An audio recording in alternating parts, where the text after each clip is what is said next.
What if Harry Potter was raised by the Nine Muses on Mount Helicon? A crossover fanfic in 7 chapters composed in the manner of an omniscient classical narrator, with a warm collective mother voice and strategic Artaz weapon throughout. Chapter 1, The Soul That Sang on Halloween on the slope of Mount Helicon, where the rivers Permessos and Almios begin their long descent toward the sea. There sits an old grove in which the laurel grows so thick that even Helios, peering down at noon, cannot find every face beneath it. Springs run there, 2 springs in particular, Agonip and Hippocrene, and it is from these that, in the elder days, mortal singers drank to gain the gift of song. Hesiod once tended sheep upon that slope and woke to find 9 sisters around him, each laying upon his tongue a piece of fire. So it has been said. So it is. Upon the evening of the 31st day of October, in the year that mortals reckoned 1981, the eldest of those 9 sisters sat upon a stone polished by 10,000 winters and recited an epic. She was Calliope the matriarch, the fair-voiced, mother of Orpheus by Apollo or by another. The genealogies disagree, as genealogies will, and her hexameters poured from her in a steady silver tide. She held in her hand a tablet of cedar inlaid with electrum. Upon it she had inscribed the first lines of a new song concerning the fall of Troy, which she had been polishing for some 3 centuries and was nearly done with. She read aloud, and as she read, her sisters listened. Thalia laughed, because Thalia laughs at most things. The wreath of ivy on her brow shook, and a small green leaf detached itself and floated down to the polished stone. Melpomene wept, because Melpomene weeps at most things. Her mask of tragedy lay upturned in her lap, collecting the tears like a porcelain bowl. Cleo wrote, because Cleo writes at all things. Her stylus moved across her tablet so quickly that the wax curled like the foam at the edge of a wave. Erido hummed, for she could not hear epic without already turning some line of it inward into a song of love. Euterpe fingered her aloes and let the reeds whisper an accompaniment. Polyhymnia sat very still, her veil drawn down, her hands folded, her lips moving in the half-prayers that were the way she breathed. Terpsichore tapped her bare heel against the stone 3 times, 4 times, 5, finding the meter and tuning her body to it. Urania, oldest in patience and youngest in face, watched the stars come out one by one over the eastern rim of the mountain. Calliope read, "Sing, O daughter of memory, the wrath of the city that fell. Sing of the towers that drank the dawn and were drunk by it in turn. Sing of the women weeping at wells where no water was left, and of the children who slept in the smoke as if the smoke were a mother." She broke off. It was so unlike her that, for a long heartbeat, none of her sisters understood what had happened. The hexameter had been moving along its accustomed track. One expected here a parallel construction, and of the old men who, and of the young men who. And instead the line stopped, the air around Calliope's mouth went still, and the cedar tablet trembled in her hand. "Sister," said Cleo, lifting her stylus from the wax. "Sister, what?" Calliope did not at first answer. Her dark eyes, the color of the wine that Dionysus pours when he is feeling generous, had gone very wide. She lifted her chin a fraction, as though listening, and her left hand rose slowly to the hollow of her throat, where the pulse of an immortal beats with a slow, majestic certainty no mortal pulse can match. "A child," she said. Thalia stopped laughing. This was rare enough that the leaves above her seemed to lean down. "A child," Calliope said again, "is singing." "Singing where?" asked Euterpe, whose business this was more than any others. "Not here," said Calliope. "Not in any place I know, and not in any voice I know, but," said Erido, leaning forward, the long curve of her dark hair sliding off one shoulder. "It is the song of a soul," Calliope said. "And it is being sung against death, and it is being sung by a soul that has only this hour begun to know the world, and it is the most beautiful thing I have ever heard, and I have heard a great deal." Now Polyhymnia opened her eyes. When Polyhymnia opens her eyes, a hush falls in the grove for several leagues in every direction. Crickets stop, owls forget for a moment why they are owls. A wind that had been moving among the laurels turns aside out of respect. "What kind of soul song?" she said. Her voice, when she spoke, was the kind one heard in temples after the priestess had finished. "Love," said Calliope. "Love so wide that it ate up an evil whole. Love magic," said Erido sharply, because love magic was, in a manner of speaking, hers, and Erido did not like to be poached upon. "Love magic of a kind I have never heard of," said Calliope. "Love magic with a melody. Do you not hear it?" The muses fell silent. They closed their eyes. Terpsichore stopped tapping. Urania looked away from the stars, and in the silence, faint, the way one might hear a thread of song carried on a wind from across a great valley, they all of them heard it. A baby's high, weary, frightened, alive, small voice, not crying at all, but humming. Humming what? Some half-tune, some pattern, some lullaby that had not been a lullaby a minute ago and had become one because someone had needed it to be one. "Oh," said Thalia, and for once she did not laugh. "Oh, that is, hold," said Cleo, and her stylus moved across her tablet with a new urgency. "Hold, sisters. The song is woven into a death, I can see it. I can read the history of what has just happened, and what has just happened is, a man came to kill the child," said Calliope, "and his mother stood between. And the mother died," whispered Melpomene, and her tears fell from the upturned mask without rest. "The mother died for the child, and the child did not, the child did not, the child lived," said Calliope. "The child sings." For a long span of immortal heartbeats, none of them spoke. The hum of the soul song threaded itself among them, this child whom none of them had ever seen in some far island country at the rim of the world. It was very small. It was very tired. It was the most extraordinary frequency any of them had ever felt at the back of their teeth. Then Calliope stood. When Calliope stands, mountains take note. Mount Helicon shifted minutely under her sandal as though to compose itself for guests. A spray of laurel that had been resting against her shoulder bowed itself politely away. "Sisters," she said, "we go." "All of us," said Terpsichore, half rising already, the muscles in her bare feet flexing on the polished stone. "All of us," said Calliope. "I will not have it said that any one of us was missing when this was decided." "Decided," said Urania mildly. "What is being decided?" Calliope did not answer her, but Urania already knew. Urania always knew. The stars had told her several hours ago that something was coming, and she had been considering it from various angles. She had been waiting for it to land. It had landed. She rose and shook out the long blue-black drift of her robe, in which faint constellations seemed to drift as one's eye crossed it, and she fell into step with her sisters without further question. So the nine came down the slope. There is no need to describe the descent at length. The Muses do not walk so much as move. Their feet touch the earth, and the earth, having been touched, considers itself improved. They left Helicon and crossed the wine-dark sea in the way they cross such things, which is by not crossing it, which is by being elsewhere because they wish to be elsewhere. In the modern languages there are no good words for this, in the old languages there are. They emerged at the edge of a small village in a damp country, where the leaves were brown and the air was full of the smell of burning pumpkins. The mortals in that village had been engaged, all that evening, in a ritual which they had once known was a ritual and had forgotten, and which they performed regardless, putting candles into hollowed gourds and walking from door to door in masks. The Muses noted this without comment. Even Thalia, who had a great deal to say usually about mortal customs, did not say anything. Her face had gone soft and serious, which on Thalia was a look more striking than tears on Melpomene. The cottage they sought stood at the end of a lane. It had been a cottage. It was now on its upper floor, no longer a cottage in the usual sense, the roof having been blown outward by something that was not a bomb and was not a fire, and had something to do with what had happened in the upper bedroom. The downstairs door hung loose. There was no one about. Even the mortals' oars, whatever those were, Cleo had read of them in passing, had not yet come. There was a delay, the way there is always a delay when mortals must decide what to do about the inexplicable. The Muses entered. "Lily Evans," Cleo said, reading the air. Her stylus did not move. She had no need to write what she already had written. "Lily Evans Potter, 21 years of age, daughter of Rose and Bernard, sister of Petunia, wife of James, mother of Harry. She is in the upper room." She fell where she stood. She did not run. She bargained. She offered her life, and the bargain was taken, and the bargain was honored only in part because the one who took it had not understood the terms. "He never does," said Polyhymnia, who in her capacity as muse of sacred hymns had encountered, over the centuries, many beings who took without understanding terms. "And what was the song?" "The mother's last words," said Cleo. She said, not Harry, please not Harry." She said, "Take me, kill me instead." She said his name 14 times in the last 40 seconds. Each time was a note. The notes have stayed. "In the child," said Erido. "In the child," said Cleo. "In the skin and in the blood and in the small bones of the chest." The song is locked there. It will hum for many years.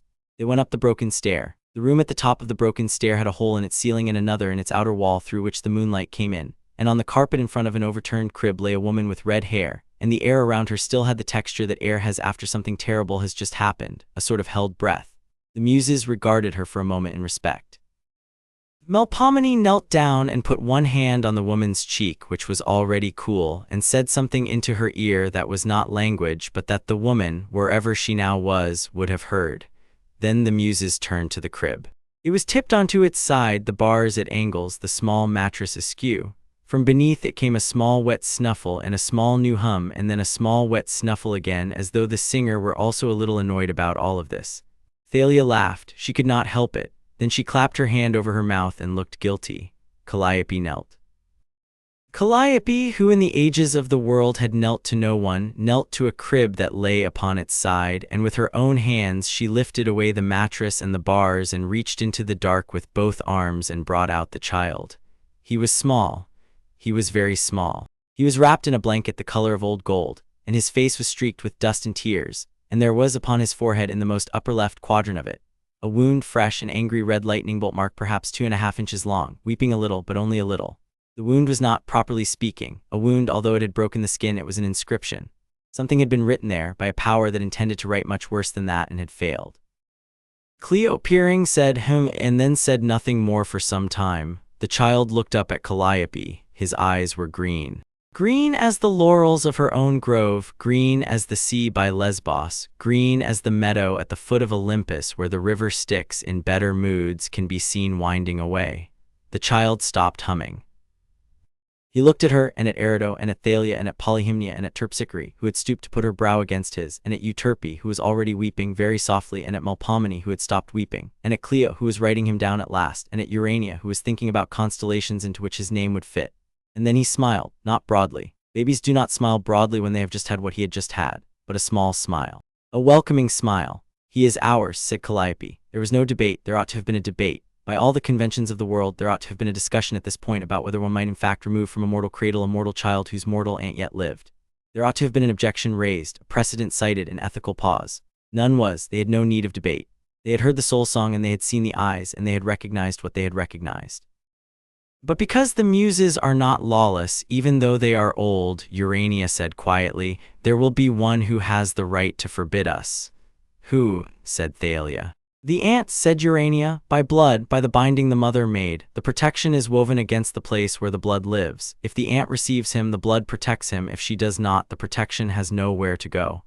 Then we will weave it elsewhere, said Calliope. It is not so easily, Urania began. It is for us, said Calliope.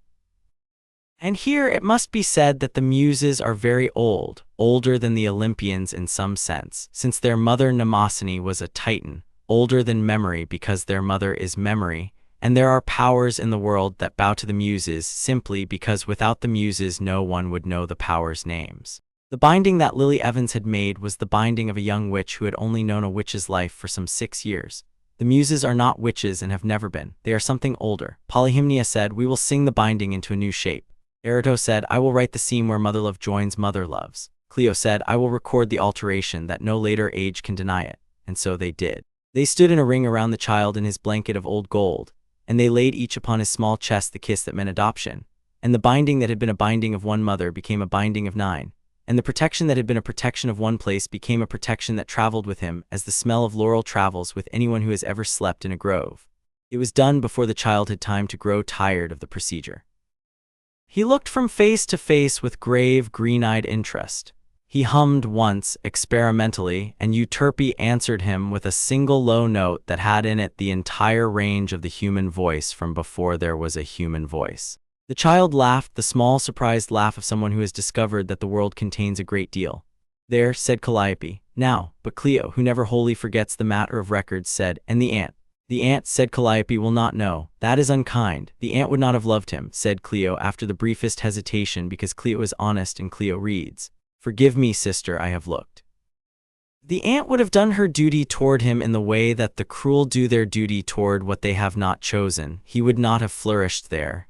Then we are not unkind, said Calliope, but more than just. Come. They went down the broken stair and out into the night, and as they went the candles in the hollowed gourds along the lane flared briefly all at once and then settled back into their orange murmur. The child slept against Calliope's shoulder. He had grown extremely tired all of a sudden. The lightning mark on his forehead, which would never quite close, glowed once very faintly, a banked coal, and then ceased to glow.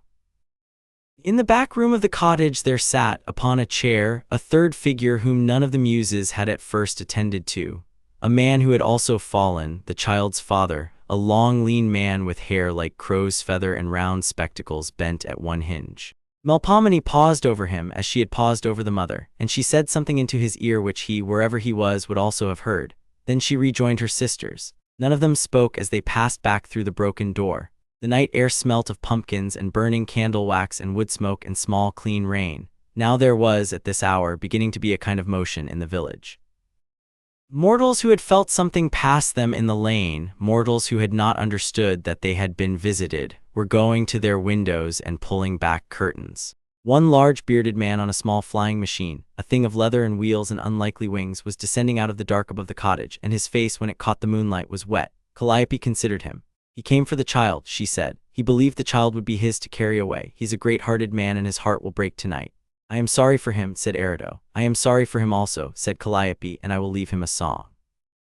She bent her head and breathed upon the broken doorway, and from her breath there rose a melody, brief, that hung in the upper air around the cottage like a wreath of mist. The bearded man, when he came down at last and entered the broken hall, would smell that melody and would feel a thing that he would call later only a sort of comfort, I dunno what, like someone been singing. He would not see the child. He would search and find no child. He would weep, and the weeping would be terrible, because he was a man whose weeping was always terrible, but he would not find the child, and in his own great-hearted way he would, after some hours, give up the searching and go to tell his employers what he could not tell them, which was that the child was gone. A small lie, a merciful lie. Calliope was the muse of epic, which is to say of true stories, and of the true stories sometimes necessary trimmings. She straightened, she looked once around the lane, then the muses left. Mount Helicon, by the time the sisters returned to it with the child, had quietly prepared itself for the new arrival. This is what Helicon does. The grove of laurel where Calliope had been reciting had widened by perhaps a foot in every direction, the way a mother widens her arms when she sees a child come up the path. The springs Agonip and Hippocrene, which had been at their usual murmur, were now murmuring a little louder, a little more lullaby-shaped. Somewhere far up the slope a single white nightingale had been added to the population of nightingales already there, and this new bird, finding herself suddenly in existence, had begun at once to sing. They came up onto the polished stone where Calliope had earlier set down her cedar tablet, and Calliope laid the child upon a folded mantle of blue wool that Polyhymnia had spread for him there. He was deeply asleep. The muses gathered around. They looked at him for a long while. "What is his name?" said Thalia. "Harry," said Cleo. "Harry James Potter." "Harry," said Thalia, trying it. It is short." "It will lengthen," said Calliope. "Will we change it?" said Terpsichore. "No," said Calliope. "It was given by his mother, it will stand, but we will lengthen it. He will be Harry of the Nine in the long form. And when he is grown, he will have a name in epic, which Calliope will give him, and a name in song, which Euterpe will give him, and a name in tragedy, which Melpomene will give him, and in laughter," said Thalia, "in laughter I will call him Small Disaster, as he is." "And in dance," said Terpsichore, "I will call him Three-Step, for he will learn the 3 steps before he is 2. And in love," said Erido, "I will call him Beloved, for I cannot do otherwise." "And in him," said Polyhymnia, "I will call him by no name, for in him we do not name, we only invoke." "And in history," said Cleo, "I will call him exactly what he is, and I will revise as needed." "And in the stars," said Urania, "I will call him by the constellation that has been waiting to be his, which is the small one between the lyre and the crown." So it was settled in a single evening, by 9 of the oldest mothers there are, that an infant of mortal origin, marked with a wound that the rest of the cosmos was still calculating how to interpret, should be raised on Mount Helicon as the youngest sibling of the children of the Muses, with all the privileges and all the demands that this implied. He would of course be raised among other children. He would of course be the only mortal born among them. He would of course hear in his lullabies and in his nursery songs and in the half-songs the leaves of the grove sang to themselves in the late afternoons, the deepest pieces of the inheritance of song that the cosmos contained. He would, of course, be one day a man with a man's troubles, but the troubles, when they came, would meet a child of the Nine, and the troubles would not know what to make of him. This had been decided. This is the way such things are. Calliope took up her cedar tablet again. She did not finish the line she had broken off, not that night. Instead, she wrote at the very top of the tablet, above the half-line about the towers that drank the dawn, in letters that even mortals could later have read, although none would ever see them, "And there came also into this Iliad of mine a child." She underlined it. Down in the world, the great-hearted, bearded man rode his flying machine to the place where his employer waited, an old man with a long white beard and a profession of being right and being sad. And he told his employer what he had found and what he had not found, and the old man set down his half-moon spectacles and was quiet for a very long time, and then said softly, "Then perhaps he is safer than I had hoped." The old man did not believe this, but he said it. It was as close to prayer as he came in those years. And in the small room at the back of a small house on a small street in a small town called Little Winging, An ant with a thin neck and a long memory turned in her sleep and dreamed that something had been taken from her, which she did not know in waking that she had had. She woke crying. Her husband, who was a large man and rarely woke, did not wake. After a while, she stopped crying and went to the bathroom and washed her face and looked at herself in the mirror and said, "Don't be ridiculous, Petunia," and went back to bed. And in his crib of laurelwood on Mount Helicon, Harry James Potter, aged 15 months and 4 days, opened his green eyes for one moment and looked up at the white nightingale on the lowest branch of the laurel above him. And the nightingale, finding herself looked at, sang one entire melody she had not yet known, and then was quiet, and then was a nightingale forever after with a slightly different repertoire than the other nightingales of the grove. The child closed his eyes. He hummed once low. Above him, in a ring, 9 mothers leaned in and listened, and Calliope, in a voice that even the rocks were happy to overhear, said, "Sleep, small Harry of the 9, tomorrow we begin."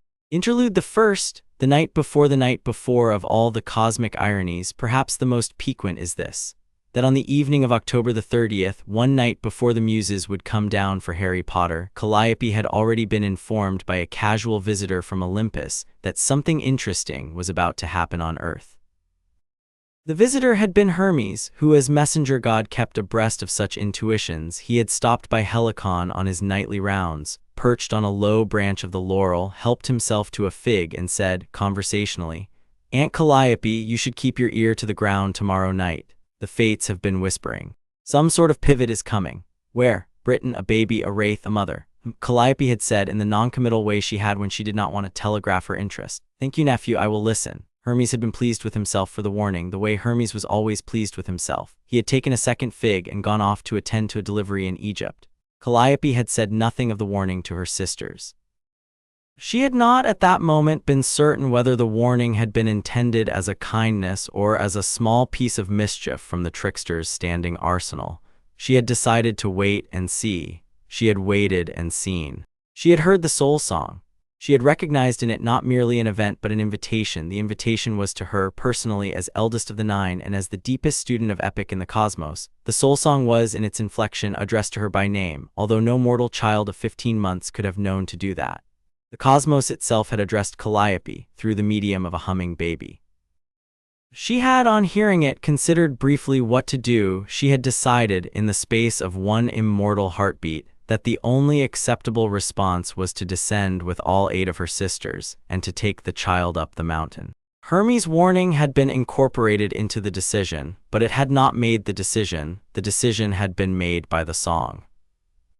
This, then, is the smaller story behind the larger one, the additional detail that historians of the period have neglected to record, but that Cleo has preserved in her own archives for future curators.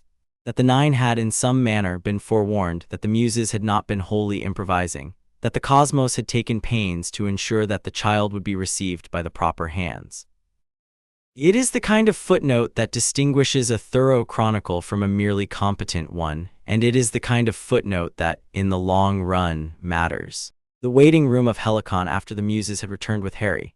After he had been laid upon the polished stone and the 9 had stood around him with their hands held over his sleeping body and the binding had been resealed, there was a small period in which no one knew quite what to do next. This is normal. Even immortals, when they have just performed a significant ceremony, find themselves at a loose end in its immediate aftermath. They had a baby. The baby was asleep. The baby would, in some hours, wake up and would require feeding, changing, and entertaining. None of the 9 had performed any of these operations in a great while, and Calliope had to look up, in a dusty volume in her private library, the proper proportions for a milk pap that an Earth child of 15 months would tolerate. Erido, in the meantime, had constructed for Harry a cradle out of fresh laurelwood, with help from 2 of the lesser dryads who had come to inspect the new arrival. The cradle was beautiful. It was carved with images on its sides. On one side a woman with red hair holding a baby, on another side a man with crow's feather hair laughing, on the third side 9 women in a ring around a baby, on the fourth side a white nightingale on a branch. The cradle was lined with the softest wool, dyed in 7 different blues by Polyhymnia's nymph attendants, and it had 4 small bronze bells at its corners, each tuned to one of the 4 notes of the soul song. Thalia, who had been quietly mortified that she had laughed in the broken cottage, now made up for her lapse by performing for the sleeping baby a private routine of small antics that she promised she would perform again properly when he was awake. She did pratfalls on the polished stone. She made faces at the white nightingale. She arranged her ivy wreath in 7 different incorrect positions and 1 correct one, and pretended each time to be surprised by the result. The white nightingale watched her with what appeared to be solemn appreciation. Melpomene sat at a slight distance on a smaller stone, and she did not, for the first hour, look at the baby at all. She looked instead at her own hands, which were folded in her lap. She was thinking about what she would teach him and when and how. She was the muse of tragedy. She had material. The question of when one introduces a child to the tragedies that have been authored against him is a delicate question, and it required thought. After some time, she made several small decisions privately. She would wait until he had words. She would wait until he could hold her hand.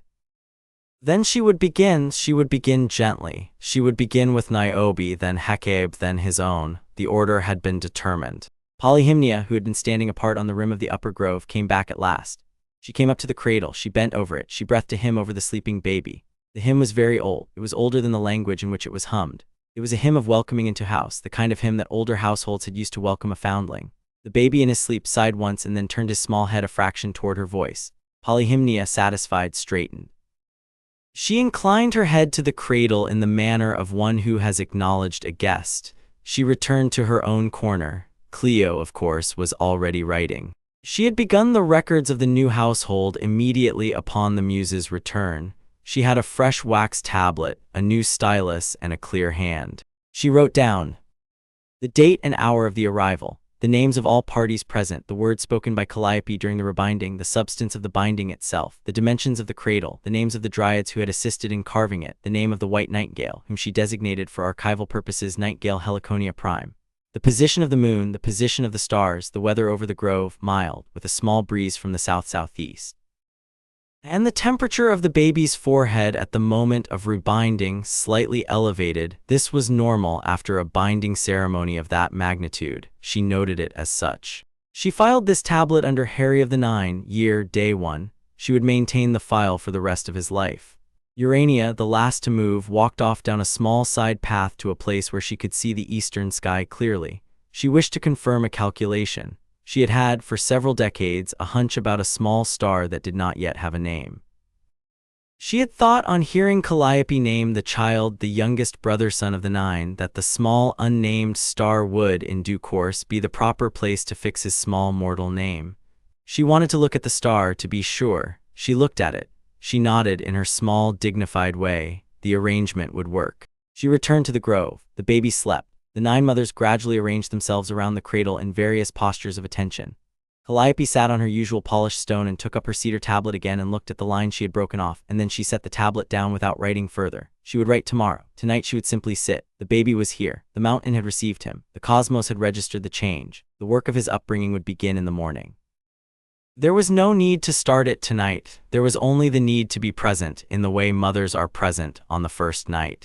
In the village of Godric's Hollow, far below, Hagrid wept at the empty cottage. He wept for a very long time. He had not found the boy. He had found 2 adult bodies and a crib and a small wet hum that had vanished, and a smell in the air that he could not quite identify but that he would describe later when asked, as a sort of comfort, I dunno what, like someone been singing. He gathered up such belongings of the family as could be gathered. He locked the door behind him. He flew on the borrowed motorcycle of his friend Sirius Black into the night sky toward London, where Dumbledore would be waiting, where Dumbledore would receive the news with a long, quiet listening, where Dumbledore would set down his half-moon spectacles and would say nothing for a long minute and then would say very quietly, "Then perhaps he is safer than I had hoped." The hour of day on Mount Helicon was, by then, deeper into the night. The white nightingale had perched on the lowest branch of the laurel over the cradle and had begun, in her thin, clear voice, to sing the 4-note tonic figure of the soul song over and over in the slow, patient way that nightingales sing through a Heliconian night. The 9 mothers sat in their 9 postures and listened. The baby in his cradle slept. The world had changed. It had changed in a way that not even the gods could yet measure. A piece had been moved on a board that had not yet been understood by the players to be a board. A song had been rerouted. A binding had been redrawn. A child had been taken up. The cosmos itself, in its long, slow, patient breathing, took stock of the new configuration and approved of it in the small way that the cosmos approves of things. The trees of the grove rustled. The springs murmured. The bronze bells at the corners of the cradle rang faintly in the breeze, 4 notes in tune, settling into their new tuning. The nightingale sang on. It was a very good first night. Chapter 2 9 Mothers 1 Mountain he grew as small things grow, in the place where small things are most readily grown, in a household crowded with attention. There has perhaps never been any child in any cosmos who has had more attention than Harry of the Nine had during the first few years of his life on Helicon. He had 9 mothers. He had more than that, the surplus presence of 9 mothers presiding domains, which is to say the air of the grove was thick with the patience of epic and the rapidity of comedy and the gravity of tragedy, and the patient inward keening of sacred hymn and the long vowel calm of astronomy and the foot rhythm of dance and the cradle-rocking lullaby of music and the catalogue discipline of history and the catalogue tenderness of love poetry, all at once. In proportions that shifted hour by hour according to whichever muse was that hour passing by his cradle of laurelwood, it is a wonder he developed any single personality at all. But he did. He was an immediately recognizable child from the very first morning. Calliope, who was matriarch and whose business it was to recognize the protagonist when she met one, knew his face by sight from before he had stopped sleeping after his Halloween, and on the first morning when he sat up of his own accord and looked around, she said, "Yes, there you are, hello." It was Calliope who held him most often in his first year. This was right because of all the muses Calliope's was the longest patience, the slowest tempo, the steadiest pulse. She was epic. Epic does not rush. She would walk for hours up and down the slow paths of the upper grove, her elbow crooked, the child balanced upon her forearm, and she would speak to him quietly in dactylic hexameter, because what else does one speak into a child who is to become what this child was to become? The little body would gradually grow heavier, the small head would lower itself to her shoulder, the small hand would close upon a fold of her white wool and would not unclose, and Calliope, having sung the child into a doze, would still keep walking because epic does not stop even when its audience is sleeping. The leaves of the laurel learned to bow as she passed. The springs learned to lower their voices. The mountain itself, in some sense, parted itself like a curtain to let mother and son go through. But Thalia, comedy, took the next greatest share of his time, and this was because Calliope said, he must not become solemn, he must have his mother of laughter as much as any other. So in the long afternoons, when the child had finished his crawling and was beginning to walk, Thalia would come and steal him away from his nap and bring him out into the dappled clearings of the lower grove and would make him laugh until he fell over. She was very good at this. She had had millennia of practice. She had a particular act involving her ivy wreath, which she would set onto her head crooked and then more crooked and then over one ear and then back to front and then upside down, each time looking around at the child as if surprised it had moved, as if it were a small green animal that had a mind of its own. The child would shriek with laughter.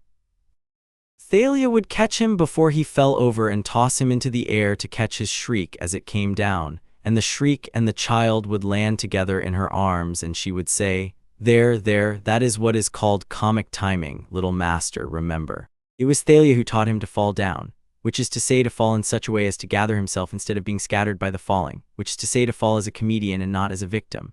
By his second year he was the most well-fallen toddler the gods had ever observed. He fell with relish, gathered himself with a small pop of indignation, looked around to find his audience, and then accepted their applause with a grave half-bow. Thalia thought this was wonderful. Polyhymnia, who watched these performances from her own corner of the grove, did not laugh because Polyhymnia almost never laughed, but she allowed herself a small lift at one corner of her mouth, and the corner remained lifted longer than was usual. The child noticed. Even at 2 years old he noticed everything. Melpomene came in his 3rd year. This is in some sense not strictly accurate. She had been present from the first night, of course, but it was in his 3rd year that she began to take her own particular share of him. She was tragedy, and tragedy is not a thing one teaches a 2-year-old. She had waited until the child had words enough for what she had to say. Then she came at last to the cradle in the early evening, and she sat down beside it, and she said to the child, who was wide awake and looking up at her with grave, green-eyed interest, "Little one, today I will tell you about a mother who lost a son." Calliope, hearing this from the upper part of the grove where she was rehearsing a passage about the lamentation in Priam's halls, made as if to come down and intervene. Polyhymnia caught her elbow. "Let her," said Polyhymnia. "He is too small." "He is not too small to be told what he already knows," said Polyhymnia. "He has been carrying his mother's last syllable in his chest since the night we brought him. Let Melpomene name it." Calliope hesitated, and then because Polyhymnia was very rarely wrong about such things, she stepped back. And so Melpomene told the child his first tragedy. It was not at first his own. She was a wiser teacher than to begin with his own.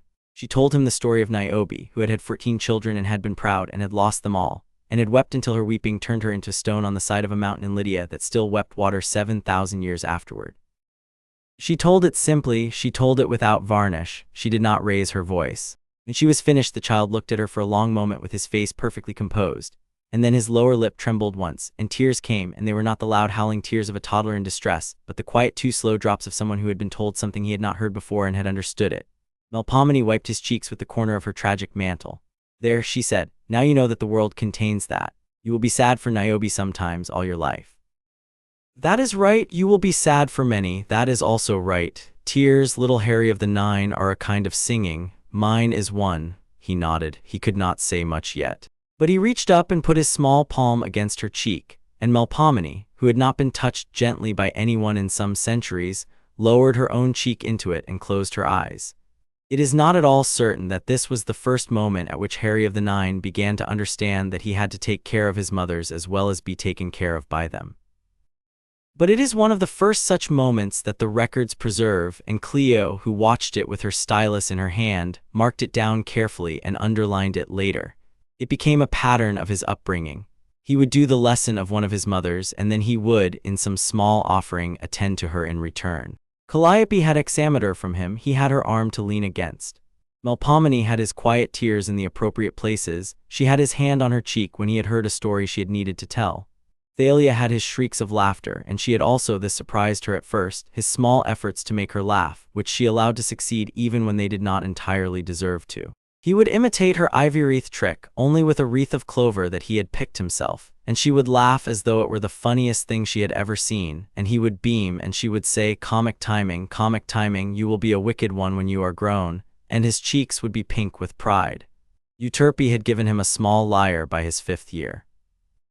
It was made of a tortoise shell with horns of olive wood and 7 strings of fine sinew, and it was scaled exactly to the size of his small lap, and it sang sweetly under his small fingers from almost the first time he plucked it. He took to it with an alacrity that surprised even her. She had given the lyre as much as anything because she had seen the soul song humming inside him, and had thought that giving the soul song an outward instrument would be a kindness. She had not expected the child to lift the lyre into his lap on the very first afternoon, and pluck the 4-note tonic figure from the morning's lesson in tune, looking up at her with green eyes wide and an expression of delighted surprise on his face, as though he had just discovered that the world also contained that.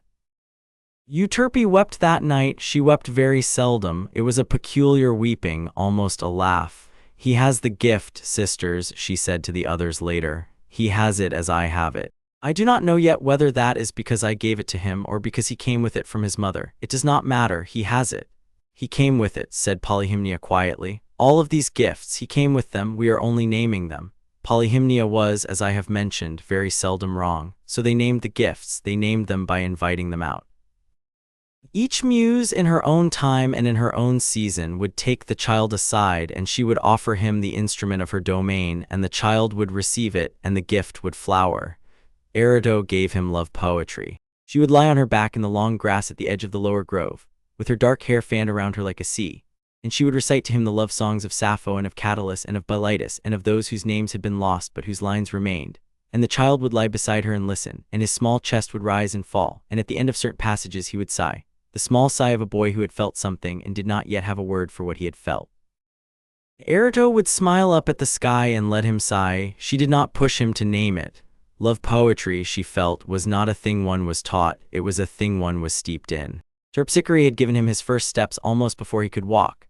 She had taken his small hands in hers, and she had walked backward, drawing him after her, and she had hummed a 3-beat figure, and the boy's small feet had fallen into the figure without his ever quite deciding to make them. By the time he was 3, he was dancing. By the time he was 4, he was dancing better than the children of fawns he played with on the lower slopes of the mountain. By the time he was 5, he was dancing better than Terpsichore had hoped a mortal born ever could, and she had begun to invent for him steps that no one had danced before, just to see what he would do with them. He always did something. He always did, even at 5, something interesting. Polyhymnia took him into the inner grove near the spring Hippocrene, where the laurels grow so close together that the light comes down only in narrow bright stripes, and she sat him on the stone in front of her, and she taught him the discipline of stillness. He found this hard at first. He was a child of laughter and dance and small bursts of motion. To sit, to hold his hands folded in his lap, to lower his eyelids without closing them entirely, to breathe in the long, slow way that allowed a hymn its proper room, this was difficult. He would fidget. Polyhymnia would say nothing. He would sigh. Polyhymnia would say nothing. He would at last surrender and would sit, and the small fidget would settle, and he would feel something he had not felt before, which was a kind of inner widening, like a courtyard inside himself that had had its gates opened. Polyhymnia would say in her temple voice, "There, little one, there's where the hymns live." She taught him hymn. Hymns are not like songs, although they look like songs from outside. A song is a thing one sends out. A hymn is a thing one receives. A hymn passes through one and goes onward to whatever the hymn is for. Polyhymnia taught him to be a clean channel. She taught him to hum the 8 tones of the temple scale, which are not the same as the 7 tones of the lyre scale, although they overlap, and to hold each one until the tone hummed back through the rib cage and out the soles of the feet. She taught him to breathe in a way that did not interrupt the hum. She taught him to forget himself for the length of a hymn, which is the only true way to sing one. He learned it as he learned everything else. He learned it joyfully, with that small particular delight that all his lessons brought him. Cleo's lessons came later, because Cleo's lessons required reading. And although the boy was an early reader, Calliope had him reciting bits of Hesiod by his 4th year. Cleo wanted him to be steady in his letters and patient in his attention before she gave him her own training. She began with him in his 5th year on the small writing desk that the satyrs had carved for him out of a fallen olive. She gave him a tablet of wax and a stylus, and she taught him the discipline of accurate record. "It is not enough to know what happened," she would say, sitting beside him with her own tablet open. "It is necessary also to know who said what happened, and when and from where, and whether they were a fair witness. There are very many things that are said to have happened that did not happen, and very many things that did happen that are not said to have happened, and the second kind is the worst loss. Your job, little one, will be to keep the record on the side of what did happen." "Yes, Mama Cleo." "Good, now write me what happened this morning at breakfast." He would write it, his small tongue stuck out at the corner of his mouth, his stylus moving carefully. He had a good memory. He had had the soul song humming inside him from infancy, which to say he had had his mother's voice humming inside him from infancy, which to say he had had memory inside him from before he could form a sentence. Cleo approved. Urania, last of the 9 in his lessons, because she said she would wait for him to learn how to be patient before she gave him her own brand of patience, took him at age 6 up onto the very top of the mountain, where the laurels thin out and the stars come close down. She unrolled for him an old chart of the heavens. She did not explain it. She said only, "Look up, tell me what you see." He looked up. He was a boy of 6, lying on a cool stone slab beside an immortal woman whose hair was the color of the spaces between stars, and he looked up. "I see a great many lights, Mama Urania." "Good, how many?" All of them, all of them. "Begin." He laughed nervously. "Mama, begin, I will help when you tire." So he began, he counted, he named the ones he knew. Urania, lying beside him, supplied the others. She had names for every star in 7 languages, of which mortals knew 3. And she could, when asked, tell the small biography of each one, and she did, while the boy listened, until he fell asleep on the cool slab and dreamt of being a constellation himself. Urania did not move him. She lay beside him and watched his small chest rise and fall, and watched the stars move overhead, and named them under her breath one by one. In the morning he woke and asked her what the name of the small star between the lyre and the crown was, the one he had dreamt himself into, and Urania said, "It does not yet have a name. We will give it one, we will call it after you." "Mama, you cannot just—" "I can watch," and she did. And from that day forward there was a small star between the lyre and the crown that bore his name in Urania's catalogue, although mortal astronomers, several thousand years later, would still be cataloguing it under a different designation and never quite know why their instruments stuttered when they tried to fix on it. Calliope, of course, taught him epic. This is what the matriarch is for. She began with the Iliad, because what mother does not begin with the Iliad, and by his 6th year he had memorized the first book. And by his 7th he had memorized the first 3, and by his 8th he had the whole of it, and the whole of the Odyssey, and most of the Theogony, and many fragments of lost epics whose only copies were the copies that lived inside Calliope's head. He recited them aloud in his thin, clear boy's voice, in the upper grove on the polished stone where Calliope herself sat. The leaves listened, the springs listened. The white nightingale, who had aged not at all since the night of his arrival, because she was Helicon's own nightingale now and had been gifted with the lifespan of the mountain, came down to her lowest branch and listened. Calliope, when he came to the end of a long passage, would correct him gently. "The line is rosy-fingered, not rose-fingered, beloved, the meter requires the extra syllable." And he would say, "Yes, Mama Calliope," and would say it correctly thereafter. He grew. He was a slender boy, brown-haired, no, black-haired, dark as crow's feather like his father's. This surprised his mothers a little, because they had thought his hair might lighten in the Helicon sun, and it did not. Green-eyed, small but quick, and very, very serious about his lessons, although the seriousness sat on him lightly, the way Thalia's ivy wreath sat upon Thalia. He had Calliope's bearing when he stood up tall. He had Thalia's grin when he allowed himself to grin. He had Erato's tenderness when he encountered a small, wounded creature. He had Melpomene's gravity when he encountered a great wounded one. He had Polyhymnia's stillness when stillness was needed. He had Terpsichore's nimbleness when nimbleness was needed. He had Euterpe's tune when tune was needed. He had Clio's accuracy when accuracy was needed. He had Urania's patience when patience was needed. And he had on top of all of these something which none of his mothers had given him and which they were all of them very interested in. He had his own quietness. He had a private inner room into which he sometimes withdrew, and which not even Polyhymnia could enter without an invitation. He had a self, he has a self, Calliope said one evening, watching him from the polished stone as he sat under the laurel and turned a small flute in his hands and did not play it. He has had a self from the night we brought him. Sisters, do you mark it? I mark it, said Erido. I mark it, said Clio. It is the part of him we did not make, said Polyhymnia. It is the part that came from his mother and from his father and from whatever he is in himself. We are gardeners, sisters. We have planted in good soil, but we did not make the soil. No, said Calliope, we did not. They were silent. The boy under the laurel lifted the flute to his lips, but did not blow. He was thinking of a tune and had not quite caught it yet. After a moment he set the flute down and instead hummed the tune, and it was a tune none of his mothers had ever taught him, and they looked at one another with a thrill that was almost fear. His own song, whispered Euterpe. His own song, said Calliope. Well, we have raised him this far, we will raise him further, but we must remember, sisters, that what we have raised is in some part its own thing. We do not own him, we never did. We love him, said Thalia. Yes, said Calliope.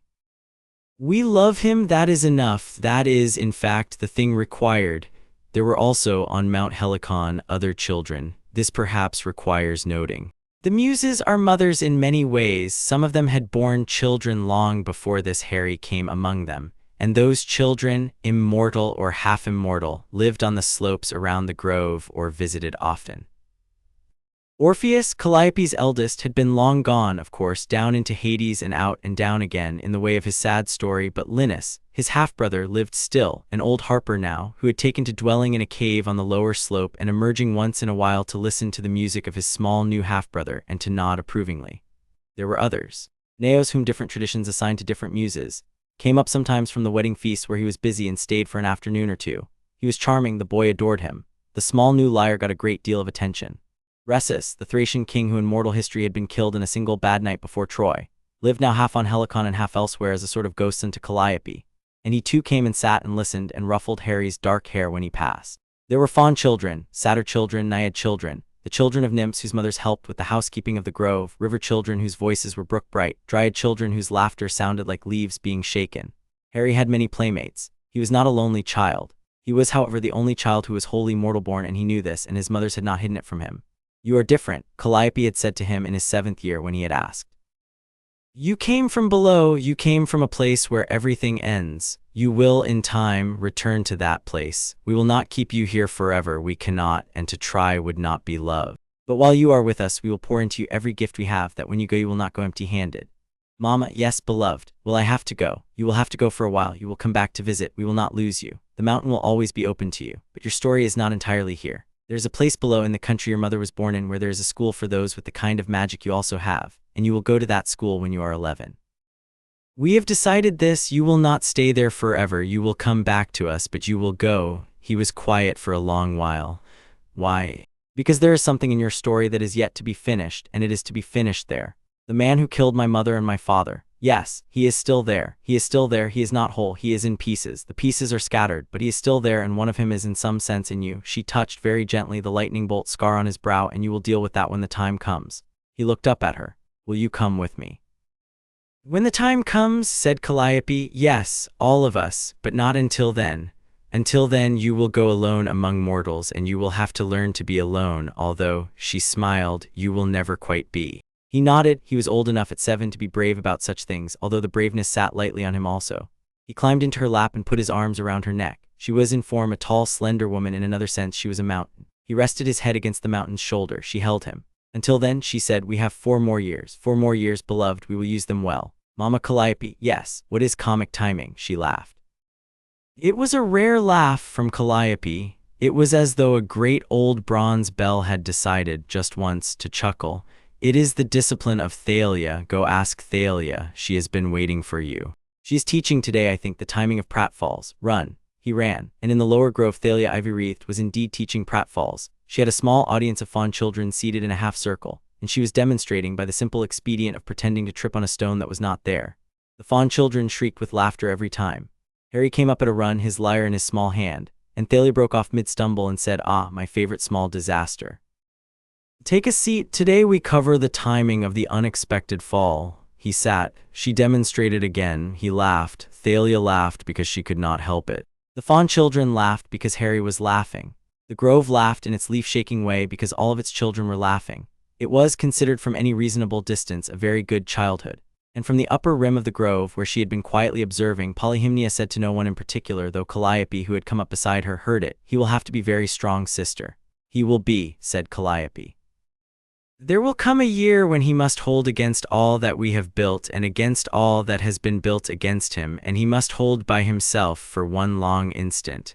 He will hold. You are confident." "I have heard him sing," said Calliope. "He will hold." Polyhymnia looked at her. "May it be so, sister, may it be so." In the lower grove, the fawn children were now imitating Thalia's stumble, and Harry was correcting their timing in a small, grave voice. "Earlier, earlier. No, sister, you are landing too late. The laugh has gone." Again. Thalia, with her hands on her hips, beamed at him as though he were the sun and she were the heliotrope. The mountain settled its long bones for another evening. The springs murmured. The white nightingale, who had grown to know him so well that she would now perch on his shoulder during his evening lessons with Polyhymnia, came down out of the upper branches and looked for him. And when she found him, she sang one bar of his own private tune, which she had stolen from him weeks ago when he had been humming it under his breath while drawing in the dust with a stick. He looked up at her and smiled, and she sang the rest of the bar back to him, and the day went on.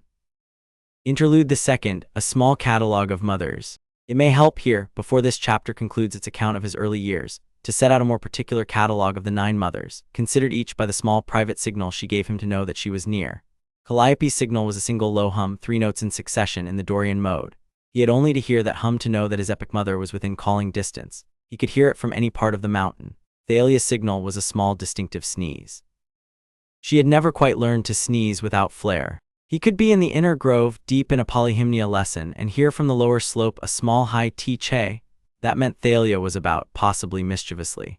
Melpomene's signal was the smell of cypress, very faint, even in the absence of cypress trees. She carried the smell with her wherever she went, as the muse of tragedy carries something of the funeral wreath with her always. Polyhymnia gave no signal. She preferred not to be detected. She was, however, almost always detectable by an absence, a small clean hollow in the air where the other ambient noise had quieted itself in respect. Euterpe carried with her always a small intermittent strain of melody that he could pick up on the air at the edge of his hearing. She did not play it consciously. It accompanied her as the smell of bread accompanies a baker. He could trace her by it.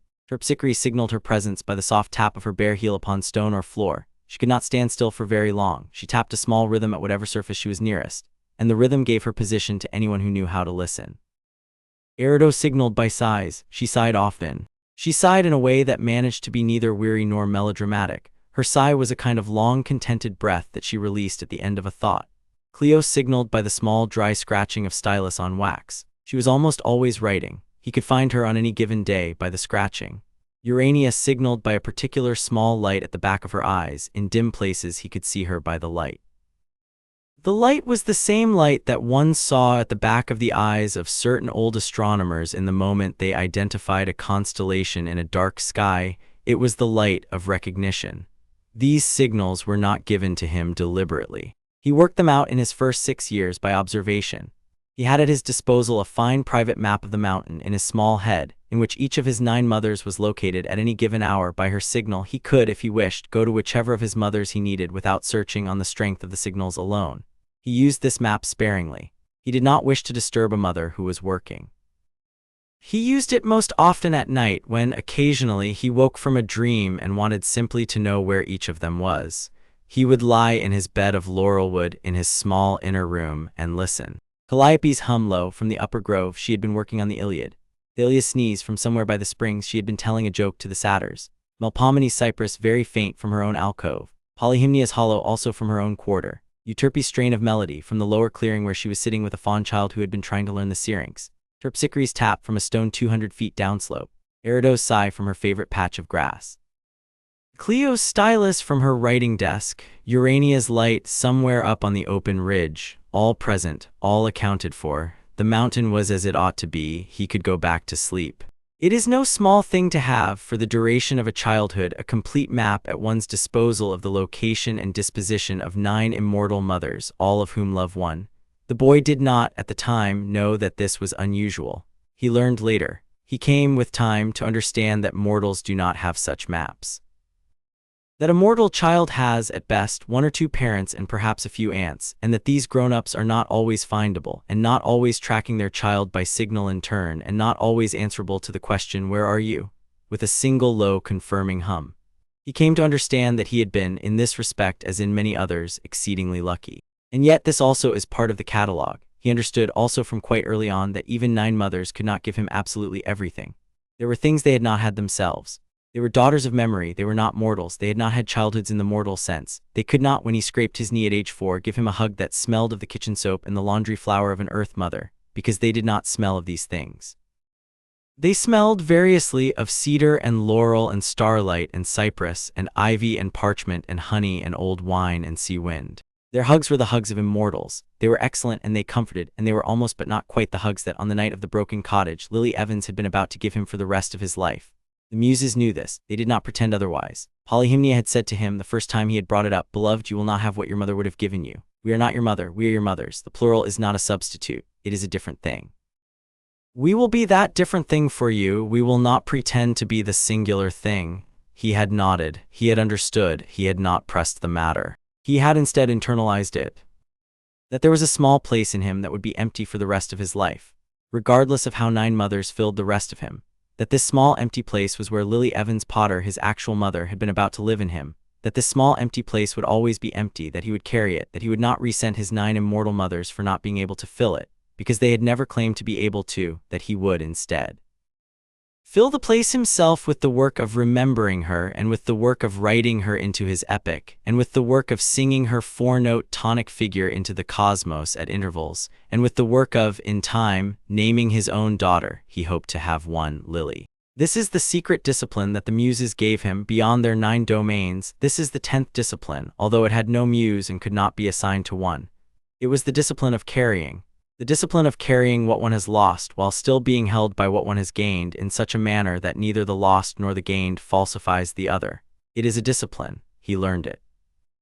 A fond child's observation in his 8th year, on a long warm afternoon by the spring agonip, the boy was sitting with a small fond child named Asios, a friend of his since the age of 3. Asios had small spotted brown horns and goat feet and the slightly puzzled expression that fond children carried about with them as a default. The 2 of them were not doing anything in particular. They were sitting on the bank of the spring, throwing pebbles into it, watching the ripples. "Harry," said Asios after a long pebble-throwing silence, "may I ask you a question?" "Yes." "Why do you sing all the time?" The boy considered. He had not thought of himself as singing all the time. He thought about it now. He realized with some surprise that Asios was correct. He sang very nearly all the time. He hummed under his breath while walking. He hummed while reading. He hummed while drawing. He hummed while eating. He hummed in his sleep. There was nearly always some piece of music going on in him in a low, quiet way. He said, "I had not noticed. You always have. From when we were small, there is always a tune going on. The other day when we were climbing the cliff you were humming and I asked you what the tune was and you didn't even know you were humming." The boy looked at the fawn. "I think it is a song my mother sang to me," he said after a while. "I think it is in me. I think it has been in me since I was a baby. I think I hum it without noticing because it is humming itself in me always." Asios nodded sagely. "That is a good thing to have," he said. "It is. Fond children do not have that. Our mothers do not sing, they bleat. Your mothers bleat very well. Thank you. You are welcome." They went back to throwing pebbles. The boy, having noticed the humming, found himself unable now not to notice it. He hummed all the way back up to the grove that evening and noticed each phrase as it came out of him, and was in some small measure in love with himself for the first time, in the way an artist is in love with himself when he discovers that he carries his art with him without thinking. It was, in its way, a kind of recognition. It set him in his own seat. By his 9th year he had stopped noticing the humming again because attention had moved elsewhere, but he never forgot Asios' observation. He told his mothers about it later. Calliope had said, "Beloved, that is good. The humming is the keel. Keep humming. Do not be self-conscious about it. The cosmos likes it. We like it." He had nodded. He had kept humming. The mountain had a small new sound in its ambient symphony now. A small, clear, unbroken boy's voice humming his mother's last syllable, somewhere on the slopes at almost any hour of the day or night. The leaves of the grove learned to anticipate the humming. The springs learned to harmonize with it, very faintly, in a way only the most attentive listener could detect. The white nightingale learned the humming so thoroughly that she could and did sing it back in her own thin voice, and the boy and the nightingale between them kept up a kind of constant antiphon, two voices in the air of Helicon, calling and answering, the four-note tonic figure forever rising and falling like the small breath of the mountain itself. This is what it was to grow up there. This is what it sounded like. This is what it has not been possible to describe in mortal prose, but that has been attempted here, on the small ground that mortal prose is what we have, and one ought, in honor of the mountain, to make the attempt. Chapter 3. The long apprenticeship. The mountain has its own way of telling time. The river that runs down from Hippocrene has its own slow chronology, and the laurels keep theirs, and the white nightingale, who was now indistinguishable from the air of the upper grove, kept time by counting her own broods. There are years in mortal reckoning that fit cleanly inside a single afternoon on Helicon, and there are afternoons on Helicon that by mortal reckoning must be measured in years. So it was that the boy who had been a toddler in Chapter 1 and a small lyre player in Chapter 2 became, by certain registers, the youngest classical scholar of his age in the cosmos, by a process that took, by his own counting, a long time, mama, and by hours, 4 years. He turned 6 on a midsummer evening. Calliope had arranged for the occasion a small private recital. He was, she had announced, to recite from memory the first book of the Iliad in the original Greek. He had memorized it some months previously. This was to be the formal demonstration. He stood upon the polished stone where she had once read her hexameter of the towers that drank the dawn. He stood very straight. He was a small slender boy in a chiton of white wool with a fillet of dark laurel pressed onto his hair by Thalia, who had, of course, said it crooked once before he had patiently corrected her. All 9 muses sat in a half-circle around him. The fawn children sat in a wider half-circle around them. Linus the harper sat on a stone at the very back, his old shoulders hunched, his old hands resting on the body of his harp without playing it. The white nightingale sat upon the laurel branch that overhung the stone. The white nightingale was very still. The boy took a breath. The breath went down deep the way Polyhymnia had taught him. It went down past his sternum and into the rib cage and lower still into the diaphragm and lower still into the place where Polyhymnia said the hymns lived, although epic lived there too. Calliope had taught him that this was the seat of the breath of song. He filled it. He let half the breath out. He kept the half he needed.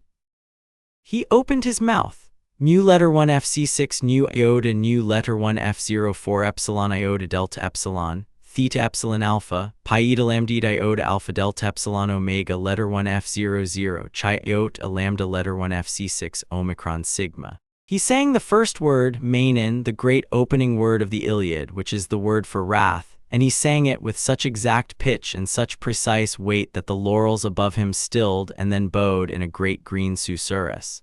He went on.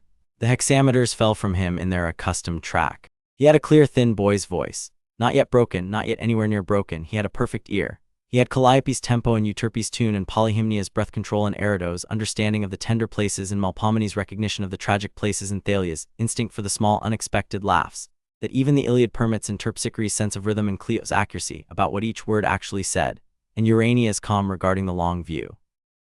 And on top of all of these, he had his own small, private, intense self, which lent the recitation a thing none of his mother's gifts could have lent. He had the conviction that the story mattered to him. It is the conviction that the story matters that in the end distinguishes a great reciter from a passable one. He had it. He recited the entire first book. He did not stumble. He did not miss a syllable. At the moments where Calliope had whispered to him, "Here you must slow a fraction, here the goddess is angry, here the king is weeping, here the line is one of the saddest in all of song," at each of those moments he obeyed his memory of her whisper, and the line came out exactly as it should. When he reached the end, with the sound of the Achaeans putting away their feast and going to sleep beside their ships, he let his voice fade upon the last word "init," as Calliope had taught him, and then he closed his mouth and lowered his eyes. The grove was silent. Even the springs had hushed themselves to listen. The white nightingale, who had been still for the duration, suddenly burst into a long, passionate trill and then was still again. Calliope rose. She walked to him. She knelt before him on the polished stone, which she had only done twice before, once on the night she had brought him, and once when he had asked her to. She kissed the lightning bolt scar on his forehead very lightly. She said, "Beloved, you have given me back my own Iliad."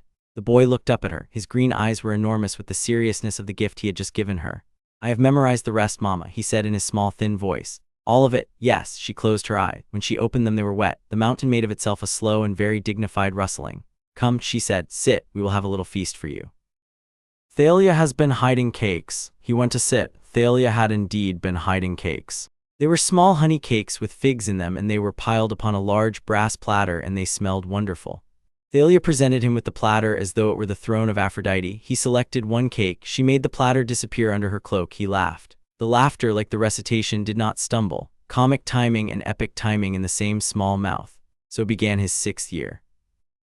By his 7th, he had memorized the entire Iliad and the entire Odyssey and most of the Hesiod and the Homeric hymns, and could recite at will from any of them. By his 8th, he had memorized the surviving fragments of the lyric poets in the Aeolic and the Doric and the Ionic dialects respectively, as Erido had wanted him to. By his 9th, he could compose original hexameter, of a quality that, while not yet matching Calliope's, did not embarrass her. His lyre playing developed in the same direction. By his 8th year, he could play the lyre with such facility that the satyrs on the lower slopes, who were notoriously hard to impress with mortal musicians, would stop their afternoon dicing to listen when he sat down upon his favorite stone with the small lyre across his knees. He had outgrown the small lyre by then. Euterpe had given him a larger one, a fine instrument of yew wood with strings of silver, which the smiths of Hephaestus' forge had made on Euterpe's request and which sang under his fingers as though it had been waiting for them. He played in many modes. He played the Dorian, which is the mode of courage. He played the Phrygian, which is the mode of inspiration. He played the Lydian, which is the mode of mourning. He played the Mixolydian, which is the mode of lament. He played the Hypodorian and the Hypophrygian and the Hypolydian, which are subtler and less talked about. He played also the older modes, the modes that Euterpe had carried with her from before Apollo had been born and had no name in any of the living languages. He played with such evident enjoyment that the satyrs would, after a while, get up and dance, although they had begun by not intending to. Terpsichore loved to come and watch the satyrs dance to Harry's playing. She said it was the best joke of any decade. His dancing also developed. Terpsichore had, as I have said, invented for him new figures, and by his 8th year she had given up inventing them and had simply asked him to invent his own, which he did daily, although he always submitted them to her for inspection. His sacred hymn training proceeded in its own quiet way. Polyhymnia did not display him. She did not bring his work into the open grove and ask him to sing it before the others. She brought him into her own private corner of the inner grove, and there she let him hum in his deep, slow, long-breathed polyhymnian way until the hymns hummed back. He learned to invoke. He learned to address.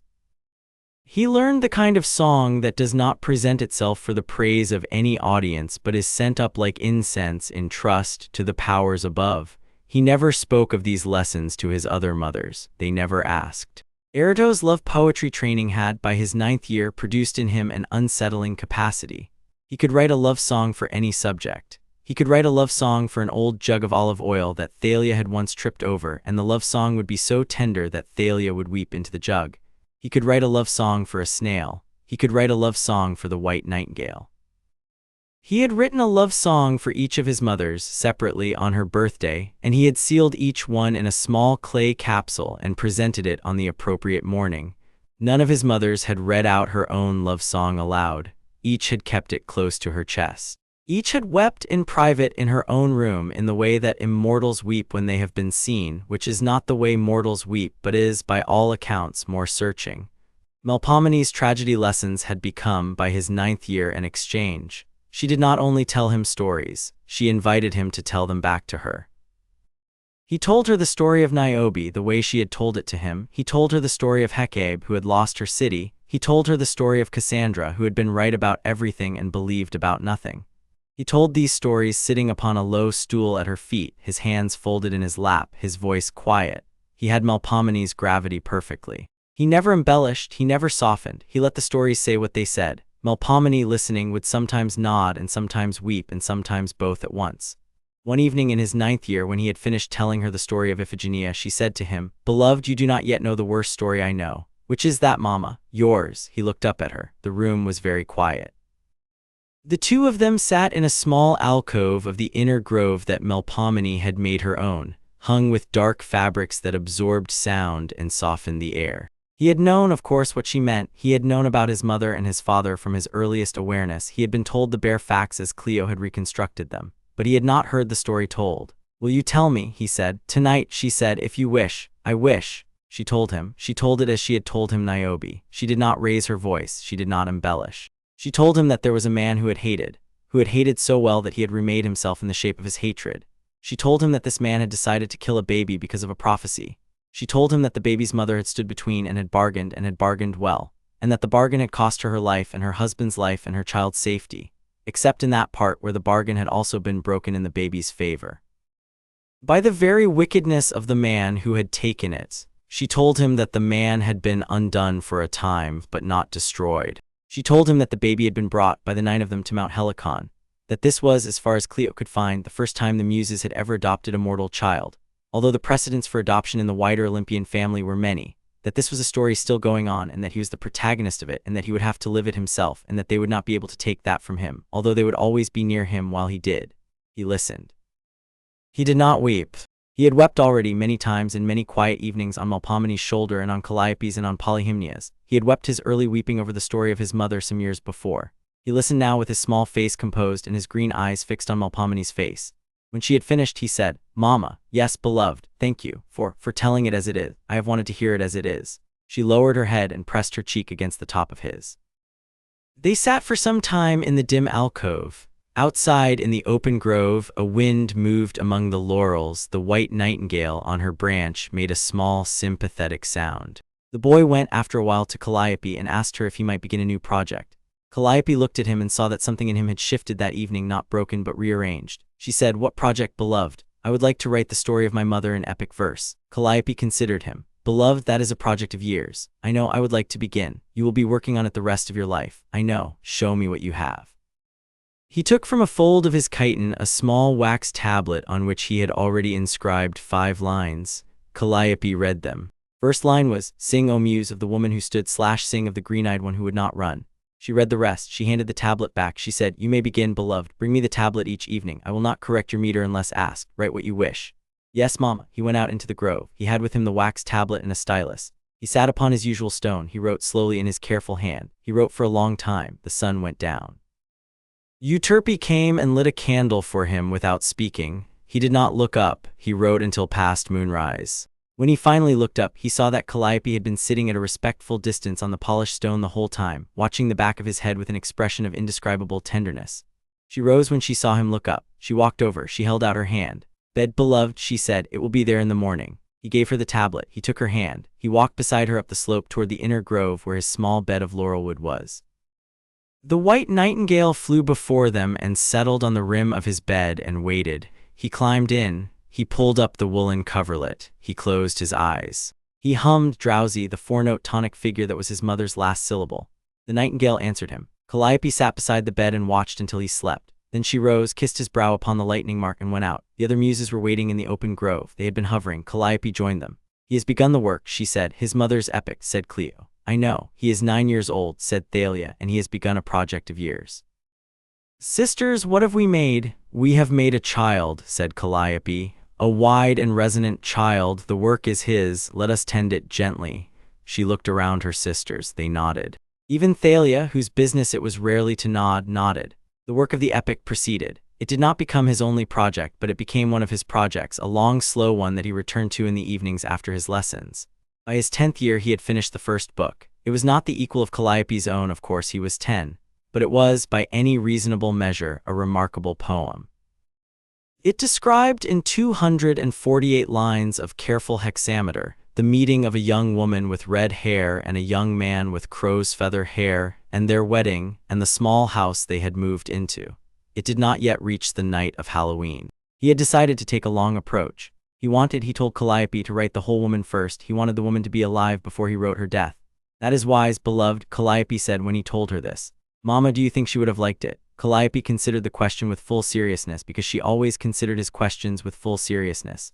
"Yes," she said at last. "I think she would have liked it. I think she would have been astonished and proud and uncertain whether to laugh or weep, which is the right response to most good poems. Yes." He looked up at her. His face was very grave. He nodded once. There were other compositions that proceeded alongside.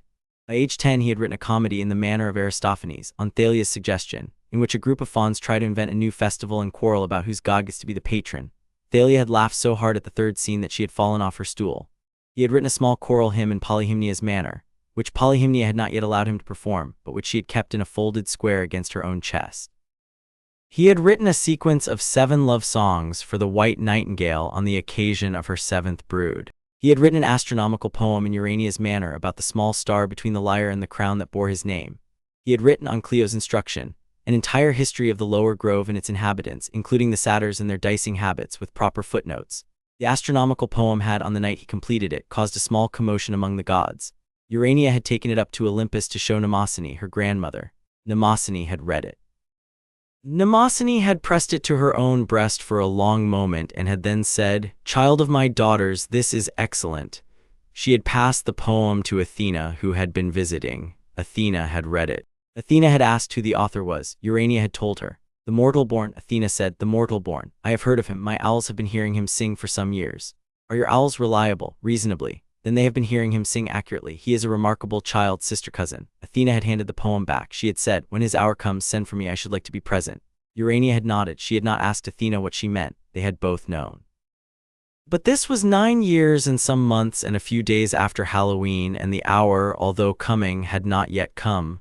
In the meantime, the boy danced. He sang, he recited, he composed. He read, he listened, he laughed a great deal. He wept occasionally. He played with the faun children and the nymph children and the dryad children. He climbed the slopes of his mountain. He swam in the spring Aganip. He drank sometimes from Hippocrene on his mother's invitation, and the drink filled him with a power he could not yet quite carry, but which his mother said he would grow into. He had a circle of 9 mothers, and a circle of half-siblings, and a circle of friends, and a circle of teachers. And at the center of all the circles was a child with a lightning scar on his brow, and a private inner room, and a small private tune that he had not stopped humming since he was an infant. And that tune was, in some sense, the keel of him, the long beam at the bottom of him that all the rest of him was built upon. The tune was his mother's last syllable. The Muses, who could hear the tune always at the edge of his breath, did not interfere with it. It was his. He was 10. He was 10, and Calliope said one evening, after he had recited a long passage from the second book of his own epic in progress, "Beloved, the time is approaching. Mama, the letter will come within the year. The school below will write to us. We will go down for your things. We will outfit you. You will go to Hogwarts." Hogwarts, he said. The word felt strange in his mouth. He had heard it before from Cleo, who had researched it. He had heard it from Calliope in passing. He had heard it from Polyhymnia, who had pursed her lips over its consonants. He had not yet had occasion to say it aloud.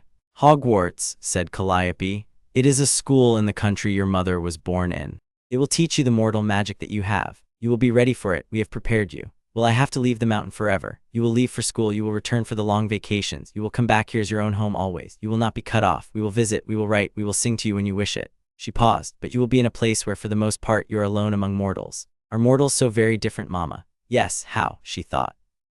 "They forget. They will love you and then forget you for a week. They will be wise for an hour and foolish for the next. They are easily hurt, and they sometimes hurt one another without meaning to, and sometimes meaning to, and sometimes not knowing the difference. They have brief lives, and they live them mostly looking down. You will see, beloved, they are not bad. Many are very good, but they are not like us. You will have to be patient with them as we have been patient with you." "Mama, yes. Will I be too strange for them?" She looked at him. He was a slender boy of 10 with green eyes and a lightning scar and a lyre across his knees and an unfinished epic in a fold of his chiton. He was the most artistically trained 10-year-old in the cosmos. He had been raised by the daughters of memory. He had sister mothers among the immortals and a private tune at the bottom of his breath. He was, by any reasonable standard, the strangest child Britain had ever cooked up for itself. "Yes," she said gently, "you will be very strange for them." He nodded. He had expected this answer. "But you will be kind, beloved, and you will be patient, and you will go among them as one of us goes among mortals, which is to say, bringing what we have and not asking them to be like us. You will make friends. They will be friends worth having. You will make enemies. They will be enemies worth understanding. You will do well. Mama, will the man, the wraith, will he be there?" She paused. "Yes," she said. He took a breath. The breath went down to the place where Polyhymnia said the hymns lived, and then deeper still to the place where his mother's last syllable lived. He held the breath. He let it go. "All right, Mama. Beloved," she said, "you understand that you can refuse. We do not send you. You may stay here if you wish. We will defend you if the wraith comes here. But if I stay, he will find me anyway, and others will be hurt in the finding." "Yes, then I go." She held out her arms. He came into them. She held him. They sat for a long while on the polished stone. The sun went down. The white nightingale came down and sat upon his knee and sang once, very softly. Calliope looked over his small dark head at her sisters, who had gathered, who had been listening. She met each of their eyes in turn, and in each of their eyes she saw what she had seen in her own: an immense and unaccustomed pride, and an immense and unaccustomed fear, and an immense and immortal love. "We have raised him," she said quietly. "We will let him go. We will be near." "We will be very near," said Polyhymnia. "We will be very, very near," said Thalia. and the white nightingale who had been listening sang the four-note tonic figure once and went still. Interlude the third, How Apollo Came to Listen. A small but significant episode in the boy's 8th year deserves its own treatment, because it touches upon a matter that will recur. In the early summer of that year, on a warm afternoon when the boy was sitting on the polished stone in the upper grove with the small lyre across his lap, working out the fingering of a passage Euterpe had given him that morning, there came down out of the air a tall, fair young man with a quiver on his back and a laurel wreath on his hair and an expression on his face that suggested he had stopped to listen. It was Apollo. He had not announced himself. He did not announce himself usually. He simply arrived. The mountain, recognizing him, opened a small clean space in the laurels above the polished stone, and he came down through the gap with the casual grace of a god who had stopped by to look in on family. The boy from Helicon, who had been concentrating on his fingering, did not notice him until he was 3 feet away. When he did notice, he stopped at once, set the lyre carefully down on the stone, and rose to his feet and bowed in the courteous Heliconian manner. "Lord Apollo," he said. He had been taught the form, he had not until that moment used it. "Child," said Apollo, "sit, continue, I had come to hear you." "Lord, sit, please continue." He sat, he took up the lyre again. He was, for one small moment, terrified. He was 8. He had been told all his life that Apollo was the patron of his art, and that he himself was in some manner accepted by Apollo without ever having met him. But he had not actually been listened to before by the patron in person, and to be 8 years old, and to be asked to continue one's afternoon practice in front of one's patron is by any measure a high-pressure moment. He took the breath Polyhymnia had taught him. He took the breath down to the place where the hymns lived. He let half of it out. He kept the half he needed. He began. He played the passage. He played it correctly. He did not flourish it. He did not, as a less mature musician might have done, attempt to impress. He had been raised by the Muses, and the Muses had taught him that the first instinct of the immature when watched is to show off, and that the discipline of the mature is to play exactly as one would have played without being watched. He played as he would have played without being watched. He played, that is to say, very well, with great care, with attention to the small particular ornaments that Euterpe had asked him to mind, with the proper Heliconian breath behind each phrase. When he had finished the passage, he set the lyre down again. He looked up at Apollo. Apollo's face was not easy to read. Apollo was, in his immortal way, a very still figure. His expressions were small and infrequent. One had to be paying attention. Apollo said after a moment, "Boy, Lord, what is your name?" "Harry, Lord, Harry of the Nine," in the long form. "Harry of the Nine, you play well." "Thank you, Lord. You have my swan in your wand." The boy blinked. Yes, Lord, Mr. Ollivander told me I had wondered." "You wondered correctly. The swan was mine. I gave a feather in 1874 to a wand maker who had drunk from your mountain springs. He made the wand. He never sold it." He had been told by small vision that the wand was for a boy who would come a long time later, and he respected the vision. "The wand is for you. The swan was mine. I am pleased." "Thank you, Lord. You sing also, I hear." "I do, Lord. Show me." He sang. He sang a passage from his own epic in progress, the one about his mother. He sang the passage that described the first time his mother had received him into her arms after his birth at St. Mungo's Hospital. He sang it quietly. He did not flourish it. Apollo listened. When he had finished, Apollo nodded. He said, Yes, the voice is good, the breath is good, the pitch is true, the substance is heavy." "Lord, I am not finding fault, boy. The substance is heavy because the subject is heavy. That is correct. I observe only." "Yes, Lord, your voice has not yet broken." "It has not, Lord. Would you like it not to?" The boy considered. He had heard from various sources about the matter of the breaking of the voice. He had been mildly anxious about it. He had been told that his clear, unbroken voice would, in due course, drop, and that he would have, perhaps, 2 years of awkward intermediate pitch before he settled into his man's voice. He had been told this was normal and that he would adjust. He had not, however, been given a choice in the matter. He had taken it for granted that the matter was not within his giving. "Lord, is that a choice?" "It is, if I make it so. I can, if it would please your mothers and you, prevent the breaking. You would keep your boy's range into and through adulthood. You would have, at 30, the same clear high voice you have now, in addition to such lower notes as you develop on your own. You would be, in vocal terms, what is sometimes called a male soprano, or, less formally, a singer of unusual range. It is my gift to give. I have given it 3 times before in long history. I would give it to you on a small condition." "Lord, what condition?" Apollo smiled. It was a small, thin smile. "That when you come of age, you sing for me once a year a song of your own composition on a subject of my choosing. I will give you the subject by an owl in the first week of January. You will deliver the song to me in person at Delphi on the spring equinox. You are not required to compose well, only to compose honestly. I keep the songs in my own archive. I show them to no one but myself." The boy considered the offer. He had been told by Calliope that one ought to think carefully before accepting a god's gift. He thought carefully now. He could see no obvious trap. He could see no obvious cost. The condition, while binding, was not onerous. It was, in fact, exactly the sort of work he expected to be doing throughout his life anyway. The offer of an unbroken singing voice for life was extraordinary. He understood this. He was 8 years old, but he had been raised on Helicon, and he understood that what was being offered was not the kind of thing one declined for reasons of mere conventionality. He looked up at Apollo. "Lord, may I ask my mother's?" "You may. I will wait."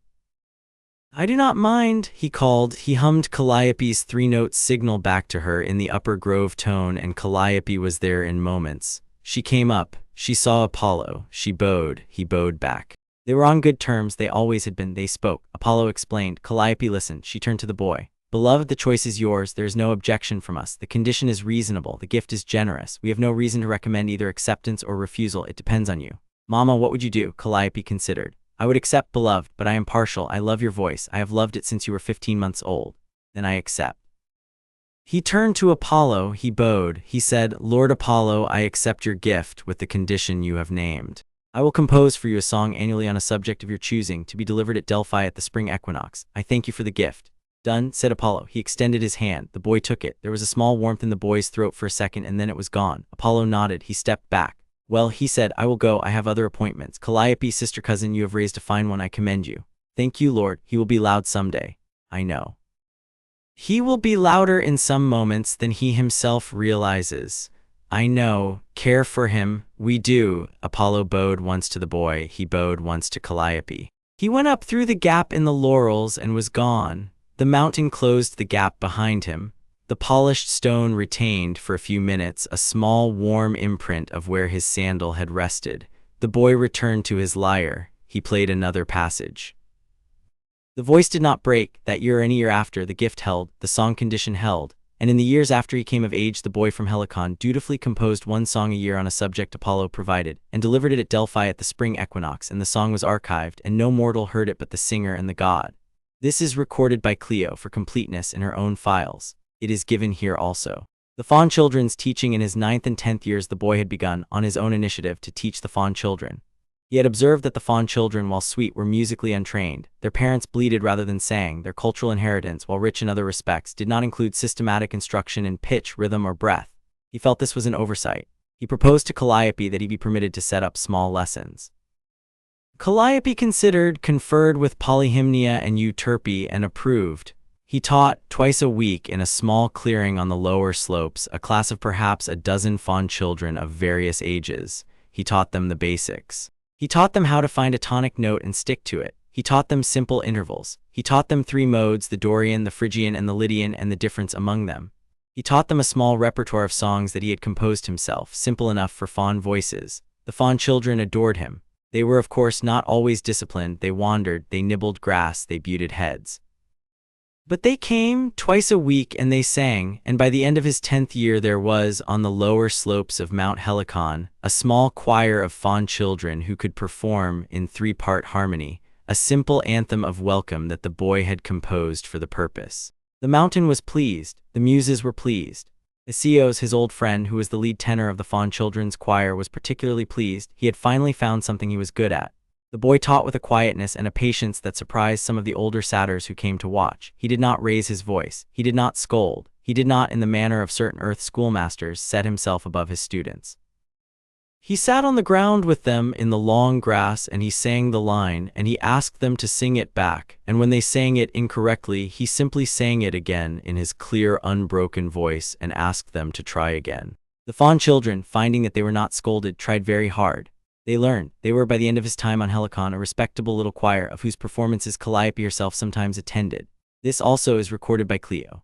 It is the sort of thing that tends to be lost from the historical record, the small private apprenticeship by which a great singer learns to teach what he has been taught, and Clio was not willing to let it be lost. She wrote it down. She underlined it. She filed it under pedagogical lineage Heliconian mid-11th century after the birth of Apollo's first temple. She filed it carefully. It is preserved. The mountain rolls on. The springs murmur. The boy grows. The mothers watch. The fond children's anthem of welcome, although composed by an 8-year-old, has remained on Helicon in continuous performance, twice a year on the welcoming of new dryads and at the spring equinox, for some 35 years subsequently and counting. It has been called by a small number of attentive listeners the most pleasant piece of music ever written by anyone under the age of 10. Calliope, when asked, agrees. Chapter 4: The Letter, the Alley, the Wand, the Hat. The letter came on a Tuesday in late July. It arrived in the most pedestrian way imaginable, by owl. Although on Mount Helicon owls were not a common postal medium, and the owl in question, a rather harried-looking tawny, had to circle the upper grove for some minutes before she found a flat enough stone to land upon. Polyhymnia, sitting in her usual corner, looked up at the racket and said mildly, "Ah," and beckoned the bird down. The bird presented her with a thick yellowish envelope sealed with green wax and a coat of arms upon which a lion and a snake and a badger and an eagle were arranged in heraldic indifference to one another's existence. Polyhymnia bore the envelope to Calliope, who broke the seal and read aloud. Headmaster Albus Dumbledore, Order of Merlin, First Class, Grand Sorc, CHF, Warlock, Supreme Mugwump, International Conf. Of Wizards. Dear Mr. Potter, we are pleased to inform you that you have been accepted at Hogwarts School of Witchcraft and Wizardry. Please find enclosed a list of all necessary books and equipment. Term begins on September 1st. We await your owl by no later than July 31st. She paused. They have given us a week, she said. They have given us until his birthday, said Cleo, who had been counting. His mortal birthday. They have addressed it to him as though he were below. They assume he has not yet had a birthday this year. He has had several, said Thalia. By their reckoning he has not yet had his 11th, said Cleo. Today is the 24th of July, said Urania, who watched calendars in passing. By mortal reckoning, yes. Then we have 9 days. We will go, said Calliope, tomorrow. There was nothing to argue about. The boy was to be outfitted, the boy was to be presented, the boy was to enter the school. They had all known this would come. Calliope went to find him. He was in the lower grove, teaching a fond child the proper timing of a pratfall. He had inherited Thalia's instruction in full, and was now teaching it forward. When Calliope appeared at the edge of the clearing, he looked up, saw the envelope in her hand, and went very still. It has come, beloved, she said. It has come. We will go tomorrow. To the country my mother was born in. Yes, to Diagon Alley. Yes, Mamma. Yes, may I take the lyre, she considered. The small one, beloved, not the yew, the small tortoiseshell. The yew stays here. And the epic tablet. Yes, and the white nightingale. She looked into the upper branches. The white nightingale, who had been pretending not to listen, looked back. If she wishes to come, beloved, she is her own bird. We do not own her. I will ask her. The white nightingale wished to come. That evening they made the arrangements. Calliope would be the one to go. She would take a mortal disguise. She was very good at these, although she did not enjoy them, and Thalia, who would have enjoyed one immensely, had agreed not to come along on the grounds that her enjoyment of mortal disguise was so total that she would have spent the afternoon performing the disguise itself, rather than the errand it was meant for. Calliope would appear as a tall, middle-aged woman of dignified bearing, in a long cloak of dark wool, with iron-gray hair pinned back and a pair of small spectacles that she would wear without needing them. Cleo would accompany them in the form of a small calico cat, perched on Calliope's shoulder. In order to take notes, Polyhymnia would accompany them invisibly as a kind of silent companion, in case prayers were required. The other muses would stay on the mountain. They would prepare a small farewell feast for the day of his departure. Thalia, however, insisted on accompanying them at least as far as the leaving stone at the edge of the grove, in order to make the boy laugh just before he left, on the grounds that, if the last thing he does before going below is laugh, sister, it will steady him. Calliope agreed. So in the morning of the 25th of July, in his 11th mortal year, Harry of the Nine stood upon the leaving stone at the edge of the upper grove of Helicon, in a tunic of plain white wool with a sturdy cloak of darker stuff over it, with a small leather pack on his back containing a change of clothes and a small tortoiseshell lyre, and a wax tablet half covered in hexameter. With the white nightingale on his shoulder and Cleo in calico form on Calliope's shoulder and Polyhymnia invisible, standing somewhere very near, and Thalia making faces at him from behind Calliope's elbow. Thalia made him laugh. He laughed. The leaving stone under the laugh hummed agreeably. Thalia kissed his cheek and stepped back. Calliope took his hand. The two of them stepped off the stone, and Helicon was behind them, and the world was before them, and the world had no idea what was coming down into it. They came into Diagon Alley from the back of an unremarkable pub at the wrong end of London. Calliope, who had walked through this entrance once before in a different century when it had had a different decor, tapped the bricks in the proper sequence. Cleo whispered the sequence into her ear from the cat form on her shoulder, and the wall opened. The boy stepped through. He looked around. Diagon Alley was, in its way, a delight. It was a winding cobbled street between leaning old buildings, full of shop windows displaying cauldrons and broomsticks and bundles of dried things and stacks of books and snakes in jars and an apothecary's whole inventory of unlikely organs. It was crowded. It smelled variously of frying sausages and hot wax and old parchment, and coming from the direction of one shop, something that was almost certainly burnt feathers. He took it in. He did not gawk. The training of Polyhymnia held him very still in his bearing even at moments of high novelty. The training of Thalia kept a small private smile at the corner of his mouth. The training of Cleo set him taking small, accurate mental notes. He turned to Calliope. "Mama," he said quietly, "it is a great deal. It is, beloved, it is a small piece of below. Below has many such pieces. Take your time. Where do we go first? Gringotts, then books, then robes, then a wand, then the rest." "Yes, Mama," they went to Gringotts. It is a peculiarity of the wizarding world that its bank is operated by a small and ancient race of beings who do not consider wizards to be the rightful proprietors of the bank, but tolerate them as customers in order to do business. Calliope, who had had professional dealings with goblins long before any wizard had, was greeted by name and with a small inclination of the head from the chief teller, who had remembered her from his own grandfather's day. She gave him the name on her papers, which was not her own. He pretended not to recognize her. She pretended not to recognize him. They were both, very civilly, doing the courtesy of mutual non-recognition that is the lubricant of all goblin business. There was in Harry's mother's family vault a substantial sum. Calliope had not known precisely how substantial.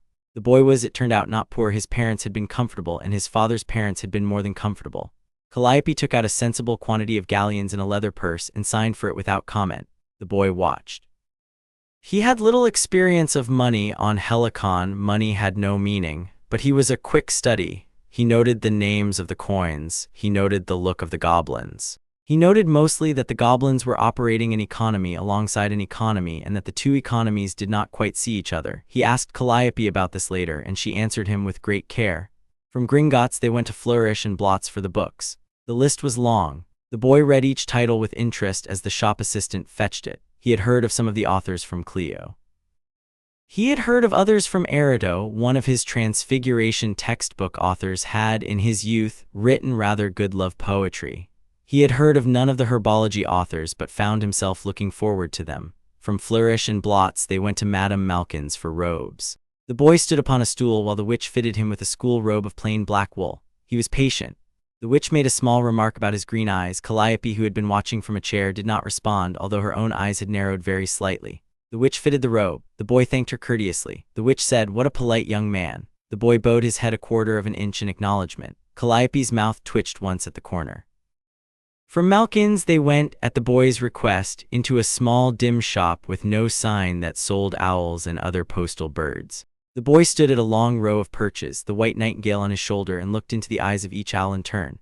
None of them seemed to interest him. He came to the last perch. Upon it sat a small snowy owl with golden eyes looking at him with an expression of polite intent.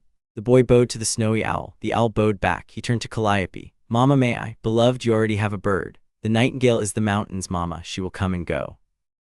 "I would like a bird that goes with me to the school. The nightingale will not stay there year-round. She is too small and too white. She will draw attention."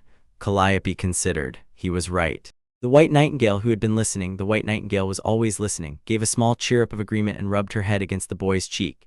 "You may, beloved." He chose the snowy owl. He named her after some thought, Hedwig. The snowy owl regarded the name with an expression of mild approval. From that moment forward she was Hedwig and considered herself attached. From the owl shop they went at last to the most important shop on the list, Ollivander's. Mr. Ollivander was a small old man with peculiar pale eyes that seemed to look at one from several centimeters in front of one's actual face. He emerged from between two stacks of long, thin boxes as though he had grown there. He greeted the boy in a low, gentle voice that nevertheless made the dust in the shop tremble. "Mr. Potter," he said, "I have been wondering when you would come." The boy nodded. The boy had been told to expect this kind of recognition. He did not say "yes, sir," because Calliope had told him not to be too forthcoming with strangers, and "yes, sir" would have been forthcoming, but he did incline his head a polite quarter-inch. And which is your wand arm, Mr. Potter? I write with my right, sir. Stand still, please. A measuring tape rose from a hook on the wall and began measuring the boy of its own accord, the way measuring tapes do in such shops. Mr. Ollivander meanwhile paced. He paced through narrow aisles between stacks of long, thin boxes, pulling down one and then another, glancing at the boy, putting one back, taking down a third. At one point he came back with 3 boxes. He set them upon the counter. Try this one, he said. 11 inches holly phoenix feather supple. The boy took up the wand. He weighed it in his hand. He looked at Mr. Ollivander politely. He laid the wand back down on the counter. It is a very good wand, sir, he said. It is not for me. Mr. Ollivander's pale eyes widened a fraction. You have not even waved it, Mr. Potter. It is not for me, sir. Mr. Ollivander looked at him for a long moment. Then he said, How do you know? The boy considered the question. He had had instruction from each of his mothers in matters of recognition. From Polyhymnia he had had the instruction in recognizing what was kindred. From Euterpe he had had the instruction in recognizing pitch. From Erato he had had the instruction in recognizing what was beloved. He had at his disposal a number of senses, finer than most mortals had, by which to tell when a thing was for him and when it was not. He said gently, Sir, when I touched it I heard it singing. The song is a fine song. It is not my song. It does not match the song I carry. May I try another? Mr. Ollivander looked at him for so long that even the dust seemed to settle. Then he said very quietly, Mr. Potter, in 51 years of practice I have not encountered a customer who could hear the song of a wand on his first touch. Tell me please, what is the song you carry? The boy thought. It is a song that was sung over me when I was very small. It has been with me since. I cannot give it to you in words. May I? He looked at Calliope. She nodded. The boy hummed 4 notes. Just the 4-note tonic figure. They came out of him quietly in his clear, unbroken boy's voice. The shop went very still. The measuring tape, which had been measuring his left eyebrow, paused mid-measurement and curled down to listen. Mr. Ollivander closed his pale eyes. Ah, he said. He turned and walked into the back of the shop. He was gone for some time. When he came back he carried a single long thin box, very plain, without a label. He set it upon the counter with great gentleness. He opened it. This wand, he said, is not in the regular case. It is a wand my great-grandfather Godric the Elder made on a commission that was never claimed. The customer, a poet, I believe, never came to collect. I have kept it on a shelf in the back for 117 years. It has been waiting, I think, for you. The boy looked into the box. Inside lay a wand. It was pale, very pale. It was carved from a wood paler than any of the wands he had seen so far. Its handle was inlaid with a thin spiral of silver. Its core was, he could feel even without touching it, a single feather of a swan. Laurel wood, said Mr. Ollivander, single swan feather core, 11 inches and a quarter, surprisingly springy. The laurel was cut, my great-grandfather told me, on Mount Helicon in the year of his apprenticeship. The swan, he paused, the swan was a particular one also. The boy did not say anything. He reached out very slowly and touched the wand. The wand, and there is no other word for it, sang. It did not light up. It did not throw sparks. It did not flutter the curtains. It sang in a faint but perfectly audible silver tone the 4-note tonic figure that the boy had hummed. Calliope, in her chair against the wall, lowered her face into her hand for a moment. Yes, said Mr. Ollivander very quietly. Yes, that is the one. Take it, Mr. Potter, please. The wand is yours. The boy lifted the wand. It settled into his hand as the small lyre had settled into his hand at the age of 5, as the larger yew lyre had settled into his hand at the age of 8, as the hand of Calliope had settled into his hand at the age of 3 months when he had needed something to hold. It settled and was at home. The boy's eyes filled briefly. He blinked the wet away. He turned to Mr. Ollivander. Sir, what do I owe? You owe nothing, Mr. Potter. The wand was made and was never charged for. It is, by my great-grandfather's note in the back, a gift. Sir, Mr. Potter, please, it is a gift. From a wand-maker who knew, when he made it, that he was making it for someone he would not himself live to meet. Take it, use it well. The boy bowed. He bowed from the waist in the courteous Heliconian manner. Mr. Ollivander, after a moment of surprise, inclined his head in return. They went out into the street. Calliope walked beside him in silence for some time. The white nightingale on his shoulder kept her own silence. Hedwig, in her new cage, swiveled her head to take in the street. The boy held the wand in its case in one hand and the lyre strap in the other, and his small steps fell in beside Calliope's larger ones with the rhythmic precision that Terpsichore had drilled into him from age 3. Mama, he said at last. Yes, beloved. He knew, the maker, he knew. Did he, do you think, was the swan? Was it Apollo's swan? Calliope considered. It may have been. Apollo had several swans beloved. They lived in his service and gave a feather on certain great occasions. It is plausible that one feather was given to a wand maker who claimed inspiration from our springs. It is plausible that the wand was always intended for one of the children we should raise. For me. Yes, he waited a long time. 117 years by Mr. Ollivander's reckoning. That is not so long, beloved. Things wait, they wait. She smiled down at him. We waited for you ourselves, beloved. We did not know we were waiting until we heard you, but we had been waiting. The world is patient about its own arrivals. He squeezed her hand. They walked. They returned to Mount Helicon that evening. The boy had with him his books and his robes and his cauldron and his telescope and his various supplies and a small snowy owl and a wand of laurelwood with a single swan feather core. He laid all of his new possessions out upon the polished stone in the upper grove, and his 8 other mothers and Cleo, no longer in cat form, gathered around to inspect them. They approved. Thalia made a small joke about the cauldron and the boy laughed. Melpomene took the wand into her hand for a moment and felt it and lowered her head over it and gave it back without speaking. Polyhymnia did not touch it but bent close and listened. Urania pressed her ear to the cauldron and said, "This will do." Erido kissed the swan feather core through its wood and stepped back. Then they sat down to dinner. It was a very long, very leisurely dinner, the kind of dinner the muses have, full of long pauses between courses during which someone recites something or sings something or remembers something. The boy ate. He listened. He had not yet left for school, but in a sense the leaving had already begun. There were 6 weeks before September 1st. They spent the weeks in last-minute preparations. Each muse, in her last hour with him, gave him a small final gift. Thalia gave him a list of 7 jokes written out in her own hand. For emergencies, he was to read them when he needed to laugh. Melpomene gave him a small black ribbon to wear under his collar. For the days when he needed to remember that there was sorrow in the world, he was not to wear it always, only on the days. Erido gave him a folded square of paper on which was written a single love poem he was to keep for the person he would one day fall in love with. He was not to open it until then, he believed her. Polyhymnia gave him no object at all, but laid her hands upon his head and breathed a hymn into him that he would carry forever and would not need to remember to invoke. Euterpe gave him a small silver tuning fork in his mother's last syllables note, which he could strike against any surface and it would sound that note, and he would know that he was not alone. Terpsichore gave him a small clay figurine of a dancer for his school trunk. Cleo gave him a small leather-bound notebook for keeping a journal at school. Urania gave him a small star chart of the night sky over Helicon so that he would know, looking up at the sky from his school window, what stars were above his mountain at that moment. And Calliope, last of the 9, gave him on the last evening before his departure a single fold of parchment, sealed in dark wax with her own seal. She did not tell him what was in it. "Beloved," she said, "if a time comes when you must speak the name of the wraith in epic verse, open this. Not before. You will know the moment. Trust the moment." "Yes, Mama." He took the parchment. He laid it carefully into the false bottom of his trunk that Cleo had shown him how to use. He turned to his mothers. "I am ready," he said. "You are," said Calliope. He hugged each of them in turn. They hugged him back. Thalia made him laugh.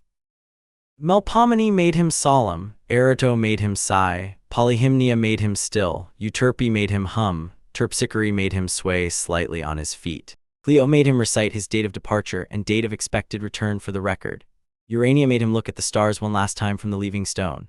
Calliope held him last and longest and did not say anything at all. In the morning he went down to Britain. The train ride from King's Cross was uneventful in the surface sense and full of incident in the deeper one. He found platform 9 3/4 easily, having been told by Calliope where to look. He boarded the train. He found a compartment that was nearly empty. He set himself down. He took out the small tortoiseshell lyre. He played very softly a piece by Euterpe in the Dorian mode that had always made him feel that he was at home. The compartment door slid open. A red-haired boy of his own age stood in the doorway with his trunk in his hand and looked at him. "Mind if I— Oh, sorry, I didn't mean to interrupt." "You are not interrupting. Please come in." The red-haired boy came in. He was a tall, thin boy with red hair and a smudge of something on his nose, and he had freckles, and he had a slightly worried expression, and he had a sort of basic decency that the boy from Helicon recognized at once. The boy from Helicon did not play. He set down the lyre. He held out his hand. "My name is Harry." "Harry Potter, what is yours?" The red-haired boy's mouth fell open. He stared. He said, I'm sorry, my name is Ron Weasley." Oh, blimey. The boy from Helicon, who had been told to expect this kind of response and who had decided in advance not to be put out by it, smiled. The small particular smile of Polyhymnia's stillness met with Thalia's good humor. "Ron Weasley, I am pleased to meet you. Will you sit?" Ron sat. He did not stop staring. After a while he managed to ask the question he had wanted to ask, which was about the lyre, which is a sensible question to ask about a lyre when one has not previously encountered one on a school train. The boy from Helicon told him about the lyre. Ron Weasley listened. There was something disarming about the boy from Helicon's manner. He did not seem to be showing off. He seemed simply to be answering a question. By Cambridge, Ron Weasley had played one chord on the lyre under instruction and had laughed at his own bad chord by Doncaster. He had recited 4 lines of his mother's favorite verse at the boy from Helicon's request by Newcastle. He had eaten 3 sandwiches and a chocolate frog and had told the entire history of his 6 older brothers and his 1 younger sister. By the Scottish border, the 2 of them were friends. This was a thing Harry had not had before. A friend his own age, mortal born like himself, who did not know what to make of him but was determined to make a friend of him anyway. He liked it. He decided on the train that he would like having friends. At the school they were sorted by means of a large old leathery hat. The hat sat on a stool at the front of a great hall, and the new students were called up one by one, and the hat was placed on each of their heads, and the hat called out after a moment of thinking the name of a house. When it was Harry's turn, the hat thought for a long time. It said inside his head in a voice that was old and a little tired and a little amused. Well, this is interesting. What have we here? Goodness, you have 9 mothers, do you, child? Oh dear, dear, I have not had 9 of you in here before. Are they all going to comment? They are listening, sir. I am sure they are. Where to put you? Brave, yes, very brave, more brave than you know. Loyal, very loyal, you would have died for your white nightingale if asked. Cunning, yes, surprising amounts of cunning, the kind one only gets from being raised by sisters who play games with each other in 3 languages and a meter. And clever, oh dear, very clever, not just bookish clever. You are clever the way the springs are clever. The way the laurel is clever. The hat paused. You are a difficult child. I am sorry, sir, do not apologize. It is in fact a privilege to sort someone difficult. Now the question is, where will you flower best? Where will the boy with the lyre and the laurel wand and the 9 immortal mothers be most himself? Where will he find his own people and serve them best? The hat thought. The hat thought for so long that the great hall began to murmur. It must be, said the hat at last, slowly, Ravenclaw. Yes, Ravenclaw. Clever you are, yes, but also it is the house of those who love what they study, and you love what you study, and you will love your housemates because they will love what they study also. Brave you are, but bravery is not what you most need. Loyal you are, and you will be loyal to your house, but Hufflepuff would be a starting point and you need a destination. Cunning you are, but cunning untempered by curiosity becomes a small, ugly thing. So Ravenclaw it is. Take care, child, your mothers are watching. And aloud, in its great old leathery voice, the hat called out, Ravenclaw. There was a respectful applause. The Ravenclaw table at the far left applauded with the polite enthusiasm of intellectuals. A blonde girl of Harry's year, who was the only person at the Ravenclaw table not applauding because she was reading a magazine upside down, looked up briefly, took him in, smiled a small odd smile, and went back to her magazine. Her name was Luna. He would learn this later. She would be the first of his Hogwarts friends after Ron, who had been sorted into Gryffindor and was waving wildly from the other table. He went and sat at the Ravenclaw table. The blonde girl beside him said conversationally, Your mothers are very loud, you know. I can hear them all the way from here. He looked at her. Can you really? Oh yes, they're singing. They are very pleased with you. They are saying something about a hymn of welcome. Should I be quiet so you can hear? He looked at her with attention. She looked back. She had wide pale eyes and her hair was a thin pale gold and she had bottle-cap earrings and she wore her tie loose. She was, he saw at once, a particular kind of person whom he was very pleased to have found. Yes, please. She was quiet. He listened. Far up the slopes of Helicon, the 9 Muses, gathered upon the polished stone in the upper grove, sang a hymn of welcome to their boy in his first dinner at his strange new school, and the boy heard it faintly the way one hears a distant fife on a clear morning, and his green eyes filled, and he closed them for a moment and he listened. The blonde girl beside him said after a while, It is a very pretty hymn. It is, isn't it? Are you all right? I am all right, thank you. My name is Luna Lovegood. I am pleased to meet you. I have been waiting for you. He turned to look at her. Have you? Yes, the Raxperts said you would come. They were right. What is a Raxpert? Oh dear, you'll see soon enough. They get into your ears and make you forget. Yours do not seem to be bothered by them. That is good. It is a very rare gift. He smiled at her. Polyhymnia's stillness met Thalia's good humor again in a small particular smile. Thank you, Luna. You are welcome, Harry of the 9. He paused. How did you know to call me that? She looked at him with her wide pale eyes. Your mothers are very loud, she said again gently. I can hear them. He nodded. He turned to his plate. The food at Hogwarts, he discovered, was excellent. He ate. Across the hall, Ron Weasley was waving at him with a chicken leg. He waved back with a more dignified piece of bread. At the high table at the front, an old man with a long white beard and half-moon spectacles was looking at him with an expression in his blue eyes that could have been any number of things, and was almost certainly not exactly any of them. Beside the old man, a man with greasy black hair and a hooked nose looked at him with an expression that was easier to identify, although also less specific than it first appeared. Beside that man sat another in a purple turban who was eating very slowly and looking at the boy with a strange, fixed attention, as though something else were looking through his eyes from a great distance away. The man with the turban smiled briefly with only the front of his face. The smile did not reach the eyes were not entirely his.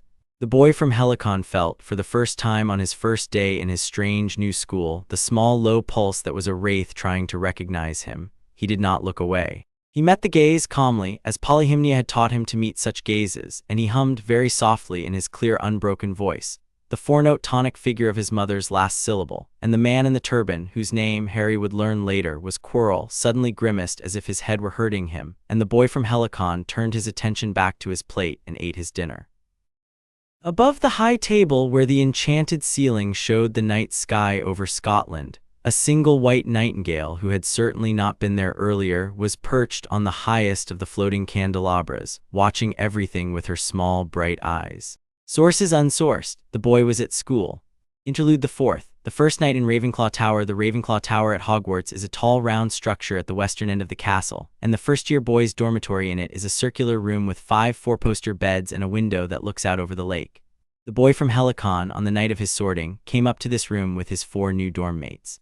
They were Anthony Goldstein, a sober, intelligent, slightly anxious boy with curly dark hair and a habit of polishing his spectacles when he was nervous. Terry Boot, a tall, fair, friendly boy who had grown up in a muggle household and was extremely impressed by everything. Michael Corner, a smaller boy with a sharp face and a sharp tongue, who would over the course of the year become both his rival and his friend, and Stephen Cornfoot, who said very little and watched everything with an expression of grave interest. They were, on the whole, a reasonable assortment. He set his trunk down at the foot of the bed nearest the window because he had chosen it for the view of the lake. He took out his small tortoiseshell lyre and set it carefully on the bedside table. He took out Hedwig's cage, which he had carried up, and set it on the floor. Hedwig herself had gone hunting earlier and was at present somewhere outside. He took out the small star chart of Helicon Urania had given him and hung it over the headboard of his bed with a small charm. He took out the small clay figurine of a dancer Terpsichore had given him and set it on the windowsill where it would catch the morning light. He took out the small leather-bound journal Cleo had given him and set it on the bedside table with the silver tuning fork beside it. He laid out his school robes for the morning. Anthony Goldstein, watching him do this, said conversationally, "You have a lot of family stuff." "I have 9 mothers," said the boy from Helicon by way of explanation. Anthony Goldstein paused, he blinked, he opened his mouth. He closed his mouth, he opened it again. I'm sorry, did you say 9? "I did, 9. They are the 9 Muses. They live on Mount Helicon in Greece. They raised me." The figurine is from Terpsichore, the chart is from Urania, the journal is from Cleo, the tuning fork is from Euterpe, the lyre, well, the lyre is from Euterpe also, but my mother Calliope gave me the strap for it. The other gifts are in my trunk. They are not all out yet. Anthony Goldstein stared at him. Are you serious?" "I am." "That's strange." "Yes, that's the best thing I have ever heard," said Anthony Goldstein on reflection. "I have so many questions." "Ask them. I have all year. I have in fact 7 years. Anthony Goldstein, after a moment of consultation with himself, sat down on the boy's bed and began asking questions. Terry Boot, who had been pretending to unpack his own things but had in fact been eavesdropping with great interest, came over and sat down also. Michael Corner, after a pause, joined them. Stephen Cornfoot last came over and sat on the floor with his knees drawn up to his chin. The boy from Helicon, finding himself with an audience of 4 11-year-olds, told them his story. He told it simply. He told it without flourish. He told it the way Calliope would have told it, omitting certain details that he had been instructed by Polyhymnia to keep private. He took perhaps 20 minutes. The 4 other boys listened. They did not interrupt much. At the end, Terry Boot said, "That is the coolest thing I have ever heard. Will you play the lyre for us?" He played. He played a small piece by Euterpe in the Lydian mode, which is the mode of evening and reflection. The 4 boys listened in absolute silence. Hedwig, who had returned from her hunt, came in through the window and perched on the headboard and listened also. The piece took perhaps 4 minutes. When it ended, Terry Boot said very quietly, "Blimey," and the others nodded. "Will you play for us every night?" The boy considered. "I will not play every night. I will play sometimes. I will also need to sleep. And so will you, but I will play for you, yes, when there is occasion. May I in turn ask each of you a question?" "Yes," they said. "What does each of you most love?" Anthony Goldstein loved chess. Terry Boot loved a muggle football team called Manchester United, although he was prepared to learn to love a wizarding team if needed. Michael Corner loved riddles, the harder the better. Stephen Cornfoot loved, he said this very quietly, drawing. He had a small sketchbook in his trunk, and he would, if anyone wished, show them sometime. The boys, including the boy from Helicon, immediately said they wished. So passed his first hour in his dormitory. By the end of it he had 4 friends.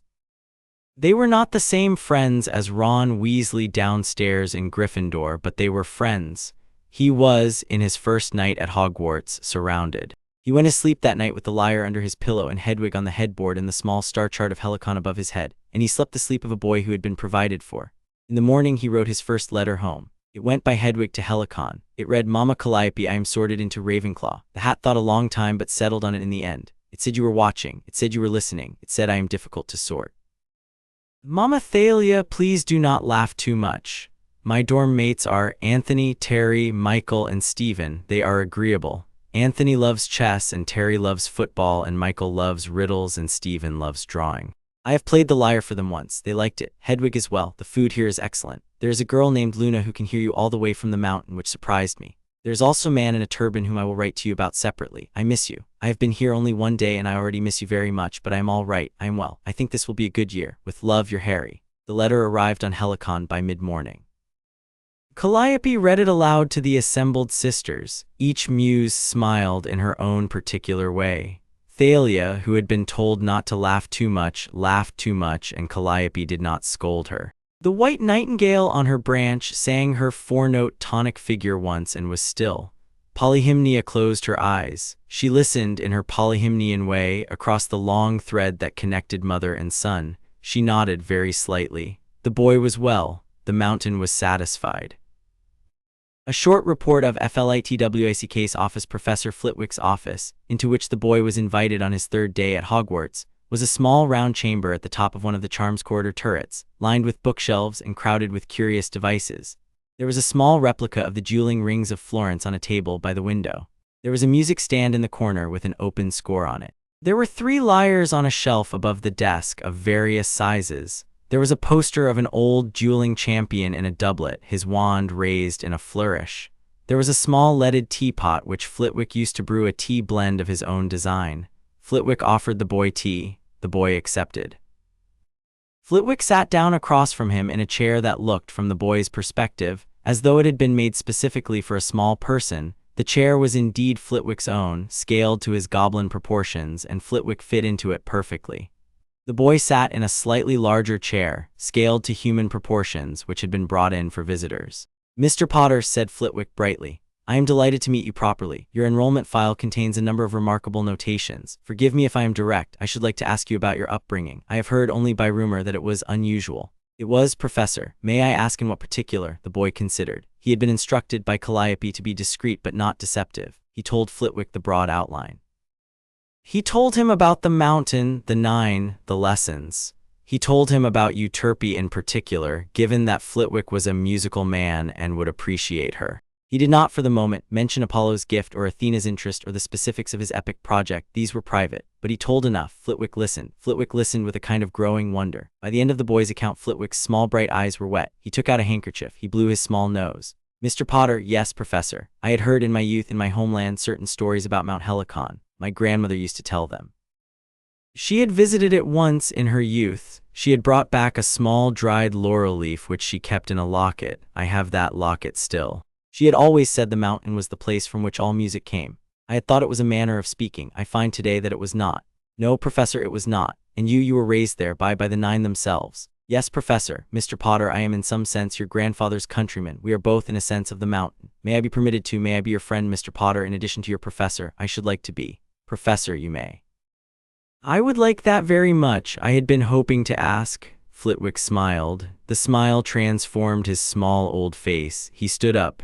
He went to the shelf above the desk. He took down the smallest of the 3 lyres. He brought it over. He laid it on the desk. This was my grandmother's lyre. She would have wanted it given to a child of the Mount. I had been keeping it for that purpose without knowing it. Mr. Potter, I should like you to have it. Professor, please, it is small. It will be a backup perhaps if your tortoise shell is ever damaged. It is in good tune. It has been waiting. The boy received the lyre. He held it. It hummed faintly in his hands, the way a well-loved instrument hums when it is back in the hands of someone who knows how to play it. He bowed to Flitwick from the waist. Flitwick, after the briefest pause, bowed in return. So began the friendship of Phileas Flitwick and Harry of the 9. which would, in the years to come, produce a number of joint papers and 3 published volumes on the musical theory of charm work, and which would, on Flitwick's eventual death, some 30 years after his pupil's graduation, in a quiet evening in the small cottage Flitwick had retired to in the Welsh hills, conclude with Harry of the Nine singing at the graveside the small private hymn Polyhymnia had composed for old teachers. And with Flitwick's last expression being, by the report of his attending healer, a small particular smile of intense satisfaction. So began also the boy from Helicon's understanding that the world below contained more kindred than he had been led to expect.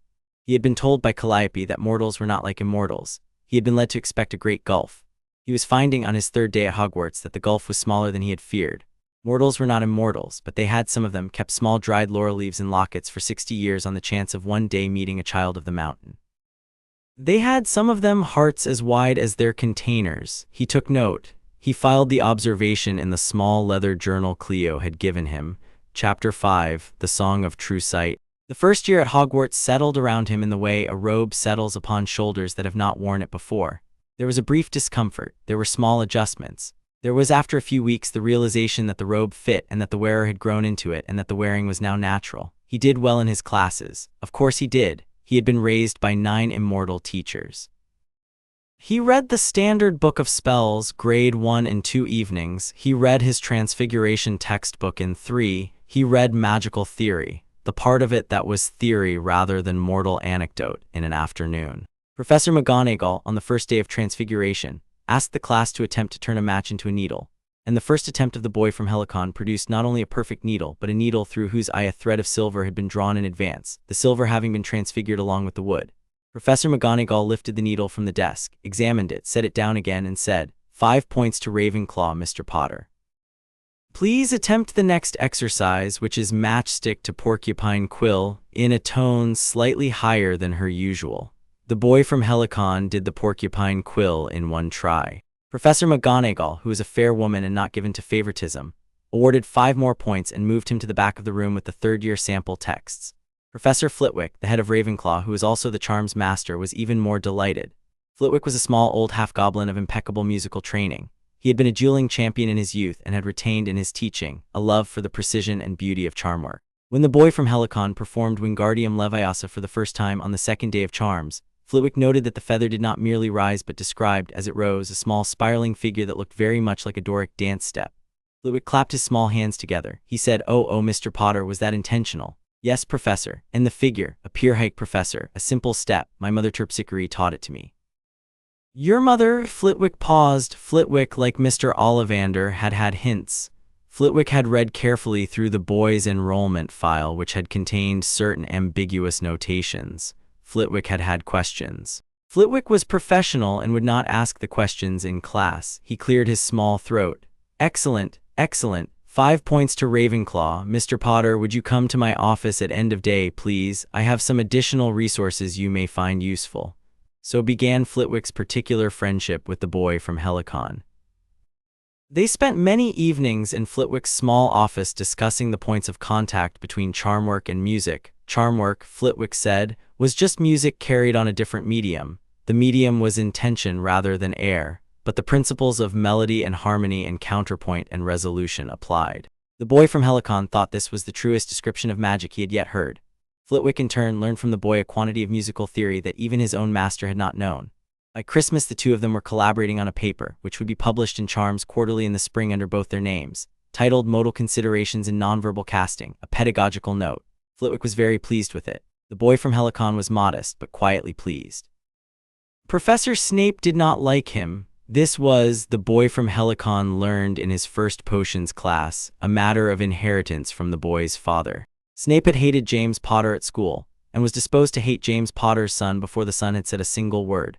The boy from Helicon recognized this on the first day.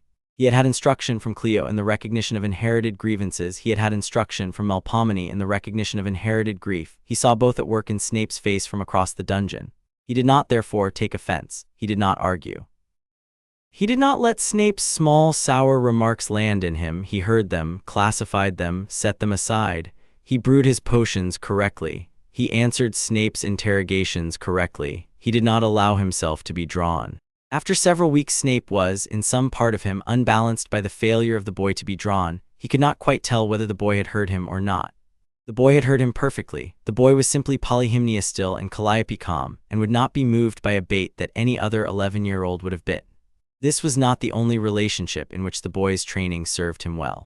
He had Hagrid for friend, the great-hearted bearded man who had come to the cottage on Halloween and who had not in the end found the child there. Hagrid, when he met the boy now grown to 11, did not at first recognize him, although there was something in the back of Hagrid's eyes that softened when the boy spoke. Hagrid invited him for tea. The boy went. Hagrid baked rock cakes that were almost inedible, and the boy ate 3 of them. They spoke of the magical creatures Hagrid kept in his hut and on the grounds.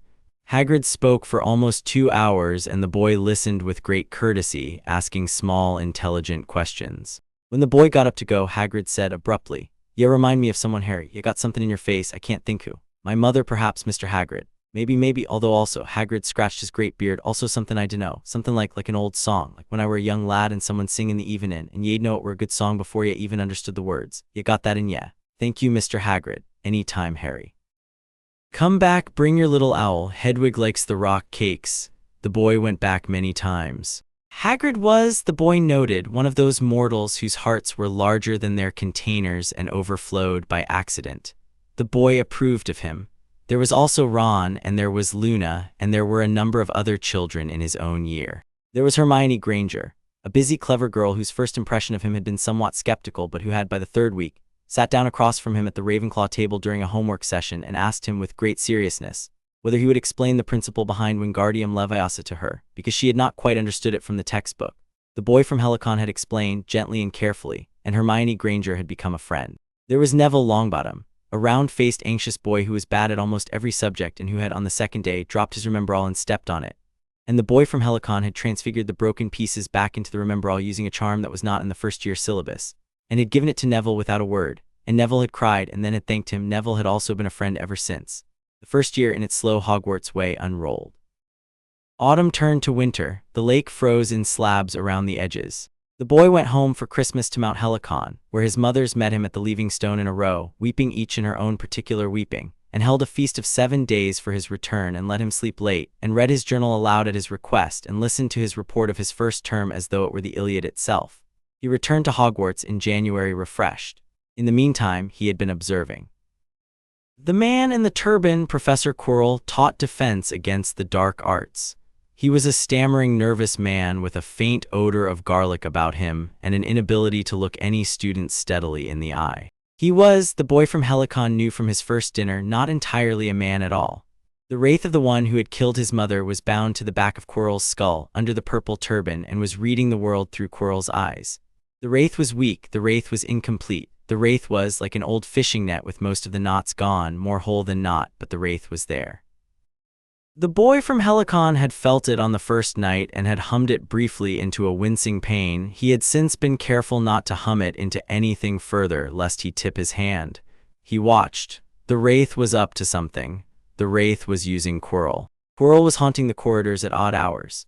Quirrell had taken to lingering near the 3rd-floor corridor on the right-hand side that the headmaster had announced on the welcome feast was out of bounds to anyone who does not wish to die a most painful death, which had been the kind of announcement that drew a child's attention immediately and which had been, the boy from Helicon suspected, exactly what it had been intended to be. He told Ron and Hermione. He did not tell Luna, because Luna already knew. She had told him in November that Professor Quirrell had a very bad sort of friend living in his head, and she had been entirely right, and he had not contradicted her, and they had not spoken further of it. Ron and Hermione listened. They had become by now a small council of his trusted. The 4 of them, including Luna, sat together in the library most evenings to read and to plan. Ron, when told what Quirrell was, said, "Blimey." Hermione, when told, said, "But Harry, that's but," she thought. She said, "What are we to do?" "For the moment, watch," he said. "He is after something. He has not yet got it. We will see what it is." They saw. By the end of February, they had established, by means of careful library research and a considerable quantity of judicious eavesdropping, that there was under the 3rd-floor corridor a series of magical traps protecting a thing called the Philosopher's Stone, which had been brought to Hogwarts for safekeeping. They learned what the stone was. They learned why someone in Quirrell's condition would want it. They learned that the headmaster knew about Quirrell and was, in his own opaque way, allowing the situation to develop because he had reasons. "That seems irresponsible," Hermione said. "It does," said Ron. "It is not entirely irresponsible," the boy from Helicon said slowly. He is curious about something. He wants to see how the thing plays out. He is hoping, I think, that the wraith will overreach in front of witnesses. He is hoping that whatever the wraith is doing will fail in such a public way that the question of the wraith cannot be denied. That is not unwise, but it is reckless with the bodies of children. Specifically, said Hermione, with your body, Harry. Yes, which is rude of him. Yes, what will we do? He thought. We will, he said at last, give him his public collapse, but on our terms, not his. It was Easter holidays before the plan took shape. The boy from Helicon went home to Mount Helicon for the week and consulted his mothers, and they consulted each other, and a plan was made. Calliope blessed it. Polyhymnia warned of its risks. Erido put a final touch on the love song that would be required. Euterpe wrote down the score in her precise small hand. Cleo recorded the entire scheme for the historical record. Urania calculated the proper hour, which would be the hour of the new moon in early June, when truths were easiest to sing into being. Thalia laughed. She said the wraith deserved nothing less than to be exposed at supper. Melpomene wept quietly in her dignified Melpomenian way for the wraith who would, in the moment of his exposure, suffer one of the loneliest revelations of any of his many afterlives. It is necessary, sister, Calliope said gently. I know, said Melpomene. I do not weep against, I weep alongside. He is a wretched thing and he made himself, but he was a child once, even him. Yes, said Calliope, even him we weep. The boy from Helicon returned to Hogwarts with his plan in his pocket. He spent the last weeks of term in preparation. He practiced the song, he practiced the breath. He practiced late at night in an unused classroom on the 7th floor the modal transitions that would be required, with the small lyre in his lap and Hedwig watching from the window. He told Ron and Hermione and Luna what he intended. They listened. They each had a part. They were ready. The night of the new moon came. The boy from Helicon had, by this time, by various small means, made it the case that the wraith was suspected by the headmaster of being on the verge of attempting the stone that very night. This had been Calliope's idea. The headmaster had been encouraged, by an anonymous note delivered by an owl who was certainly not Hedwig, to go to London for the evening on what would prove to be a wild goose chase. The headmaster had gone. The boy from Helicon had wanted the headmaster out of the castle for this. The headmaster had a tendency to manage situations, and what the boy from Helicon required on the night of the new moon was a situation that no one managed but he. He took dinner in the great hall with his 3 friends. The hall was full. There were perhaps 370 students and 20 or so teachers, including Professor Snape, suspicious and watchful as always, Professor McGonagall, calm, Professor Flitwick humming under his breath, Madame Pomfrey, who was always there in case of an accident, Professor Sprout, who smelled of soil, Professor Sinistra, who was looking up at the enchanted ceiling, and at the high table in his usual place, Professor Quirrell in his purple turban.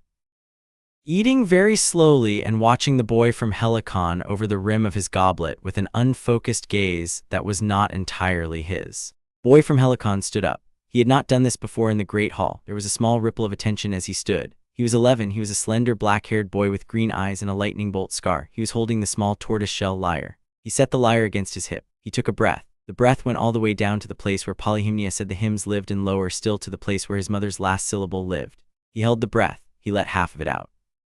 He kept the half he needed. He stepped out from the Ravenclaw bench. He walked with the small lyre under one arm to the open space before the high table. A murmur began. Mr. Potter, said Professor McGonagall, half rising. With your permission, Professor, he said quietly, I would like to sing a song. Professor McGonagall, who was nobody's fool but who also recognized when she had been outmaneuvered into a position from which there was no way except forward, sat back down. She looked at him with an expression of patient and very Scottish curiosity. The hall began to hush. He lifted the small lyre into both hands. He plucked one note, a clear A in the Phrygian mode, the mode of inspiration. He plucked it twice. The hall by now was entirely quiet. He began to sing. He sang a song of true sight. Erido had written half of it. Polyhymnia had written the other half. Euterpe had set it to music. Calliope had given it its overall shape. Cleo had supplied the proper formulations. Urania had ensured the correct astrological hour. Terpsichore had supplied the small step pattern that the boy executed unconsciously as he sang. A small slow circling that drew on the stone floor of the great hall, an invisible figure that was very old and very specific. Thalia had given it its lightness. Melpomene had given it its weight. It was a song composed by 9 immortal authors and delivered by a child trained by each of them, and it had one purpose, which was to make visible to mortal eyes what was concealed. The words of the song are not given here. They are in the language that does not survive translation. What may be given is the substance. He sang of the truth that lies beneath disguises. He sang of the wraith that hides behind the man. He sang of the killer behind the teacher. He sang of the cowardice that had hung itself upon another man's spine because it was too weak to keep its own. He sang of the murderer of his mother. He sang to the entire hall, but he sang especially toward the high table, and especially toward the purple turban.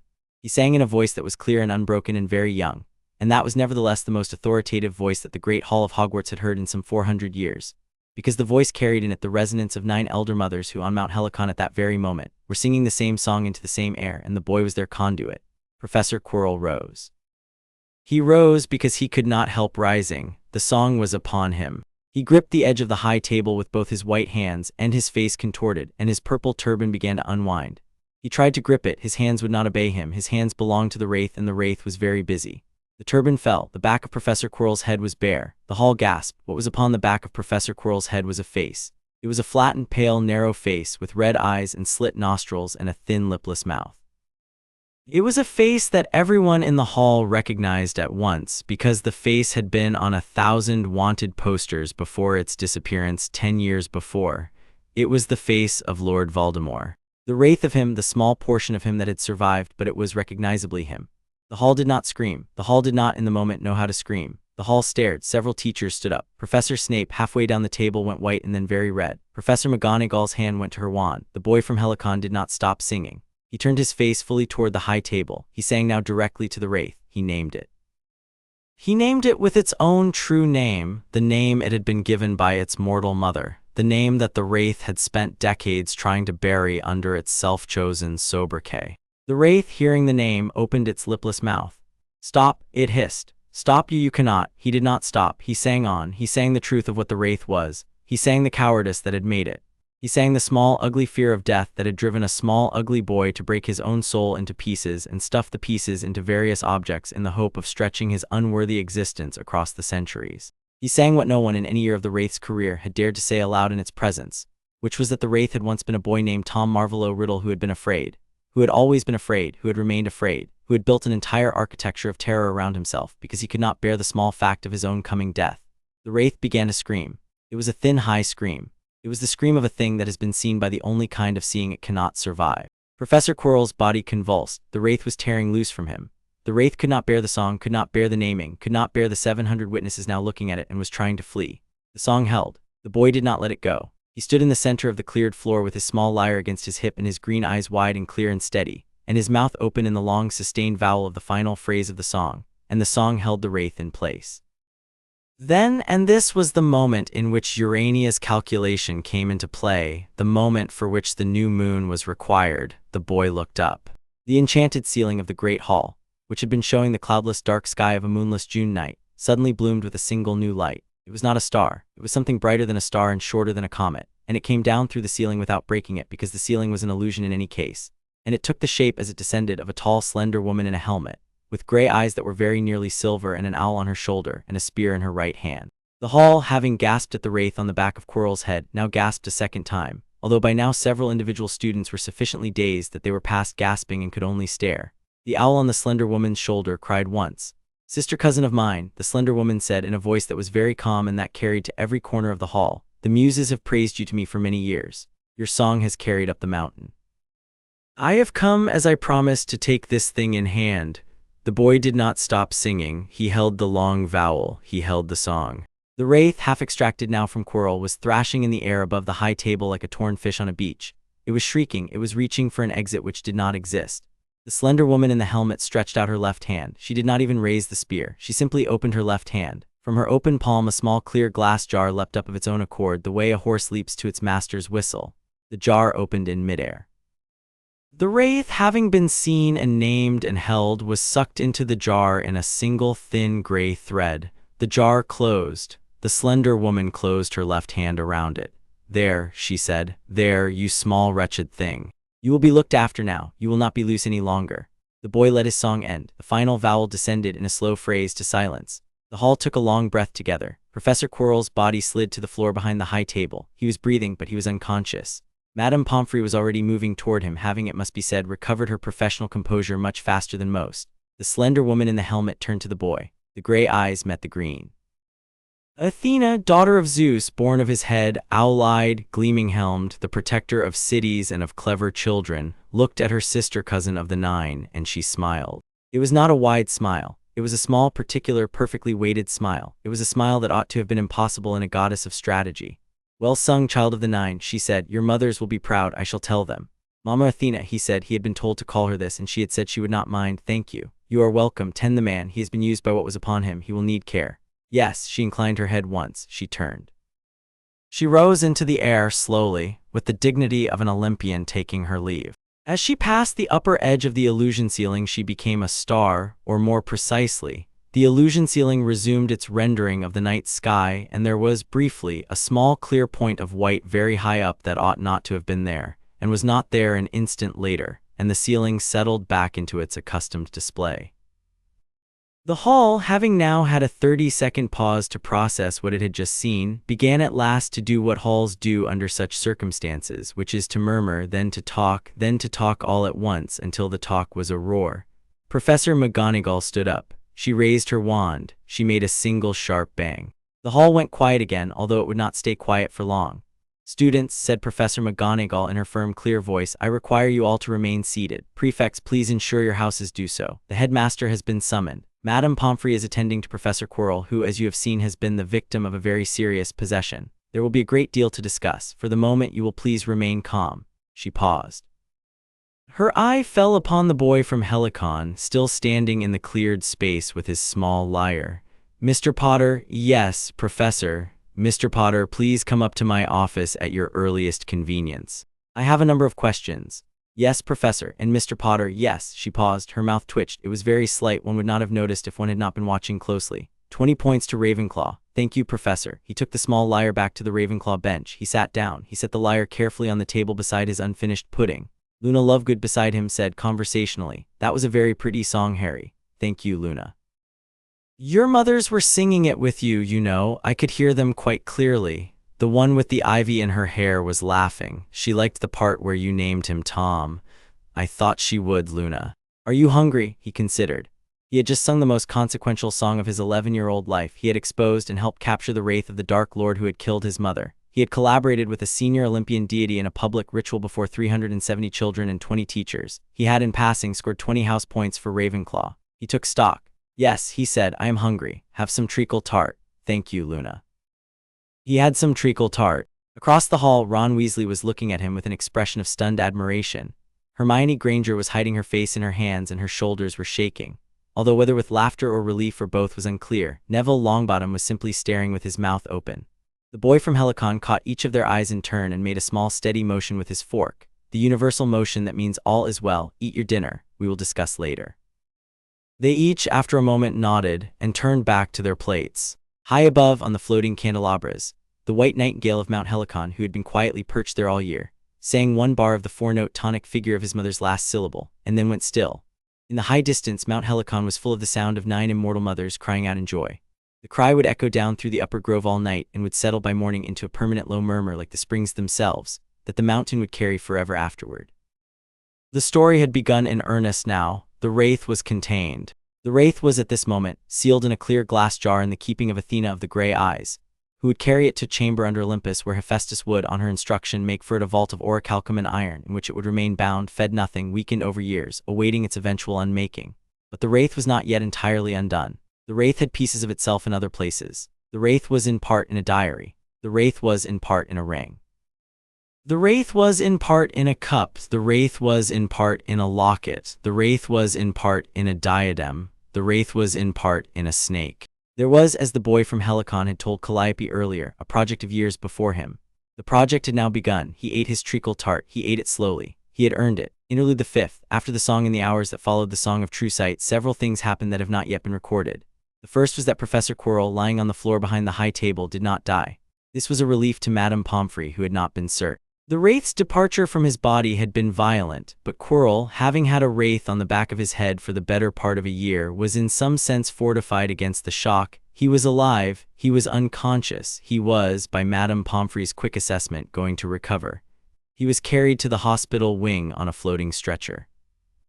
He would, in the weeks that followed, regain consciousness, regain memory in patches, regain, eventually, his sense of self, and would, after a year of recuperation in St. Mungo's, accept a quiet teaching position at a small school in Ireland under an assumed name where he would, by all accounts, find a measure of peace. He had been, by the Wraith's possession, used. He would not, the boy from Helicon had decided privately, be punished for having been used.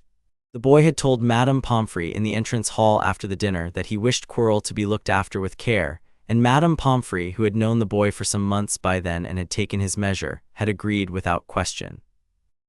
The second thing was that the headmaster, when he returned from his wild goose chase in London, several hours after the conclusion of the dinner, did not at first know what had happened. He had been deliberately misled. He had been at the ministry, attempting to investigate a tip about an attack on the Department of Mysteries, which had turned out to be nothing. He had been irritated. He had been more than irritated. He had been alarmed because he had recognized halfway through the wild goose chase that he was on a wild goose chase, and that this meant that something else was happening in his absence at Hogwarts. He had flew back to the castle. He had arrived in his office. He had found Professor McGonagall waiting for him. Professor McGonagall told him in her clear, concise Scottish prose what had happened. The headmaster listened. He was, by the end of her account, sitting in his chair behind his desk with one hand pressed to his brow with his half-moon spectacles slightly askew. He did not speak for some time. When he spoke at last he said, "Athena." "Yes, sir, in my great hall." "Yes, sir, receiving the Wraith." "Yes, sir, and it was Mr. Potter's song that exposed Quirrell." "Yes, sir, Mr. Potter sang publicly in the great hall." "Yes, sir, in front of 370 children." "Yes, sir, and the song revealed the Wraith." "Yes, sir." The headmaster took off his half-moon spectacles. He polished them on his sleeve. He put them back on. He took them off again. He looked at Professor McGonagall. "Minerva, I am the headmaster of this school. I am presumed by both the public and my own staff to be a wise man. I have planned for the last 10 years against precisely this contingency, and I had planned for it very poorly indeed. I had planned for an 11-year-old boy to be raised by his loveless aunt, taken to school in ignorance, drawn into a confrontation with the Wraith by a series of breadcrumbs I would lay for him, and by the working of his mother's protection and a certain quantity of luck to survive. I had not planned for the 11-year-old boy to have been raised by the Nine Muses on Mount Helicon, to arrive at school in possession of a complete classical education, to identify the Wraith on his first night at dinner, to spend the year preparing a counterstrike with his 3 friends and his immortal mothers and his goddess cousin Athena, and to expose and capture the Wraith in a single coordinated performance in the Great Hall on the night of the new moon while I was conveniently absent on a wild goose chase that had been arranged, I now suspect, in part by him. Minerva, tell me. He paused, the way old men pause when about to say something that is going to mark a transition in their lives. Was I outmaneuvered by an 11-year-old? In a manner of speaking, sir, although I do not think he meant it personally. He meant it strategically. He meant it strategically. Yes, by all 9 of them, Minerva. I had thought in my arrogance that I was the senior planner in this affair. I see now that I was perhaps the second most senior planner. Possibly the third.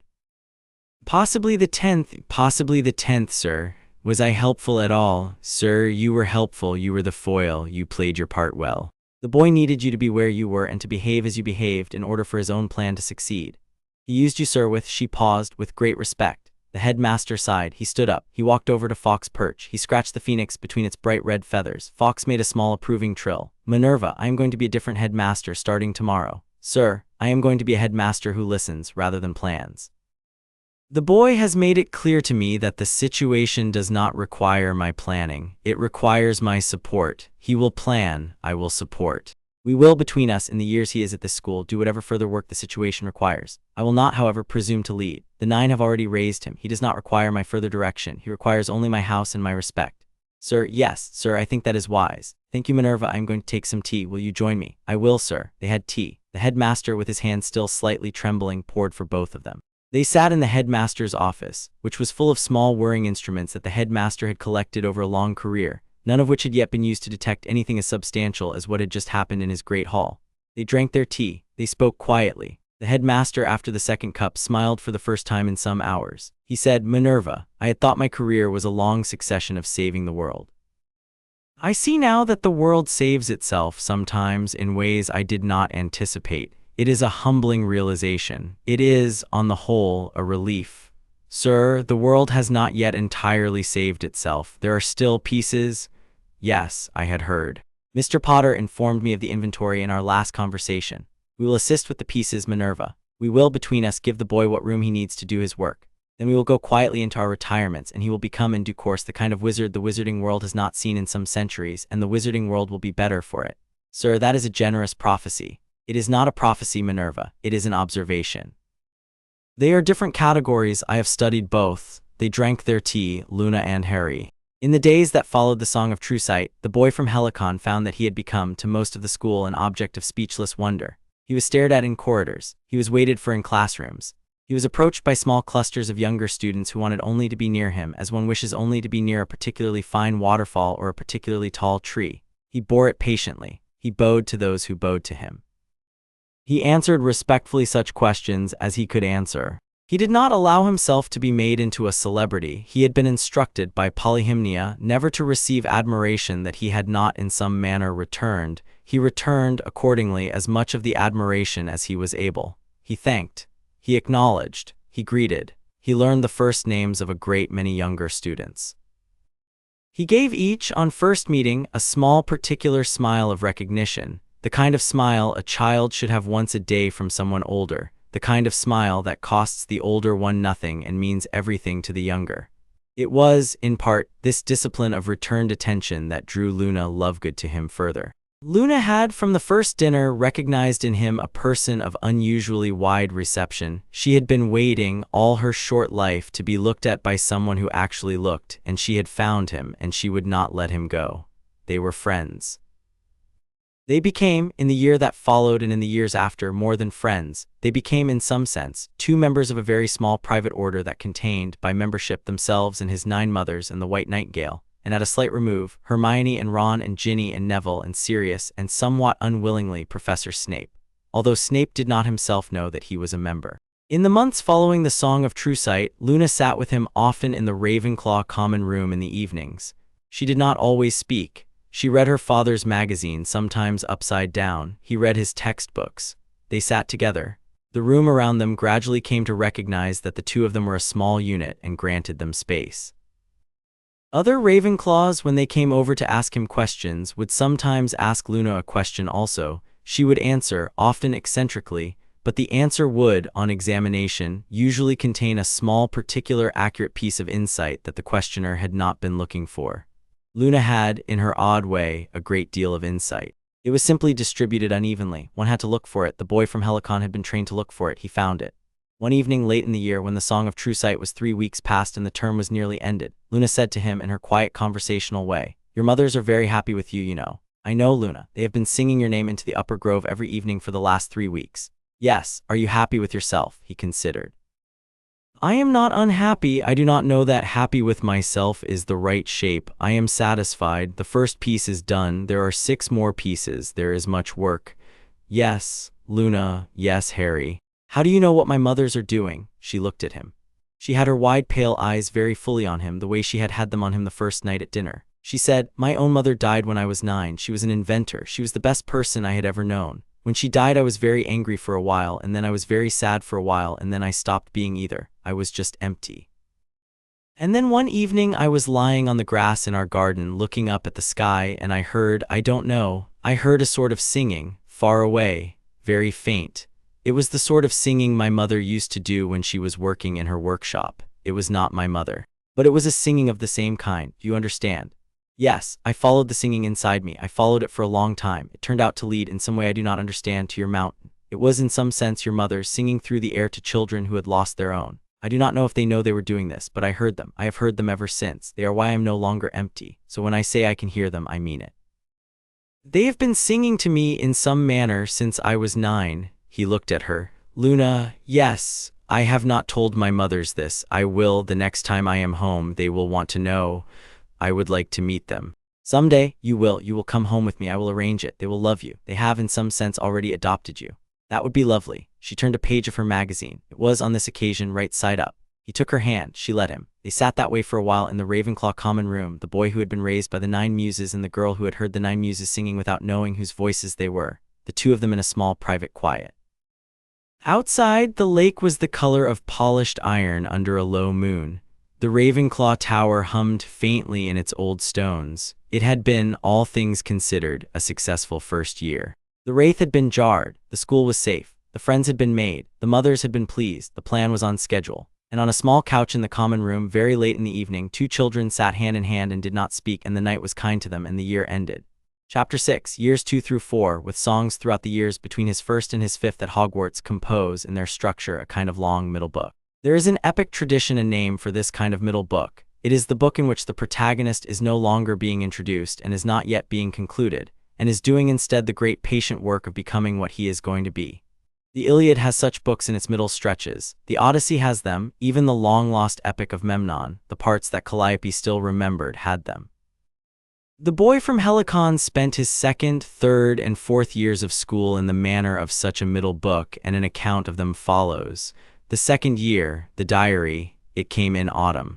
There was, on the train back from Helicon at the end of the summer, a small commotion in a carriage 2 compartments down from the boys, in which a small blonde first-year named Ginny Weasley, the youngest sister of Ron, whom the boy had not yet properly met, had her bag knocked over by a passing trolley.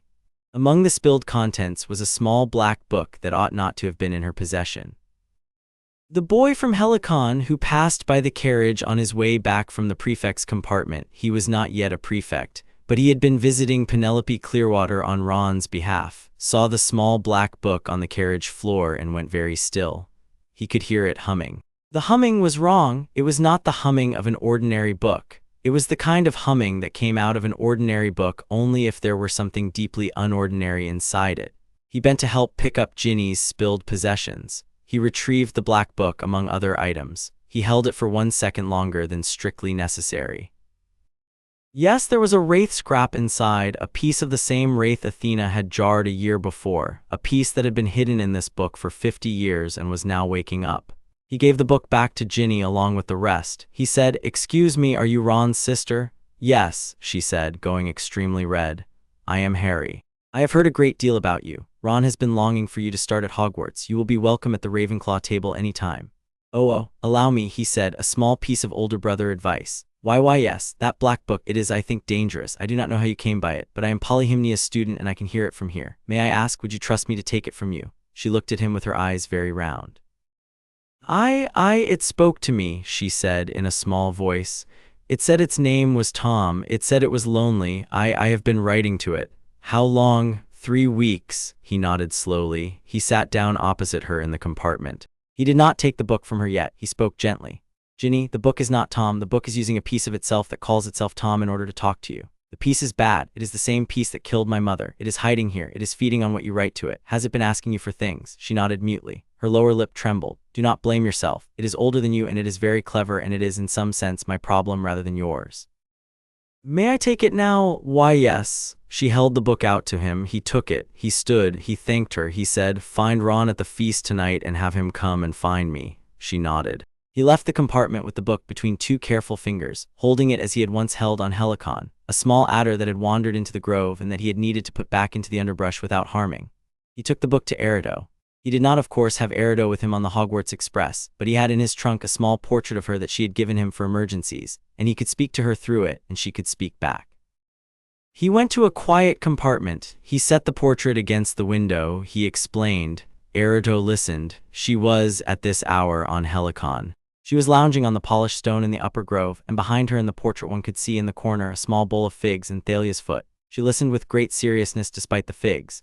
"It is the second piece," she said. "Yes, there's a love song that I have been holding in reserve. Are you ready, beloved?" "Yes, Mama." "Listen, repeat it after me." She sang it. He repeated it. She sang the next phrase. He repeated. She corrected one ornament. He repeated it correctly. Within a quarter of an hour he had it. He thanked her. She blew him a kiss through the portrait. He laid the portrait aside. He took the small black book. He held it in both hands. He set it upon the floor of the compartment. He took his small tortoise-shell lyre from his bag. He sat opposite the book. He plucked one note. He sang the love song. The love song that Erido gave him for the second piece of the Wraith was a song to a small lonely boy who had been called Tom Marvolo Riddle and had in his life never been loved. It was a love song addressed not to the Wraith but to the boy. It addressed the boy gently. It said in its substance, "I see you. You were small.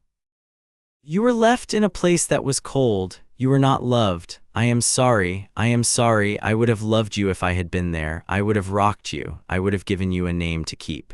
I would have been your sister and your aunt and your friend. I am sorry that no one was. I am sorry that you became what you became because no one was. I sing this song to the boy you were before you broke yourself. I do not sing it to what you have made of yourself. That thing I will not sing to. But the boy, I sing to the boy. The book began to shake. The book began to weep ink. The book opened of its own accord, and the pages turned, and on each page the ink ran together into a single shape, the shape of a small boy of perhaps 6 years old in an orphanage smock, looking up at the singer with terrified eyes. Harry sang to the small boy in the page. He sang for some 4 minutes. By the end of the song, the small boy in the page was nodding, and the ink was running clean off the page like tears, and the page was emptying itself of its possession. And the small black book was, at the end, just a small black book, no longer humming, no longer dangerous. The wraith scrap, removed from the book by the love song, hung briefly in the compartment as a thin gray thread. Hedwig, in her cage on the seat, opened her cage door with her beak. She had learned to do this when needed, and snapped the thread up in a single sharp gesture, swallowed it, and then made a small dignified hop and a small dignified flapping. She had eaten the second wraith scrap. She would, on the boy's return to Helicon at Christmas, be relieved of it by Athena, who was collecting them. Harry sat for a moment in the compartment with the love song hanging in the air around him. He sighed. He hummed once in his mother's last syllable. He picked up the black book, which was now harmless, and put it into his bag. He decided he would keep it, empty as it was, as a memorial. He had been told by Melpomene that one ought to keep memorials even of small, ugly boys, especially of small, ugly boys. The boy in the page had been real once and had had no one to keep him. So ended the matter of the diary. The third year, Sirius, the third year brought a man. He had escaped from a prison. He was said to be the most dangerous prisoner the wizarding world had ever produced. He was said to have betrayed the boy's parents to their deaths. The wizarding press wrote about him in capital letters. The boy from Helicon read the wizarding press with the patience of one who had been trained to read primary sources skeptically. Cleo, in his 13th year, had set him a small course of study in the evaluation of testimony. He applied his training. He read the various accounts. He noted that they all stemmed from a single source. He noted that no trial had been held. He raised an eyebrow. He wrote home to Helicon. He asked Cleo if she would look. Cleo looked. Cleo came down to Britain in person, in the form she sometimes took for such purposes.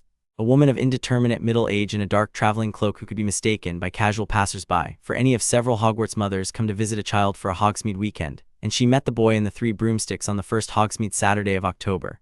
She had a cup of mulled mead. She had a parchment. She unrolled the parchment on the table. It contained in her precise hand the entire factual history of the events of the 31st of October 1981 as they had actually unfolded. The boy read it. He looked up at her. He is innocent. He is innocent. He was their friend. He was their friend. He was in fact your godfather. He has been imprisoned for 12 years for a crime committed by another man whose own name is Peter Pettigrew, who is at this moment living undisguised in a wizarding family as a rat. Whose family? The Weasleys. He blinked. Ron's rat. Ron's rat. He breathed. What do we do, Mama Cleo? We free him, said Cleo. How? With me. She did not elaborate. She did not have to. Cleo is the muse of history, which is to say of the record of what has actually happened, which is to say of testimony that no power can deny. There is a doctrine among the gods, very old, very respected, that says, when Cleo bears witness, the past cannot be unwritten. It is a doctrine that the Olympians have invoked rarely in the last several centuries because the occasions for it have not been many, but it is a doctrine that holds. She bore witness. She did so in front of the British Wizengamot. The boy from Helicon arranged it. He wrote to Madame Bones, the head of the Department of Magical Law Enforcement, a letter which Calliope had helped him draft, in which he requested a formal hearing on behalf of his godfather. He cited the principle of the right of an accused to a trial. He cited the fact that no trial had been held. He cited, with respectful firmness, the precedent of 2 earlier wrongful imprisonments of which Cleo had supplied him the details from her own files. Madame Bones, who was an honest woman of long service, read his letter at her desk on a Wednesday morning in November, set it down, took off her monocle, polished it, put it back, read the letter again, and granted the hearing. The hearing was held in the Wizengamot's largest chamber on a Monday in December. The boy from Helicon was present. He was 13. He was wearing his Hogwarts robes. He had with him at his side a tall woman in a dark traveling cloak who, to the assembled witches and wizards, looked like an unremarkable middle-aged relative. The boy introduced her as his aunt. The Wizengamot accepted this. Among the wizarding world there is a great deal of tolerance for unremarkable middle-aged aunts. The hearing began. Madame Bones presided. She allowed the boy from Helicon to speak first. He spoke for 40 minutes, simply with great courtesy in his clear, unbroken 13-year-old voice. He laid out the facts of the case as he had received them. He named the actual perpetrator. He noted that Peter Pettigrew was in fact alive and in fact present at Hogwarts in the form of a pet rat. He requested as the next item of business that Auror Tonks, a junior Auror whose presence he had requested because she was a metamorph magus and could be relied upon to handle the subsequent operation, be sent to retrieve the rat. Auror Tonks was sent. She returned after 20 minutes with the rat. The rat was identified under truth serum administered in accordance with proper procedure as Peter Pettigrew.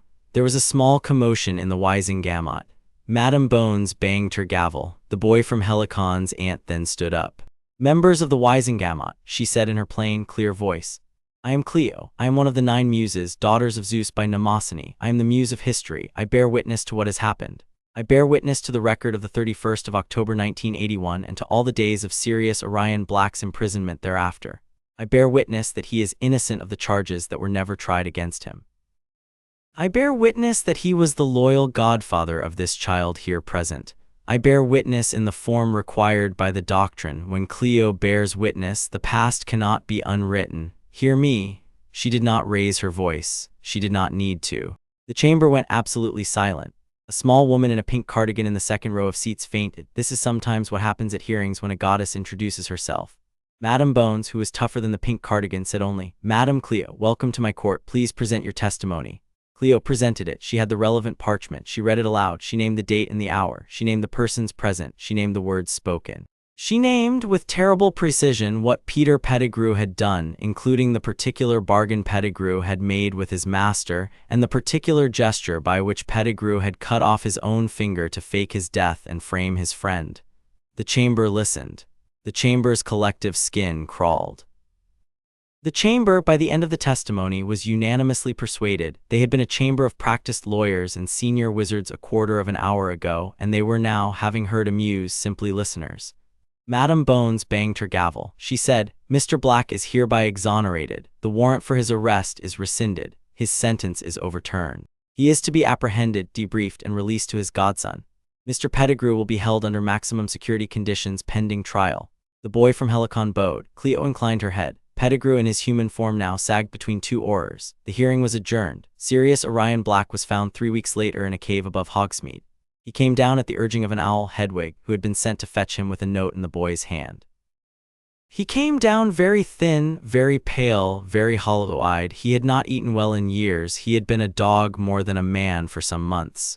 The boy from Helicon waited for him in the 3 broomsticks. Sirius came in. He saw the boy. He saw the green eyes. He saw the face that was very like the face of his dead friend. He stopped in the doorway. He could not at first speak. The boy from Helicon stood up. He went to the doorway. He held out his arms. "Godfather," he said, "I am very glad you have come." Sirius Black, who had been the wildest of his year at school and the lightest in spirit and was now a hollow ghost of himself, knelt down in the doorway of the 3 broomsticks and wrapped his arms around the boy and wept. He wept for some 20 minutes. The boy held him. The patrons of the 3 broomsticks looked away. Madame Rosmerta brought butterbeer and set it gently on the counter. Hedwig perched on the back of a chair and waited. Sirius came to live in the year that followed in a house on a hill above Hogsmeade that the boy had arranged through Calliope's funds. He was looked after. He recovered. He came to Hogwarts on weekends to visit his godson. He sat at the Ravenclaw table on those weekends. Although he had been in his own youth a Gryffindor, he said the Ravenclaws had better conversation. He met Ron and Hermione and Luna and approved of all 3. He met in the course of the year the boy's 9 mothers in a quiet visit to Helicon arranged for Easter. He bowed to each of them in turn. He was bowed to in return. Thalia made him laugh. Melpomene wept for him. Polyhymnia laid a hand on his head and breathed a hymn into him that by his own report finally allowed him to sleep through a night without nightmares. He stayed alive. He stayed alive in a story in which by the canonical script he ought to have died. This pleased the boy. The boy was in his 3rd year becoming a man whose magic was beginning to bend the canonical scripts to which he had been assigned, and he was beginning to like the bending. So ended the matter of Sirius. The 4th year, the Triwizard, in his 14th year a foreign tournament came to Hogwarts. It was a tournament for older students of 3 schools, intended for those over 17. He was, when his name came out of a goblet, 14 and not eligible. He was, the goblet said, a champion. He went forward to the front of the hall slowly, without surprise. He had heard from Polyhymnia that this would happen and that it was, again, the work of agents of the Wraith who were trying to use the tournament to bring him into proximity with a ritual they wished to perform. He could have refused. He did not refuse.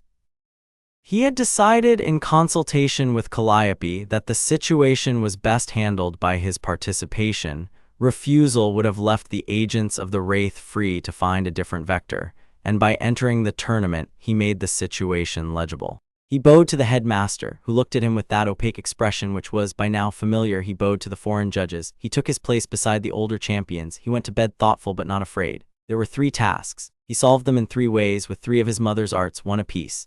The dragon. The first task was to retrieve a golden egg from a nest of dragons. Each champion was to face 1 dragon. He drew the Hungarian horntail.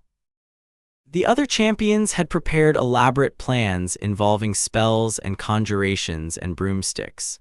The boy from Helicon went into the arena with no broomstick and no notable spell ready. He walked slowly into the center of the arena. The horntail rose up before him on her hind legs, 3 stories tall, all fang and flame. He bowed to her from the waist in the courteous Heliconian manner. He began to sing. He sang an epic in praise of dragons. It was Calliope's work, set to music by Euterpe. It was a long, slow, dignified, magnificent epic that named the dragonkind in their proper genealogy. From the first dragons that had hatched out of the earth's first stone, through Tiamat in the Far East, through Typhon, through the dragons of Babylon and of the Eddas and of the Chinese mountains and of the British Isles, naming each one by lineage and listing each one's particular virtues. It was a praise song. It was the most thorough praise song any dragon anywhere in time had ever received. The horntail listened. The horntail had been raised in a Romanian dragon preserve and had never been praised in her life. She had been studied. She had been used. She had been fed. She had never been praised. The horntail dropped onto her foreclaws to listen. She lowered her great head. By the 3rd verse, her amber eyes had narrowed to slits of profound attention. By the 7th verse, the horntail was very slowly swaying. By the 12th verse, when the boy from Helicon, still singing, walked past her, reached into her nest and picked up the golden egg with 1 hand while keeping his other hand outstretched palm up to the dragon, the horntail simply bowed her great head and allowed it.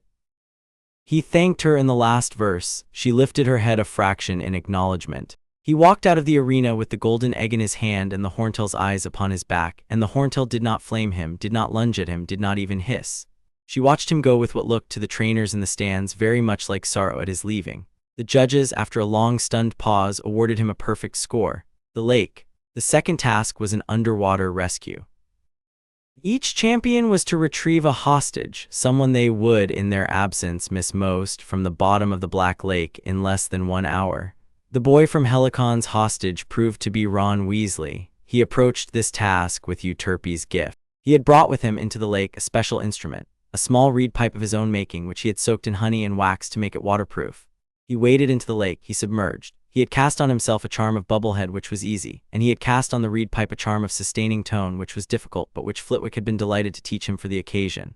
Underwater, the boy from Helicon began to play. He played a song of the sirens. He played the call. The call was not the dangerous call which, he had been warned by Erido, would have drowned half the audience, but the friendly call, the call that asked the merfolk and the grindylows and even the great squid for safe passage. He played softly, and the song traveled out from him in slow concentric rings through the water. The merfolk came to him. They did not block his way. They did not approach with their weapons. They came in a great curious herd, and they followed him as he swam, and the grindylows let him pass through their thickets without snatching, and the great squid drew up 1 tentacle as he went by in a kind of underwater salute. He reached the village of the merfolk at the bottom of the lake. The 4 hostages were tied there. He untied Ron, who was sleeping under a spell that would lift when he reached the surface. He thanked the merfolk in their own tongue. He had learned a phrase or 2 from a book Erido had sent him. The merfolk bowed. He swam back to the surface, towing Ron behind him with a careful arm. The hostages of the other champions were also retrieved, although less elegantly. The judges, after some consultation, again awarded him full marks. The maze. The 3rd task was a maze of magical hedges with various obstacles and creatures within and a trophy at the center. The maze had been laid out so that no champion could reasonably solve it. It required not merely intelligence but eventually the kind of stamina under stress that broke most people. The boy from Helicon approached it with Terpsichore's gift. He danced. He danced through the maze. He had practiced.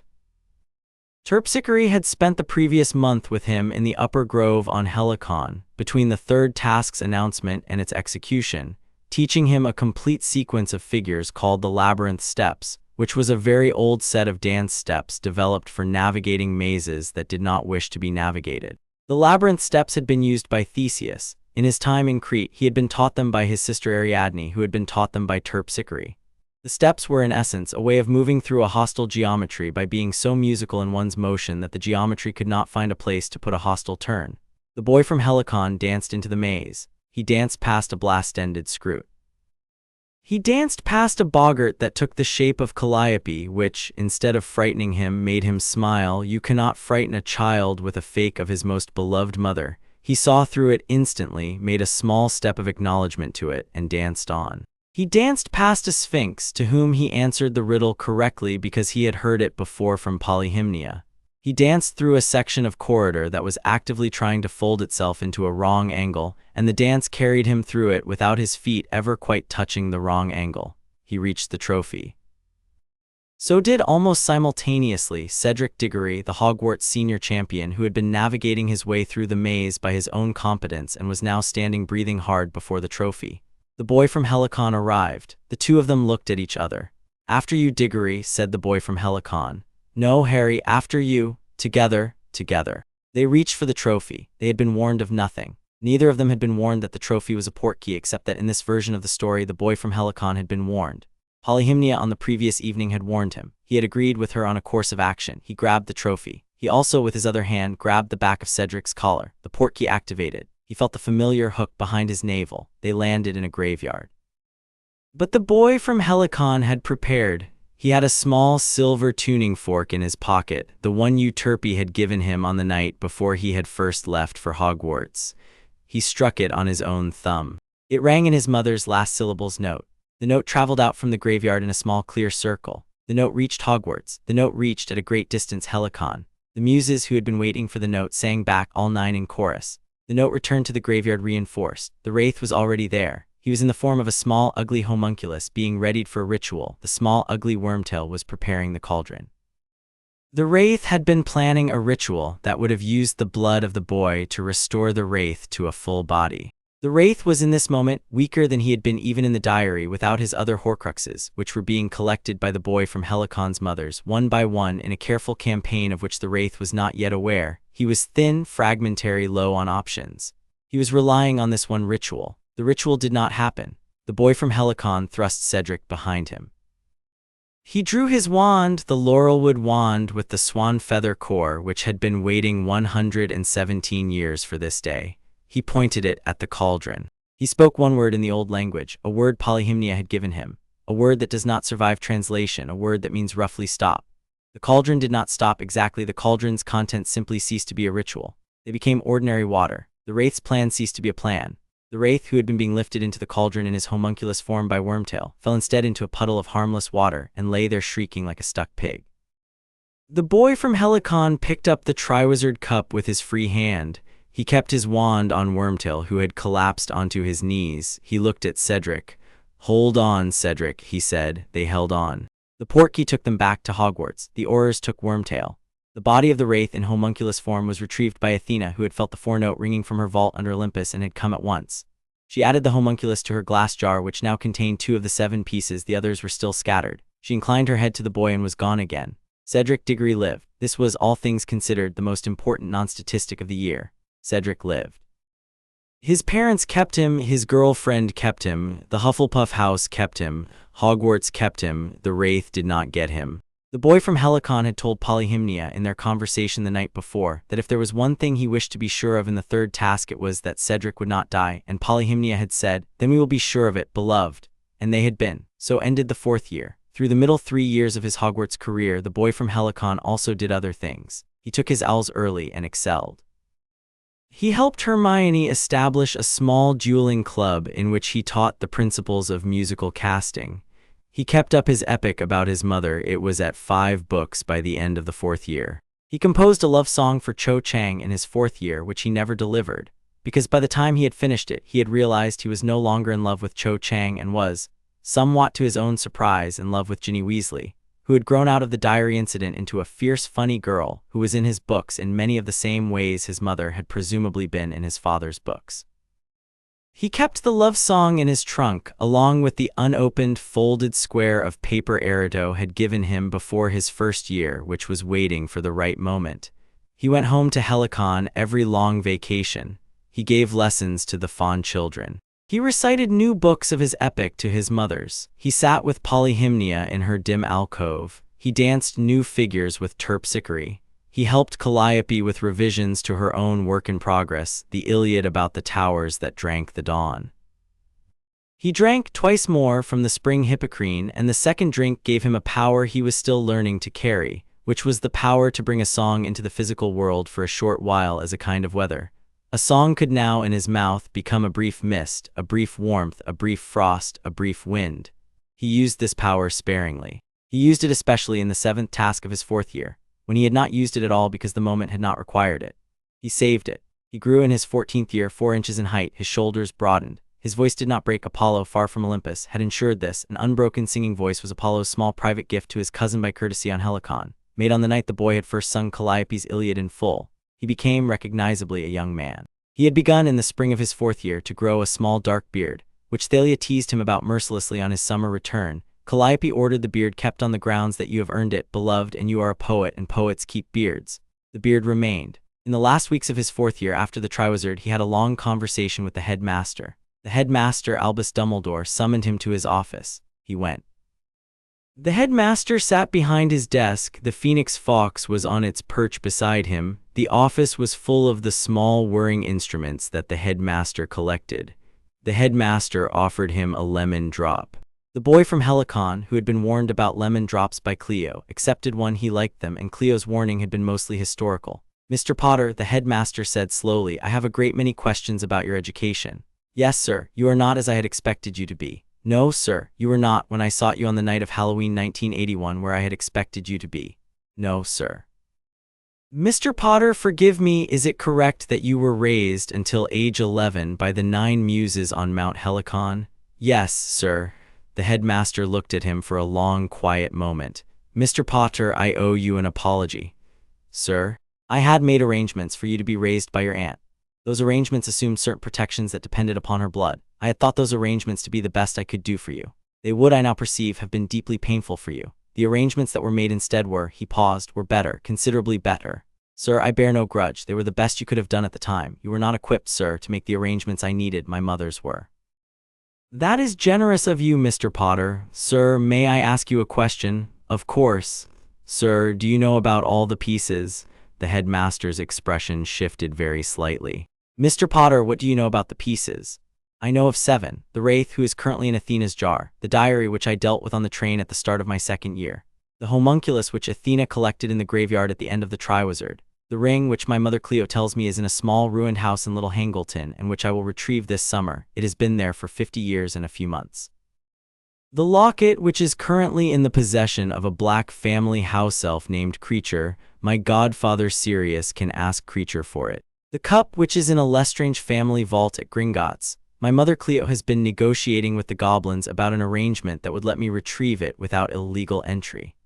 The diadem, which is in this castle in the room of requirement on a high shelf behind a stack of broken cabinets and a bust of an ugly warlock, I will retrieve it this evening if you give me permission. And the snake, which is at present residing with the Wraith's last living loyal servant in Albania, but which will return to England when the Wraith's various agents reconvene, which they will in approximately 14 months. The headmaster looked at him. You know more than I do, Mr. Potter. I have been raised by Cleo, sir, among others. She is the muse of history. The pieces are matters of record. She knows them. Mr. Potter, sir, may I retrieve the diadem this evening? Yes, Mr. Potter, please do. He retrieved the diadem that evening. He took it to Hagrid, who had a small, fierce fire going in his hearth. Hagrid had not been told what it was, but had agreed to keep his fire going on the boy's request. The boy set the diadem in the fire and sang to it the love song to the small, lonely boy that he had sung to the diary, and the third piece of the wraith dissolved into ink and tears and was gone. The diadem was, after some cooling, returned to the room of requirement, no longer humming. The summer of the boy's 14th year was thus a busy one. He retrieved the ring in Little Hangleton. He sang to it. He retrieved the locket from Creature with Sirius and Hedwig and Hermione's logistical help and sang to it. He retrieved the cup from Gringotts, with Cleo handling the legal arrangements and a goblin named Bogrod handling the practicalities, and sang to it. Each piece dissolved. Athena, in her vault under Olympus, collected each gray thread as it came out of the ink. Her jar was filling. By the end of the summer, she had 6 of the 7 pieces. The 7th remained, the wraith himself in his current form, the snake, and secretly an 8th which only the headmaster and Calliope and Athena yet knew about, which was the small fragment of wraith that was lodged behind the lightning scar on the boy's brow. Calliope had spoken to the headmaster about this in a private interview at the end of the boy's 4th year. They had agreed on a course. The boy did not yet know that he was an 8th. He would learn when it was time. He returned to Hogwarts for his 5th year. He had grown considerably. He was 16 by Helicon reckoning. Although the school registered him as 15, he had had certain extra years on Helicon that did not show up in mortal records. He had a small dark beard. He had a wand of laurel and swan feather. He had a snowy owl. He had a small tortoiseshell lyre, and in his trunk, a yew lyre that he had brought back for the year because he expected to need it. He had 3 good friends and a godfather and 9 mothers and a goddess of the gray eyes who was watching from her vault. He had an unfinished epic in 6 books. He had a fold of parchment sealed in dark wax that Calliope had given him on the night before his first departure for school, and which he had not yet opened. He was ready, although not impatient, for the 7th chapter of his story. Interlude the 6th. A few scenes not yet recorded. The compressed account of years 2 through 4 has, by necessity, omitted certain scenes. We restore some of them here. The boggart in the library in his 3rd year, in a small, unused study room on the 2nd floor of the Hogwarts library, Hermione Granger had stumbled upon a boggart while reaching for a book on the top shelf. The boggart had emerged from a small, forgotten cupboard behind the bookcase. It had taken, for Hermione, the form she most feared, which was that of Professor McGonagall handing her a report card on which every subject was marked failed. Hermione had, to her credit, not screamed. She had stood her ground for a moment. She had reached for her wand. She had attempted to cast ridiculous. She had cast it correctly, but the boggart McGonagall had not transformed. The boggart was a particularly stubborn specimen. The boy from Helicon, who happened to be passing the open door of the study room with a stack of books under his arm, had come in. He had assessed the situation in 2 seconds. He had set the books down on a table. He had stepped between Hermione and the boggart. He had drawn his wand. He had said gently, "Hermione, do you mind if I, please?" He had pointed his wand. He had not, however, cast ridiculous. He had instead, and this was an innovation of his own, sung to the boggart. He had sung a small short song that he had composed in his 2nd year, in response to a similar emergency in the burrow over the Christmas holiday. The song was titled in his private repertoire, "A Song for Frightened Imaginary Things." It was a love song. It was a love song to the boggart itself. It said, in substance, "Small, frightened, formless creature, I see you. You take the shapes of fears because that is what you are made to do. You are not, however, your shapes. You are a small, frightened thing yourself. I sing to you, not to your shapes. I sing to you. Please rest for 1 minute from your work." The boggart, hearing the song, became confused. The boggart McGonagall flickered. It tried to become a snake. It tried to become a giant spider. It tried to become a thin, pale man with red eyes. None of the shapes held. The shapes flickered one into another in quick succession, and the boggart, in some part of itself, was very tired. It had been in the cupboard for some weeks. It had not had anyone to scare in a long time. It had been called out to scare Hermione, and now this boy was singing love songs at it, and it could not somehow locate its frightening core. The boy sang on. The boggart's shape settled at last into a small, gray, shapeless thing slumped on the floor in something like exhausted relief at not having to be terrifying for the next 4 minutes. The boy completed his song. He inclined his wand. He said to the boggart, "Now back into the cupboard, friend. We will not call you out for some time. Rest." The boggart, in its small, gray, shapeless form, hopped in a slow, tired way back into the cupboard. The door of the cupboard closed by itself. The boy sealed it with a charm. He turned to Hermione. Hermione was looking at him with an expression of mingled relief and intellectual fascination. "Harry, that was not the standard treatment. It was not number. Will you teach me how to do that?" "I will. It requires the love song which you would have to compose yourself. I can give you the principles. I cannot give you the song. The song must be yours. I would like the principles. Then you shall have them." He sat with her in the study room for the next hour. He gave her the principles. She took notes in her precise small hand. By the end of the hour, she had a working understanding. She would not, in the years that followed, ever again use the standard ridiculous charm. She would sing her own small love songs to her own boggarts, and her boggart and Hermione had a long subsequent acquaintance, would come in time to look forward to her arrival as a sort of break. This is recorded by Cleo, who has filed it under Pedagogical Innovations, Defense Against the Dark Arts, Boggart subsection. A wedding feast at the Burrow. In the summer between his 3rd and 4th years, the boy from Helicon attended his first wizarding wedding. It was the wedding of Bill Weasley, Ron's oldest brother, to a French witch named Fleur de Lacre. The wedding was held at the Burrow, the rambling Weasley family home in Devon, in late August. The boy from Helicon had been invited by Ron. He had asked permission of his mother's. Calliope had said yes. The Muses had even sent gifts: a small linen handkerchief embroidered by Erido with the bride's and groom's intertwined initials, a small wax tablet from Cleo with the family histories of both sides of the wedding traced back 12 generations, a slightly overwhelming gift, but the Weasleys received it graciously, and a small carved wooden flute from Euterpe for any children of the Union to grow into. The boy from Helicon attended the wedding in dress robes that Sirius had purchased for him at Madame Malkin's. They were dark green, of a fabric Calliope had approved, and they had been tailored to him in a single afternoon. He arrived at the Burrow on the morning of the wedding. He was greeted at the gate by Mrs. Weasley, who had heard by now the broad outlines of his upbringing and had decided to treat him as a 10th son. She hugged him. She fed him at once. She introduced him to a great many red-headed relatives. He met Fleur de Lacre, who was tall and pale and beautiful, and the boy noted part Vila. She greeted him in a French that he understood well. Having had it from Calliope, he answered in equally good French. She was, by his second sentence, charmed.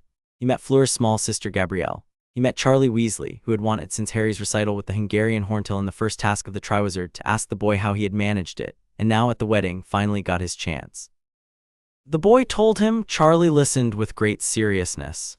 Charlie said at the end, mate, I have been wrangling dragons for 10 years. You sang one a praise song, mate. I want to learn how to do that. I will teach you, Mr. Weasley. We have a year. We will exchange owls. Call me Charlie, please. Charlie. The wedding itself was held in a marquee in the Burrow's back garden with a small magical band, and the boy from Helicon, when asked by Mrs. Weasley if he would care to perform a piece, agreed at once. He had brought the small tortoise-shell lyre. He played after the ceremony before the dinner, a small piece he had composed for the occasion. It was a wedding hymn in the manner of Sappho's Fragment 44, addressed to the bride and groom by name. It took perhaps 4 minutes. The marquis was silent throughout. By the end of it, Mrs. Weasley was weeping into her handkerchief. Mr. Weasley was looking at the boy with an expression of stunned approval. Fleur was weeping into Bill's shoulder. Bill was weeping into the air, and Gabrielle was looking at the boy with an expression of pure dazzled adoration that would, in subsequent years, complicate certain summer holidays. He bowed when the piece ended. The marquis applauded. Ron, who had been sitting beside him, said only, Mate, that was beautiful. Pass the bread. He passed the bread. He ate. The dinner was very good. The dancing began. Ginny Weasley, who had been on the other side of the marquee, came over and asked him to dance. He had been waiting. He accepted. They danced a slow figure that Terpsichore had taught him for such occasions. Ginny had not been formally trained, but she had natural rhythm. She followed his lead readily. They danced through 3 songs. They did not speak much. At the end of the 3rd song, he kissed her on the cheek, and she kissed him on the cheek in return, and they stood for a moment with their foreheads touching. The marquis around them registered the moment and looked discreetly away. This was the moment that Erido, watching from a great distance through the small portrait she had given him, knew that the unopened folded square of paper in his trunk was about to be opened. She had not given him a date. She had simply told him to open it when he was ready. He was ready, although not yet quite that night. He would open it in the event 3 months later on a quiet evening at the Burrow over the Christmas holidays in Ginny's room while sitting beside her on the edge of the bed. He would unfold it. He would read the love poem Erido had given him for the person he would one day fall in love with. The poem would be exactly the right poem for the moment. Erido had, in some sense, written it for Ginny 3 years before she had met him. On the principle that Erido knows whom one will love before one knows oneself, the poem held the moment. Ginny wept. They kissed properly. The Christmas holidays continued, and the relationship, like the 4-note tonic figure, hummed steadily under everything that followed. SNAPE in passing in the boy from Helicon's 4th year, Professor Snape made a small private gesture which the boy noticed and did not for some time mention to anyone. On a Thursday afternoon in late September, the boy was walking down a corridor near the dungeons, having just finished a potions lesson. He was alone. Snape ahead of him was walking in the same direction. The boy did not catch up. Snape, at the corner of the corridor, paused. He did not turn. He said in his low voice without looking around, Mr. Potter. Yes, sir, your mother was an excellent student. That was all. Snape walked on. He did not say it again. He did not refer to it. He did not, on any subsequent occasion, treat the boy from Helicon with anything other than his usual sour reserve. But the sentence had been said. It had been said by the man who, the boy from Helicon, would later learn from Cleo's records, had loved the boy's mother in his youth, had spoken his last unworded word to her on a moor in Yorkshire in 1976, and had carried her in some part of him all the years since. The boy had not at the time known the details. He had heard the sentence. He had filed it. He had not even later ever mentioned it to Snape. He had decided that to mention it would be to demand from Snape a vulnerability Snape was not willing to give, and the boy had been raised by Polyhymnia, who had taught him that one does not demand vulnerabilities. But the sentence stayed in the boy. It stayed as a small bright thing. It informed his subsequent conduct towards Snape. He was in his fourth-year potions lessons even more punctilious. He brewed perfectly. He did not bait.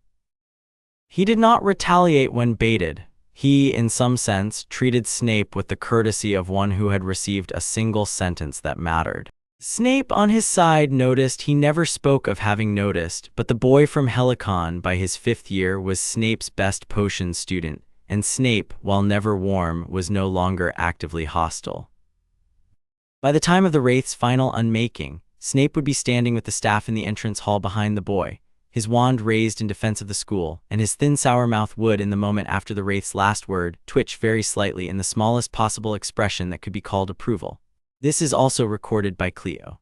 The opening of the epic, a note on the boy's literary output during these middle years. By the end of his 4th year, his epic about his mother was at 7 books, totaling some 800 lines of hexameter. He kept it in a small cedar chest under his bed. He wrote in it most evenings in the small empty hour between dinner and bedtime. He showed it at intervals to Calliope on his summer visits home. Calliope read each book once silently, then once aloud to her sisters, then offered a few small notes. The boy implemented the notes, and the book was filed in Calliope's library on the shelf for completed work. The opening line of the epic, which had been with him since the age of 9 and had not changed, was, "Sing, O muse of the woman who stood / sing of the green-eyed one who would not run." By his 4th year, he had begun to feel that the opening, while serviceable, was perhaps too literal. He had mentioned this to Calliope. Calliope had thought about it for 2 weeks and had returned with a counter-proposal. That the line was, in fact, perfect, and that he should not change it, that great epics opened with literal lines, and that the literal opening allowed the figurative work to deepen as the epic proceeded, that the readers or listeners of his epic would, in centuries to come, find the literal opening a source of strength rather than weakness, and that in any case the line had been written by a 9-year-old in honest love of his mother, and to revise it now would be to falsify the love. He had accepted the counter-proposal. The line had stayed. The epic, by the time of his graduation from Hogwarts, would be at 18 books, totaling some 12,000 lines, and would, in subsequent centuries, become the only mortal-authored epic in the canon of the Heliconian library, alongside Calliope's own works. Mortals would not, for the most part, read it. The epic was in archaic Greek. It would, however, be quoted in fragments by certain knowledgeable scholars, and in the year 3047, a complete translation into English would be made by a graduate student at the Hogwarts of that century, and the translation would, briefly, be a bestseller. None of this would matter much to the boy himself, who would by then have been long dead and on the mountain, sitting with his 9 immortal mothers on the polished stone and quite content. But that is for the future. For the present, the boy is 14, and his epic is at 7 books, and he is alive, and the world is in front of him, and the next chapter of his story is beginning. Chapter 7. The naming. It was in the spring of his 5th year that the Wraith made his last move. The Wraith had had a quiet year and a half. He had been in Albania, hiding in his snake. He had been weak. He had been waiting for the right time. He had heard by his various agents, most of whom were now in prison, but a few of whom remained, that things in Britain had gone unaccountably against him. He had heard that his pieces were missing, although he did not know even now how many were missing. He had heard with terror that he attempted to dismiss his anger that there was a boy with a lyre and a laurelwood wand who had been singing the Wraith's true name into the British air for some years. He had heard the boy's name. He gathered his strength. In the spring of the boy's 5th year, on a clear morning toward the end of April, the Wraith re-emerged. He came back into Britain in the body of his last loyal servant, a man named Barty Crouch the Younger. He reconstituted himself by means of a ritual that did not require the boy's blood. He had given up on the boy's blood. He would take from a different source. He stood up at last in his own thin, pale form. He had in this form a thinner self even than before. He had only the homunculus's body and the snake Nagini, whom he had killed and animated into a sustaining vessel for spare pieces. He was thinner than he had been since the first night on Halloween. He was, however, still a wraith, still a dark lord, still angry, still afraid, still loud. He summoned his remaining Death Eaters. He found that he had perhaps 15 left, of whom the most useful was Bellatrix Lestrange. He told her to gather an army. She gathered in the way Bellatrix gathered such things an army. It was a small army by his old standards, perhaps 80 in fairy and a handful of giants and some werewolves and the Dementors who had broken from the ministry's nominal allegiance, but it was an army. He marshaled this army on the moors of Yorkshire on a moonless night in early May. He gave them their orders. They were to march on Hogwarts at dawn. He would lead them. He would take the school. He would, in front of its students and its staff, kill the boy who had sung his true name into the air, and he would, by killing him, restore to himself the lost dignity of his nomenclature. It was in its way a poetically apt ambition. The Wraith had become in his decline a creature whose ambitions were now mostly poetic. The army marched at dawn.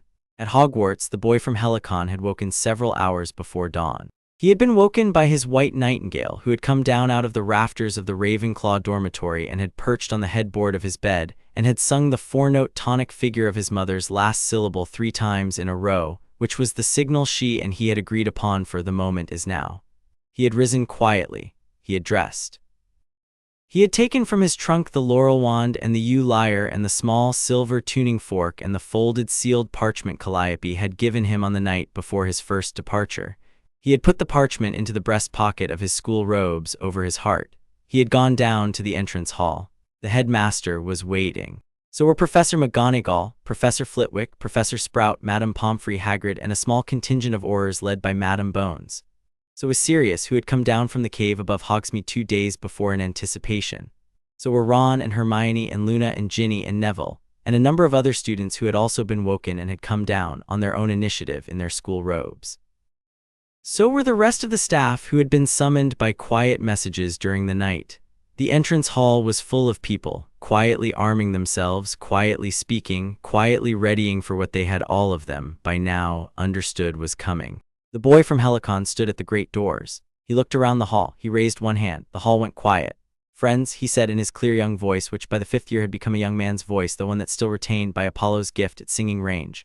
"Friends, thank you for coming. We will need each of you, but not yet. The first part of this is mine. Please remain in the entrance hall until I call. The Wraith will come at the gates. He will demand the school. He will demand me. I will go to meet him. I will go alone, except that I will not be alone. You will know when to come out. You will know because you will hear the song." "Harry," said Hermione.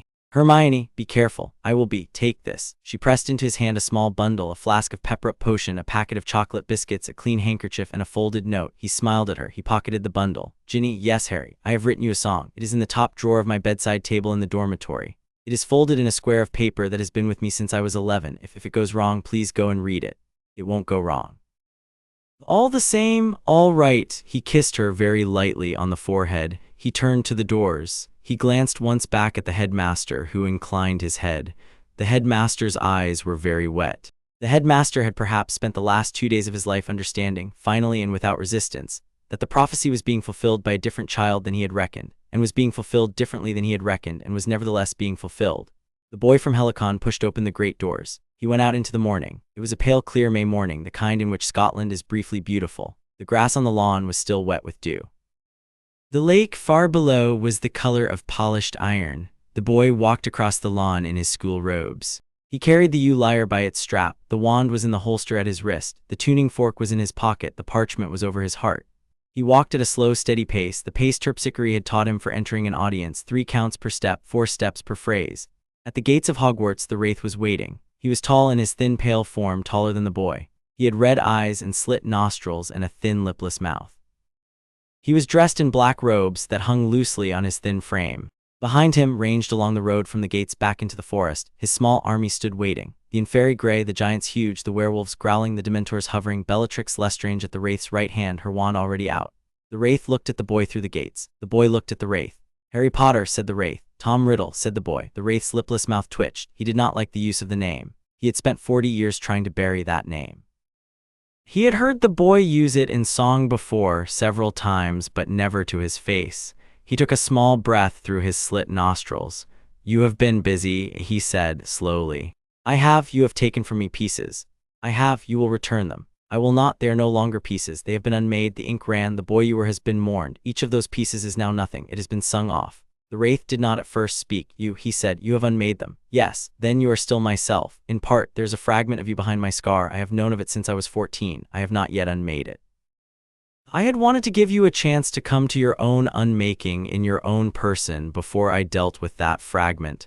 A chance to surrender, Tom, to set down what you have been carrying. It is not too late. There is a chance even now to be small and ordinary and dead. I have spoken to my mother Melpomene. She has said she would weep for you. I have spoken to my mother Polyhymnia.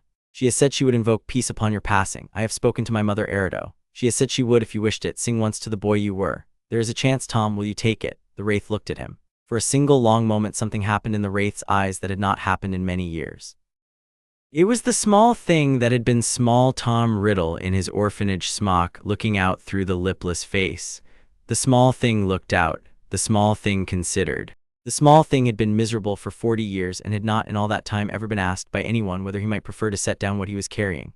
The small thing trembled. The wraith trembled. Then the wraith pulled himself together. He smiled. The smile was the thin lipless smile of the wraith. The small thing was forced back down. No, he said, I will not. Then I must sing. Then sing, I will kill you when you finish. You will not, but I do not say this in pride. I say it because it is what is going to happen. He took the folded parchment from his breast pocket. He broke the dark wax. He opened the parchment. It was Calliope's. She had written it on the night of the 24th of August of his 11th year after he had agreed to go to school. It was an epic. It was a single epic in compressed form, a complete one of 204 hexameter lines. It was titled The Naming of Tom Marvolo Riddle, Who Failed Against the Child of the Nine. It had been composed by Calliope. With all the resources of her 4,000-year mastery, it had been polished by Calliope over the 4.5 years since the boy's departure. It had been blessed by all 9 sisters on the morning of the previous day. It was in the deepest sense the weapon that the wraith had been most vulnerable to and least able to imagine. For it was the wraith's epic, told by Calliope, in which the wraith was the cowardly minor villain of someone else's larger story. The boy from Helicon raised the parchment. He lifted the lyre. He plucked one note in the Phrygian mode, the mode of inspiration. He plucked it twice. He took the long, deep breath that Polyhymnia had taught him down to the place where the hymns lived, down to the place where his mother's last syllable lived, down past even that to the place where Erido had taught him that love lived. He began to sing. He sang the epic. He sang of a boy named Tom Marvolo Riddle, born in an orphanage in 1926 to a witch named Merope who had loved badly and died young, and to a muggle named Tom who had run away when his enchantment broke. He sang of the small boy who had grown up unloved. He sang of the small boy who had decided, in his small unloved fashion, that the answer to being unloved was to be feared. He sang of the small boy's slow conversion of himself into a thin pale thing called Lord Voldemort. He sang of the slow, ugly architecture of fear that the thin, pale thing had built around itself. He sang of the 7 small pieces into which Tom Riddle had shattered his own soul, in the belief that this would make him last. He sang of the prophecy in 1979. He sang of the night of Halloween 1981. He sang of the mother who had stood between and her bargain and her death, and the lightning bolt mark that had been left upon her child's brow because the killer had not understood the terms. He sang of the 9 Muses. He sang of Calliope hearing the soul song. He sang of their descent. He sang of the night on Mount Helicon, the polished stone, the laurel grove, the springs. He sang of his own raising. He sang of his mother's, each in turn, with a verse for each, naming each by her domain and her gift. He sang of his first year at Hogwarts. He sang of the song of true sight in the great hall. He sang of Athena coming down out of the ceiling. He sang of the wraith jarred. He sang of the diary. He sang of Sirius. He sang of the Triwizard. He sang of the ring, the locket, the cup, the diadem, the homunculus, the diary, each by name, each sung off, each gone. He sang of the wraith's final marshalling. He sang of the small army standing at this gate. He sang of the morning. He sang of the gates themselves, the wrought iron, the dew on the grass, the pale sky, the wraith's thin form, the boy's own school robes, the lyre, the parchment. He sang of the present moment. He sang it into being. He sang the morning into a fixed shape in epic, the way Calliope had taught him. The present moment becomes the past in epic as soon as it is named. It is no longer fluid. It is no longer up for grabs. It is over. It has been recorded. The wraith began to fail. He began to fail because in the epic the boy was singing, the wraith was a small, cowardly, defeated thing. And the epic, sung by a child of the 9, written by the eldest of the 9, blessed by all 9, accompanied at this moment from 100 leagues away by the 9 singing in chorus on the polished stone of the upper grove, was true. It was being made true. The cosmos was in the singing, settling onto the side of the boy. The wraith's thin, pale frame began to thin further. His robes began to hang on nothing. His red eyes began to dim. He tried to raise his wand. He could not raise his wand. His wrist would not obey him. His wrist had become in the epic a wrist that did not raise. He tried to scream. He could not scream. The epic had not granted him a scream. He had been granted by the epic 2 lines of dialogue, both of which he had already used. He was in the epic a minor figure who had now spoken his lines and who was now exiting. Behind him his army wavered. The inferi crumbled into dust. The Dementors, sensing that their nominal commander was unraveling, fled across the lake. The werewolves, who had been disinclined to follow Bellatrix in the first place, dropped to their bellies and slunk off into the forest. The giants sat down heavily on the road. Bellatrix Lestrange, alone of the remaining Death Eaters, raised her wand at the boy. She did not finish raising her wand. There were at this moment on the road behind the gates 9 new figures. They had not been there a moment ago. They were there now. They were tall. They were dressed each in her own robe of her own color and weave. They wore each her own crown or wreath or veil. They were Calliope in white with a laurel wreath and a cedar tablet under her arm. Cleo in indigo with a small open scroll in her hand.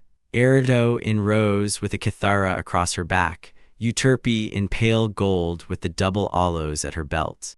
Melpomene in dark wine with her tragic mask hanging at her hip and her face uncovered and grave.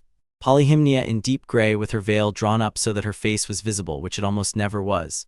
Terpsichore in pale green, barefoot upon the road. Thalia in bright green with her ivy wreath crooked. Urania in midnight blue with a small bronze armillary sphere in her left hand. They had come. They had come at the moment the epic had reached them. They had stepped into the morning at the gates of Hogwarts as easily as they had once stepped from Mount Helicon to the cottage in Godric's Hollow. The cosmos, being now thoroughly in their hands, had given them passage. Bellatrix Lestrange dropped her wand. She did not drop it because she was frightened, although she was frightened.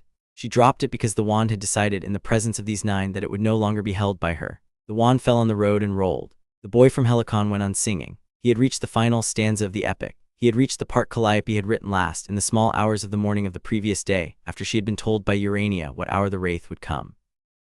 The final stanza named the Wraith. It named him by his small mortal name. It named him by his self-chosen name. It named him by the title he had given himself. It listed him among the small minor villains of the history of the cosmos.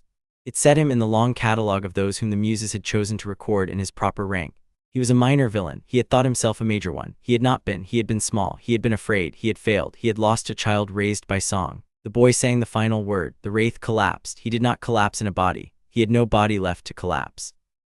He collapsed in the way that a story collapses when its keystone is removed. He had no further place in the cosmos to occupy. The fragment of him behind the boy's scar lifted itself up in a thin gray thread out of the scar and rose into the air. It joined the thin gray thread that was lifting itself out of the spot in the road where the Wraith had been standing, and the 2 threads twined together, and the great snake Nagini, who had been hidden in the road's shadow waiting for her cue, was at this moment slain by a single curse from Neville Longbottom, who had come out of the entrance hall at exactly the right moment with his wand raised. From Nagini's body, the 3rd thread came up and joined the other 2. The 3 threads twined and ascended and met at the height of the wrought iron gates a 4th presence, which was Athena with her glass jar, who had come down out of the sky without ceremony. She received the 3 threads into her jar. The jar closed for the last time. She held it up. "Sisters," she said, addressing the 9. "Child of the 9," she said, addressing the boy. "It is done. He is contained in every piece. I will take him now." "Take him, sister cousin," said Calliope. "Take him to the vault. He will be looked after. He will be looked after." Athena bowed once to the 9. She bowed once to the boy. She inclined her helmed head also briefly to the stunned aurors and students and staff in the entrance hall behind the boy, by way of acknowledging that the British wizarding world had been present at a moment that would, in the historian's subsequent reckoning, become important. Then she was gone, in the manner of Olympians taking their leave, which is by not being where they had been. The morning was very quiet. The boy from Helicon stood in front of the gates of Hogwarts with the lyre in his hands and the breath of the epic still in his chest.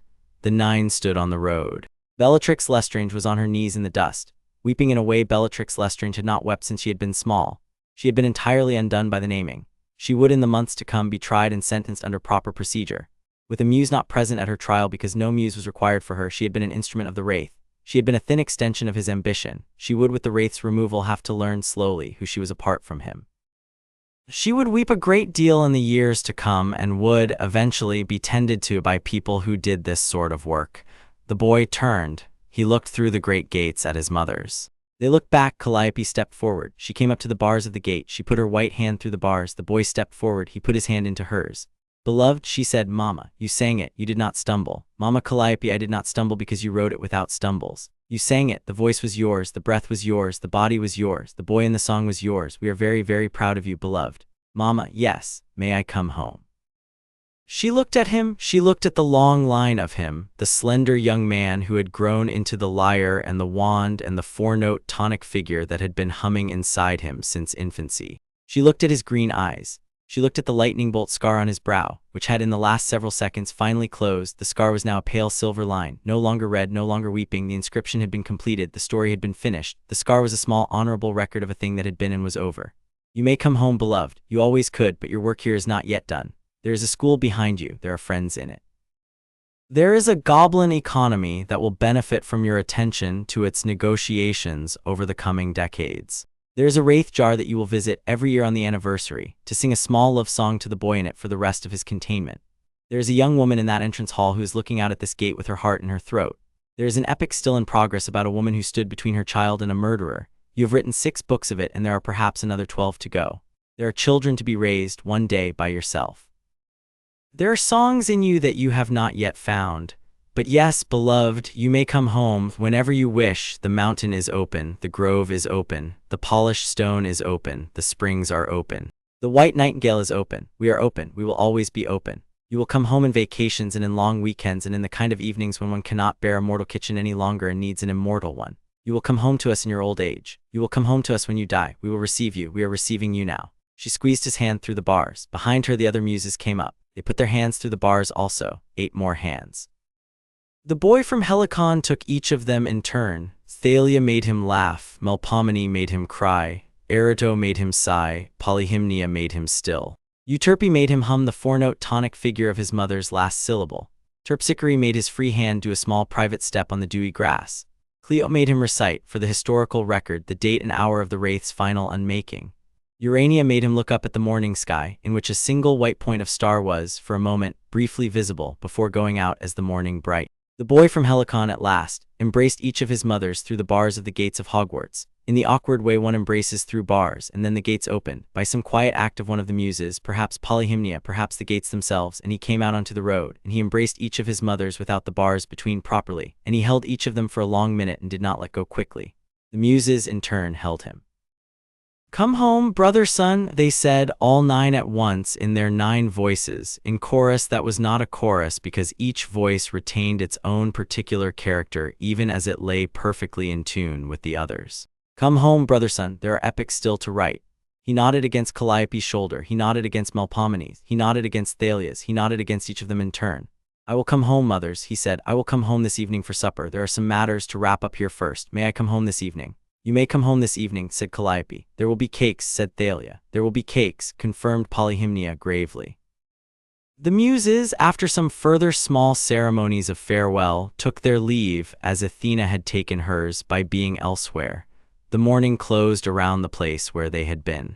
The road was empty of inferi, empty of giants, empty of werewolves, empty of dementors. Bellatrix Lestrange was still on her knees in the dust, attended to now by 2 aurors who had come out of the gates to take her in. The wraith's pieces were in Athena's jar in her vault under Olympus, where they would be kept and would be year by year sung up by the boy until they were entirely unmade, which would take, by Athena's calculation, some 37 years. The boy from Helicon stood for a moment in the open gateway. He looked back at the entrance hall of Hogwarts. In the entrance hall, the assembled students and staff were watching him. They were watching him with expressions that ranged from awe to gratitude to a kind of stunned love. At the front of the crowd stood Ginny Weasley in her school robes with her hair the color of late autumn. She had not yet read the love song that was in his bedside drawer. He decided to deliver it to her himself. He decided to do this in the next 10 minutes before the breakfast bell, before the day reorganized itself around the new fact of the wraith's removal. He walked back up the lawn.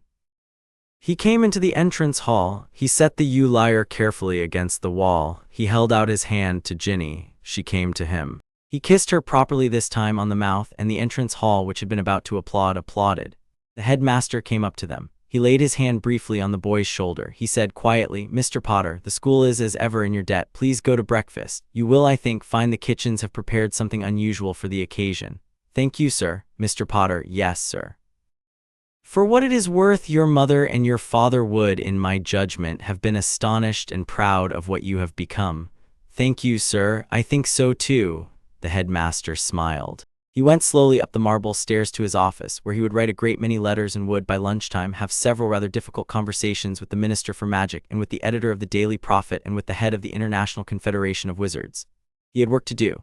He went to do it. The boy from Helicon held Ginny's hand. He held Ron's hand. He held Hermione's hand. He held Luna's hand. He held Neville's hand. He held briefly Sirius' hand. He went to breakfast. Breakfast was, indeed, unusual. The kitchens had prepared on the boy's behalf a Heliconian feast. Honey cakes, figs, fresh bread, white cheese, olives, a small bowl of figs and pomegranate honey that Thalia had taught the elves the recipe of last summer, mulled milk with thyme, slices of melon. The students ate hungrily. The teachers ate gratefully. The boy from Helicon ate a single honey cake and 3 figs and 1 slice of melon and a small piece of bread and drank his mulled milk slowly. He had not eaten much in some weeks. He found that he had appetites. That evening, as promised, he went home. He went through the leaving stone at the edge of the lake. He had brought with him Ginny, who had been adopted that afternoon by the 9 for a guest visit. By the unanimous decision of all 9, she would be home for supper, of course, at the burrow. The visit was for the afternoon. He had brought Hedwig. He had brought the white nightingale, who was returning home for her usual summer molt. He had brought the small tortoiseshell lyre and the yew lyre. He had brought the wand. He had brought his parchment of Calliope's epic, which he handed back to Calliope as soon as he saw her. She received it and tucked it into the cedar tablet she always carried, where she kept her permanent record of completed work. The grove was full of light. The polished stone in the upper grove had been laid with a long, low table of olive wood, on which were arrayed the foods of his childhood. The mountain itself had widened by perhaps a foot in every direction to make room for the celebration. The springs Aganip and Hippocrene murmured louder than usual. The white nightingale, having returned to her own branch, sang a long, passionate trill and then settled in content. Linus the harper came up from his cave on the lower slope and bowed to his small new half-brother and was bowed to in turn, and then sat down beside him and ruffled his hair. Hymenaeus came up out of a wedding feast somewhere in southern Greece in a great hurry in white robes bringing wine. Athena came down briefly from her vault under Olympus with the closed glass jar in her hand and inclined her helmed head and was offered a seat. She sat, accepted a single olive, and was gone again a quarter of an hour later, having concluded the courtesy. Apollo did not come because Apollo did not come to such things. He sent instead a single golden lyre string with a note attached which read, "For the day your yew lyre's tonic breaks, use this with my courtesy." The boy from Helicon accepted it with a small bow. Ginny was throughout this in a slight haze. She had not been raised by immortals. She had grown up in the burrow. She found the mountain a very great deal at once. The Muses, who had read her in the morning the moment she had walked through the leaving stone, had agreed to be gentle with her. Thalia made her laugh, which calmed her. Erido sat beside her and told her in a low, private voice the story of Eros and Psyche, which is a story Erido often tells to mortal girls who have come up the mountain for the first time, because it puts the mortal girl at her ease. Polyhymnia laid one hand briefly on Ginny's head, and Ginny took a breath she had not been quite able to take in some hours, and her shoulders settled. By the second course she was eating with appetite. By the third she was telling Calliope about her brothers with anecdotes that Calliope found amusing. By the dessert she was dancing with Terpsichore in a small circle by the springs. The boy from Helicon watched her dance. He thought he might marry her someday. After the supper there was the long Heliconian sitting around the stone in which the company tells stories. The boy from Helicon recited a passage from the 7th book of his own epic, which he had completed that month. It concerned the birth of a small son to a young witch named Lily, and the small son's first laugh, which had been at his father's making faces at him from over the rim of the crib. Calliope wept in her Calliopean way, which is to say without weeping aloud. She had not heard the 7th book before. She said it was the best book he had written. Melpomene wept in her Melpomenian way. Erato wept in her Eratian way. Thalia did not weep, but laughed with great affection at the descriptions of the fathers' faces. Polyhymnia closed her eyes and was still. This was her way of weeping. Euterpe, Terpsichore, Clio, and Urania each took their turn in their own way. The white nightingale on her branch sang a single sustained trill at the end and was quiet. When the recitation was done, Calliope rose. She came to the boy. She knelt before him as she had knelt before him on the polished stone after his first recitation of the Iliad at age 6, as she had knelt before him on the night she had brought him in from the broken cottage. She kissed him on the brow on the silvered place where the lightning mark had been. "Beloved," she said, "we have raised you, you have grown, the story has turned. There are many epochs ahead. You will go down again tomorrow, you will finish your schooling. You will marry the red-haired girl when the time comes we approve. She is brave and funny, and you will be good together. You will have children. You will bring them up to see us. We will be near. We will always be near. But the long apprenticeship is finished now, beloved. Tonight you sit at the table as one of us, not as a student of ours. Tonight you sit as the youngest brother son of the nine, full-fledged. He looked at her. He could not at first speak. Mama Calliope, yes, beloved. Thank you. You are welcome, beloved. You are welcome forever. Come home, brother son. There are epics still to write. He nodded. The Muses, all nine, rose and gathered around him and laid their hands upon his head and upon his shoulders. And they sang together very softly, the four-note tonic figure of his mother's last syllable, which had been humming inside him since he was 15 months old, and Lily Evans Potter, wherever she now was, whether in a particular part of the afterlife or simply diffused into the song that the cosmos sings to itself for those it has lost. Heard the tonic figure sung at last by 9 immortal mothers and her own son, and she, in her own particular way, was, at last, satisfied. The boy from Helicon closed his eyes. He let the 9 mothers hold him. The white nightingale on her branch sang one bar of the figure and was quiet. The springs murmured. The grove was full of light. It was, by any reasonable distance, a very good ending. It was also, in another sense, a very good beginning. And in the great library of Calliope, on the high shelf where she kept her completed works, the cedar tablet upon which she had been writing the Iliad of the Towers that drank the dawn now sat alongside a new cedar tablet, on which she had begun the morning after the wraith was unmade to inscribe a new epic which would in time be longer than any she had yet writ, and would be in the judgment of those who read such things her best. The new epic was titled, The Songs of Harry of the Nine. It would have many books in it. She had only just begun the first, the end interlude the 7th, what was written on the parchment. It has been said in the chapter above that Calliope's epic for the naming was the weapon to which the wraith was most vulnerable and which he could least imagine. This is true. What has not been said is the substance of certain particular passages. We give them here in translation. The translation is by Hermione Granger in her old age when she undertook the work as her last great project, and it is the closest mortal translation to the original that has yet been made. The first stanza which opens the epic ran, "Sing, O Muse, sing once again of a small lost boy who was put down in an orphanage by a mother who could not love him because she had used the last of her loving in dying. Sing of the small boy who, finding himself unloved, took love for an unreachable thing, and decided in his small unloved heart to be feared instead, since fear he calculated was a lesser cousin of love and might be more readily obtained." The wraith, on hearing the first stanza, had by all accounts flinched. He had not been described in this way before. He had been described in many ways, in newspapers, in wanted posters, in ministry reports, in the trembling tones of his own followers. He had been called many things, including many flattering and many condemning. He had not been called a small lost boy. He had not been called unreachable. He had not been called, in particular, the small boy whose mother had used the last of her loving in dying.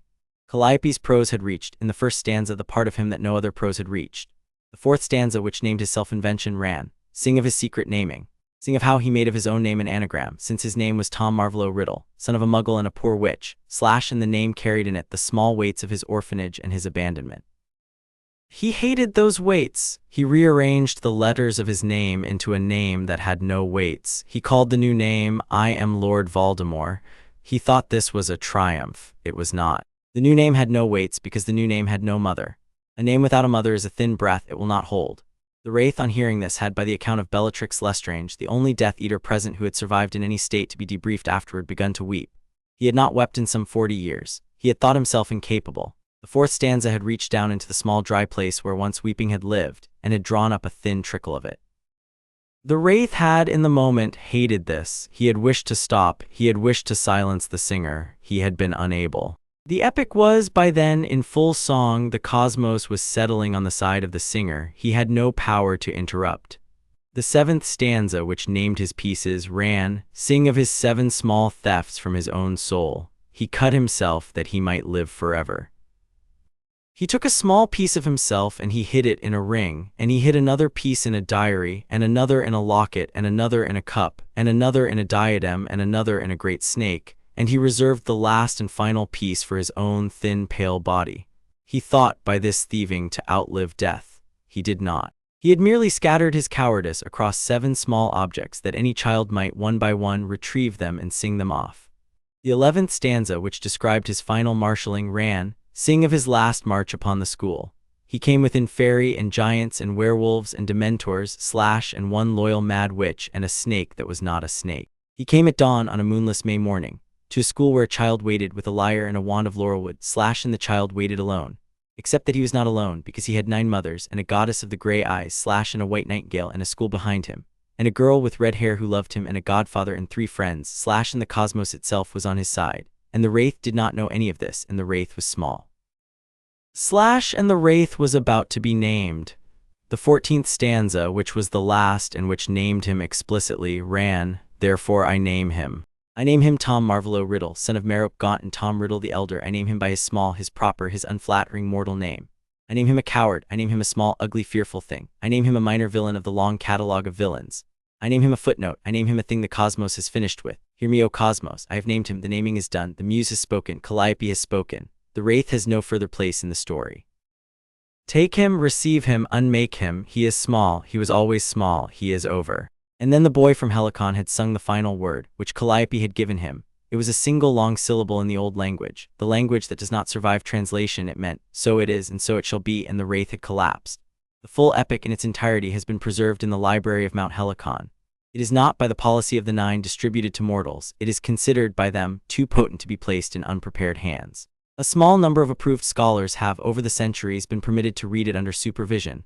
Hermione Granger in her old age was one such. She made the translation in her last year of life and submitted it to the Hogwarts library, where it sits on a high shelf in the restricted section, and where it is read on the night of every May 9th by the librarian on duty, aloud to the empty library. In a small annual ceremony that has been observed without break since the year of the boy from Helicon's graduation, this is the last of the matters that ought to have been recorded. A final note from the nightingale. It would be improper to conclude the narrative without giving a small final word to the white nightingale, who has been with us since the first night and who is in some sense the silent narrator behind the narrator. She sang in particular on the morning of the wraith's final unmaking, throughout the entire epic in unison with the boy, the 4-note tonic figure of Lily Evans Potter's last syllable.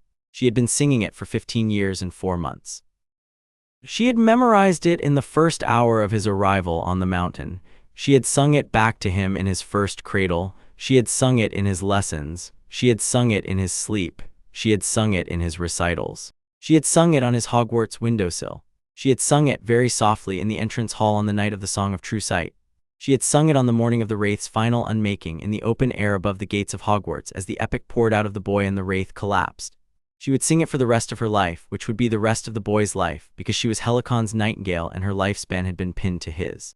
When he died in his old age in his small mortal bed in a small mortal house, with his red-haired wife sitting beside him and his 9 immortal mothers and the goddess Athena standing at the foot of the bed and the white nightingale on the headboard, she would sing the 4-note tonic figure one last time at the moment of his last breath, and then she would close her own small eyes and be still, and the 2 of them would go up the mountain together.